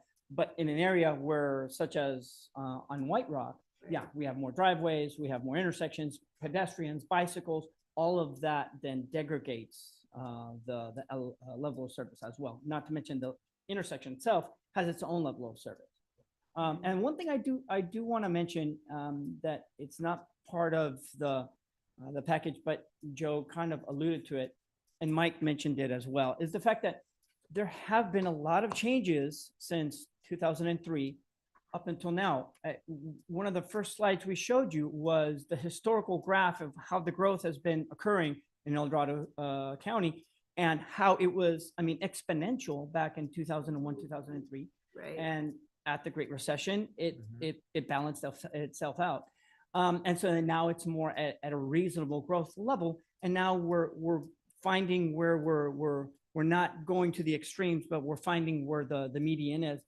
But because of some of the wild fluctuations that we had in 2001, and then in 2008 and 9, there have been a lot of changes. And so Joe is right. Darn it, he's not here for him to hear that. And the fact that, yeah, some projects did come out in 2016.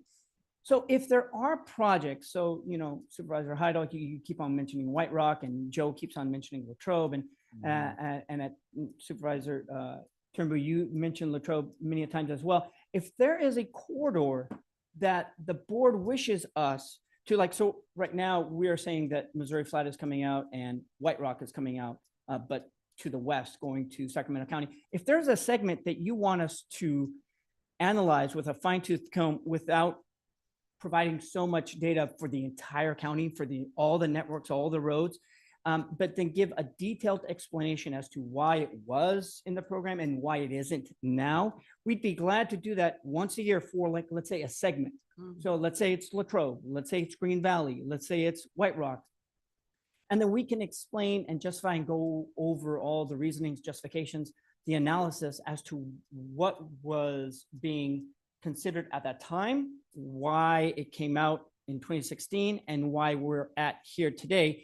And essentially giving a good explanation in depth for a particular location, which is, like I said, it's very complicated to do at our major update, but once a year during our CIP update, that is reasonable and feasible. So it's just another option that if the board wishes to ask that of the Department of Transportation, I will be adding that to every CIP conclusion from this point forward. But if today there is a segment that you wish us to look up, we'd be more than glad to do so. So Okay. Okay, I'll leave that so up. Wet Rock and Latrobe Road, and I want it on my desk by next week. The only thing I would say is we can have that discussion perhaps at the next annual update. Yeah. Nothing Well, is gonna change. The next, yeah, nothing's gonna change for this annual update. I'm Yeah. saying for us to analyze every time we get back to the annual update, that we can look at a corridor, because the Department of Transportation is extremely busy. And so, and we have extremely tight timelines with our major update right now. So we can't deviate unless there is a red flag that was discovered in anything in our presentation here today that would deviate from where we're headed towards in our major update. But what I'm saying is, for future requests, future possible analysis or reevaluation of segments that the board or others feel it's important for us to evaluate, we'd be more than glad to do that to provide that transparency. And we can, yeah, as you meet with as we meet, with our Yeah. Director of Transportation on And on we a can do that monthly the old- basis, we can make those individual Right, right. suggestions, Mhm. When you come back to us next year. So, Exactly. The only thing I ask is that then it'd be a collective request by the board for one location, because I can't look at, let's say, for example, you. Oh, that's a good point, yeah. District 3 asks for Missouri Flat, or District 1 asks for Green Valley, and then District 4 asks for a different. I have to make sure that it is coming from the entirety of the board for one location. And County Council, does the board item today give us the ability to do that? Direct what should be included in the next annual update? You can provide that. I mean, I believe that's quite a ways off. Right. Exactly. And we have capacity for that. Okay, so is there They're any? coming back on the 22nd of October if we move this, so that might be a consideration. at that And yeah, point. that's right. We are coming back in October. So if in October you want to ask us what to reevaluate or reanalyze for the CIP update, which we start in February, we'd be more than glad to do so. I And might I'm also happy to just. negotiate with all of you. All right, so, of course. Individually, okay, All right, yeah. more to come. All right. I'd Brown also Act again. suggest maybe having that discussion when we come back for perhaps the board workshop or something next March. Yeah. We normally start the CIP update process right around the holidays, even before the new year. Mhm. We're going to be, our plan is to be with you again on December 3rd for final adoption. There's not much that's going to change there in that short period of time. So perhaps Oh, we okay. we That's a have that good discussion point. a When you little bit. start the Good. next Yeah. one. We got some then time. All right, so we we're can not going to kinda complicate guess. today. Okay. All right.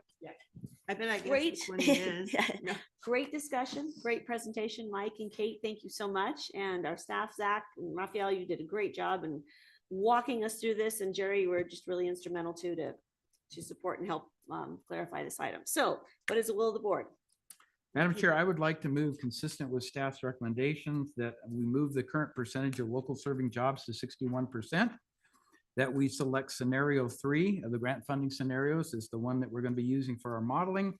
And that we direct staff to proceed to the updating with Nexus model and return to the board on October 22nd. Very good. Second. All right, been moved by Supervisor Heidel, seconded by Supervisor Pearlin. Any further discussion? Say no? Okay, great. All those in favor? Aye. Aye. Sounds good. Great discussion, everyone. Seeing none. None. No, great discussion. Thank you all. Appreciate it. All right. You didn't want to keep discussing? Come No, on. it was great My discussion. favorite. Great, My great favorite discussion. topic. You can sure tell it's getting late. in the Actually, you day. know what? really. We did really good, you guys. We That did. was, that was slated for potentially 3 Oh, to wow. 4 Yeah, hours. yeah, We yeah. did- We did really well. That's because you set us up for a Yeah. successful Yes, deliberation. the explanations were Thank you. excellent. Yes. Thank you all. Yeah, thank you. Appreciate it. All right, with that, we have board member updates, and who would like to start us out? Tom Oh. would like to start us out? Sure. Tomorrow's the Tahoe Summit. That's sponsored by Senator. Alberto Gil? Oh, no, No, No, Senator, US Senator. Nevada. oh, Nevada. Oh, what's his name? No, her. Her. Yeah. I know This nothing is a about game. Nevada. I love this game. Yeah, do you know? Mastos. Cortez Masto. Oh, Thank you. there it is. Yay. All this TIF stuff just really got Flooded to your me. brain. Yeah. That was muddy. Yeah, was so so that's muddy. tomorrow. It's going to be exciting. The topic is transportation. And Secretary Pete Buttigieg is going to be our keynote That'd be speaker. great. The theme of the event is technology, transit and trails. Perfect. It's perfect. It's transportation. We just want to mention to my colleagues that the VHR ordinance should be coming to you in the very first meeting in September for a first reading.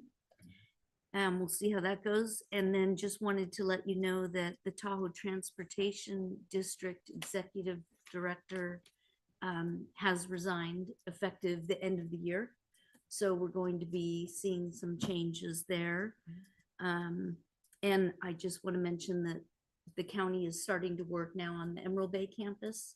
That's the old Barton campus that the county bought that we're trying to, thank you, that we're trying to, get everybody on the same campus. Oh, that's So, what we're calling it, it's- Emerald Bay campus right now. For is- right now, For right now, okay. for right Because I now, was like, just so we could call it something other than the Something. Barton campus. know. Over and over. Okay. That's it. Great. Well, we wish you a very productive summit and thank you for representing us there. Of course, That's great. yes. Wonderful.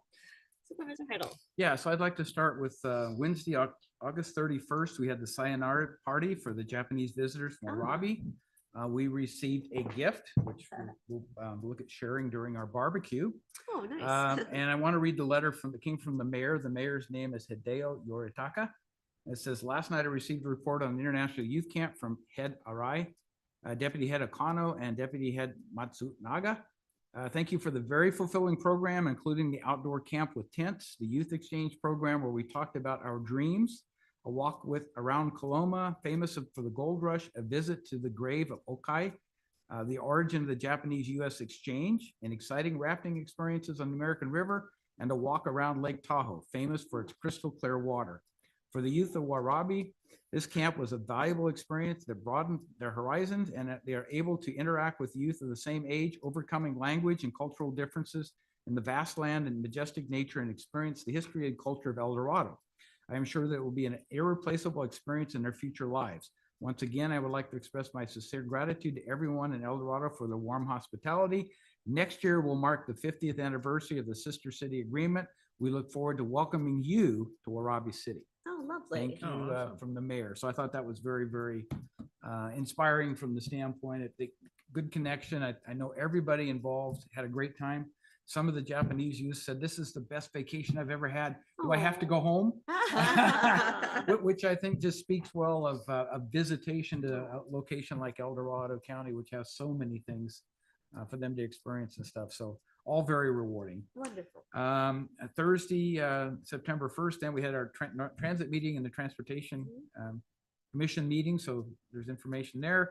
And then lastly, on Monday, we had this SPTC JPA board meeting. Supervisor Turnbull was in attendance as well. Yeah, and I asked John to leave the room, so. Yeah, and I did.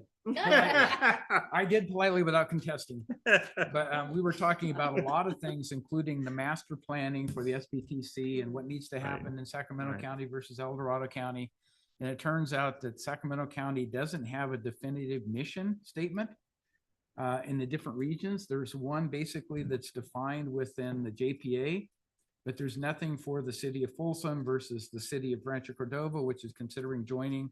So we're kind of taking a step back from the standpoint of what is it that's their mission statement. I think it's clear in El Dorado County, and we keep trying to basically make sure that that's not lost.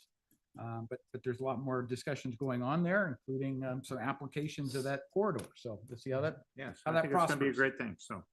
And then the same evening, we had the El Dorado Hills Community Council meeting. The guest speaker was Jan Bennis from the clubhouse, and he explained to us what's going on with the new opening clubhouse. And it turned out that day was the opening day of the El Dorado Clubhouse.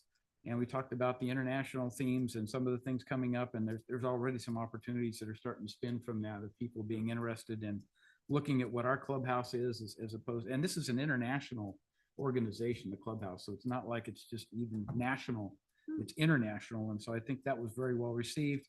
And then we had a very good presentation made by the fire chief that explained all the things they have been doing recently with the training center and education and opening up that regional facility to a lot of varied uses, and it's getting a great reception. So one of the prime examples where Mitigation Fee Act and developer fees has really brought something to the community after probably 20 years of investment that's making a huge difference, not only for El Dorado County, but the whole region. And so that's one of those things that if you have the time, I would encourage you to take a look at the presentation chart, because there's a lot of information out there in terms of what our local fire department's been doing and been involved with. So that's it. Yeah, good. Thank you. Supervisor Turnbow. Yeah, I just want, we had a transit and transportation meeting, and we had the SBTC that John and I attended. And I spoke on some things. I can't really talk about it because of violation of the Browns Act. So anyway, and then I had a chamber luncheon with Tom McClintock, discuss some of the things that he could help us with in our county, especially coming with a lot of the fires and stuff that's going on, vegetation management and things like that. Also had a DOT ride along with Brian Mullins and some of the issues that's going around in Cameron Park, but also went out and looked at the road from E16 to River Pines. Is beautiful. They did a great job. I want to commend Camp for all the hard work they did. And right now, PG&E is putting the new underground power lines that's going from Bucks Bar Road all the way to Holiday Market. And that's being done right now. So expect delays, especially if you're out there. And then I attended the juvenile justice meeting we had that was on Friday. Discussed a few things, especially when it comes to kids and what the different programs and grant money that's available. And then Lori and I both attended the Cameron Park CSD evacuees dinner, which I want to really thank Poor Reds and, for Dean Hyatt for doing that, cooking the dinners, and then Casey King supplying all the meat. So I really want to thank them. It was a great thing. It was about 80 people. Everybody really appreciated it too. So Wonderful. they were really, everybody was upbeat. Let's just put it that way. So it was really a good thing. And then Title 25, we got the new plans. You knew that, right? For the new house. So it's 740 square feet. Already been submitted. So that's a great thing. And then discuss it with Rod Pimentel. So the mill, maybe that we could get the lumber at cost, wholesale, basically through him, he can mill it and charge. So it might be a good thing for the help the people and the residents out there. Instead of having to go like the Home Depot, whatever, they could buy it just directly from this mill. So it's a great thing. So anyway, working forward. Work in progress. Let's put it that way. Thank you. Supervisor Partland.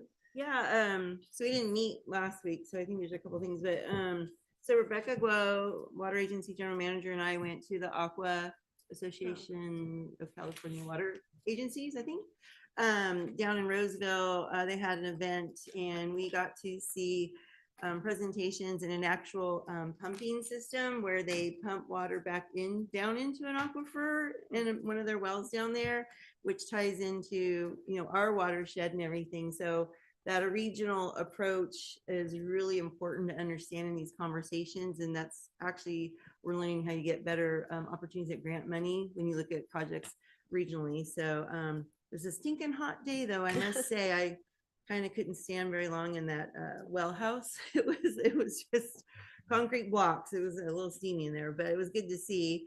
And then Supervisor Thomas, you and I met with our housing and homeless working group, kind of to talk about, and Olivia has been doing a good job of informing everyone about, we're looking at what the impacts are of that Supreme Court case on the Boise, v. Martin, and what does it really mean to our county? And we're working through that. We really That was don't a good know. meeting. Yeah, it was a good meeting to talk about it, but we really don't know yet what we don't know, but talks are going on about that. I did attend the El Dorado Opportunity Knox, the COC meeting, just because I think that, now that the board has a good relationship with the COC, that Supervisor Thomas and I, if one of us are available, we try to attend to keep that connection, because we didn't have that before. And I've told them that I will try to come as if we're available, and I think they appreciate that. And I know I appreciate hearing what they're doing. So that was nice.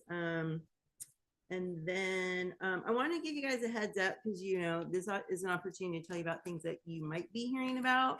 I had a meeting with my Fish and Wildlife Commissioner, and there's some concerns about the constraints of being a county appointed formal committee that has to follow the Brown Act. And our committees sometimes struggle with those constraints. And so they're going to be, I believe, at their next meeting, having just a discussion item as a commission and the commissioners on, do they want to change how they do things, meet less frequently or have more ad hocs, or consider doing something completely different. But I just suggested that they have a conversation about it. So I think that'll be, so you might hear from your commissioners, is why I'm letting you know this. And it wasn't my idea, just so you know, but I heard the concerns and I was throwing out ideas.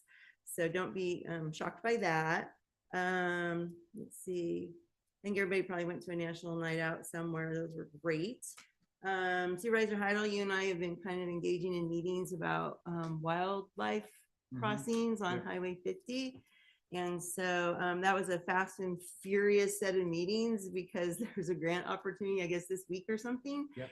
And so, so we have some very motivated volunteers that are have the skill set, and they've been working with Transportation Commission and our DOT to submit some preliminary grant documents, because we're all kind of tired of seeing dead animals, and not just deer. I mean, you'll see turkeys, skunk, you name it. So we're looking into funding opportunities for that. And apparently there's quite a bit of money out there right now, because it's an increasingly, it's costly. It's costly to people, these incidents and accidents. So looking at it from the people side, not just the animal side, which, those animals. And then, I just want to let you know that, remember when the Commission on Aging was here and we talked about the pilot program with the telehealth and everything? So they did connect with Martin and Twistle at Marshall, and they already had a meeting. I missed it. I was late. But they met, and I think the Commission on Aging is going to try and take up that torch and find out ways to, for grant funding and to increase that in our county, because they see that that's such a great match for our residents. So I mean, totally see the value when our committees and commissions come and report to us, because then it starts these neurons going and we have good conversations. So I thought you guys would appreciate knowing that. And I think just lots of Crozier Fire, thank you, Supervisor Thomas is our chair, for supporting the meetings. And I think we interfaced really well with staff on everything, and we were very present, representing the board. And that went very well. It did. Plugging in with the incident. It truly did. And then yesterday, just because I want to get my mileage, I have to report out that I was in Tahoe yesterday. Our first 5 El Dorado board met in Tahoe, because we have quite a few Tahoe folks up there, and it was the first time we've all met face to face. And so it was really nice to meet the other, I think that's a board of directors, other directors on the commission. And we talked about, we did a Brown Act refresher. That's why I kept mentioning Brown Act today. I went, oh my gosh. And we talked about the community needs assessment. because first five will be kind of like taking a look at that and then passing it off to other groups. And then they're going to refresh the big community needs assessment. And then also the strategic plan for the next 3 to 5 years, which hubs will hopefully play a big part of. And it was really neat. They played a video of when the hubs program got the CSAC award in 2019.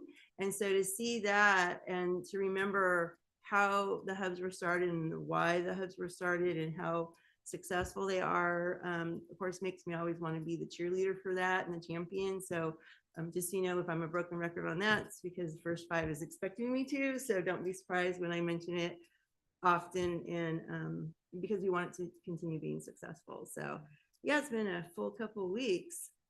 Very good. Excellent. Well, lots going on. And to piggyback on your community needs assessment by the first five commission, at my recent meeting with the Youth and Families Commission, we're going to be taking that community needs assessment and rolling it into helping inform our data dashboard for where we need to go with the Youth and Families Commission. So I love that there's now a greater degree of coordination and synergy between these different entities to Deanna pull was it at our all together. meeting, Yes, right? exactly. She she's on was. there, yes. Yeah, and she's our coordinator. So I love to see that synergy happening. And I have a very brief report update on matters of county-wide concern, because I was on vacation last week, which is lovely. The only thing I'd like to report is this week we had our meeting with Caltrans on documenting and establishing the harvest traffic procedures manual that is going to be kind of codified. So every year we don't have to reinvent the wheel every year. And so that meeting, we talked The about it Apple at Hill EDCDC. event. Yep. And so that meeting occurred yesterday with our Caltrans partners and went very, very well. And our local community members and farmers helped inform and make a few tweaks to it, but we'll be adopting it in the next couple of weeks. So really good to see that coordination with DOT, with EDCDC, with Caltrans, just really Good collaborative. timing, Yeah, too. really good timing. So that's going very, very well. And that will be, I think, a major improvement to the harvest traffic problem that we see every year, just having those established procedures in place with Caltrans especially. So excited. Your CAO. Nothing to report. Thank you. All right. Well, with that, it was a great day. Thank you all for your engagement. And Kim, thank you again. And with that, at 3:11, we are adjourned. Okay.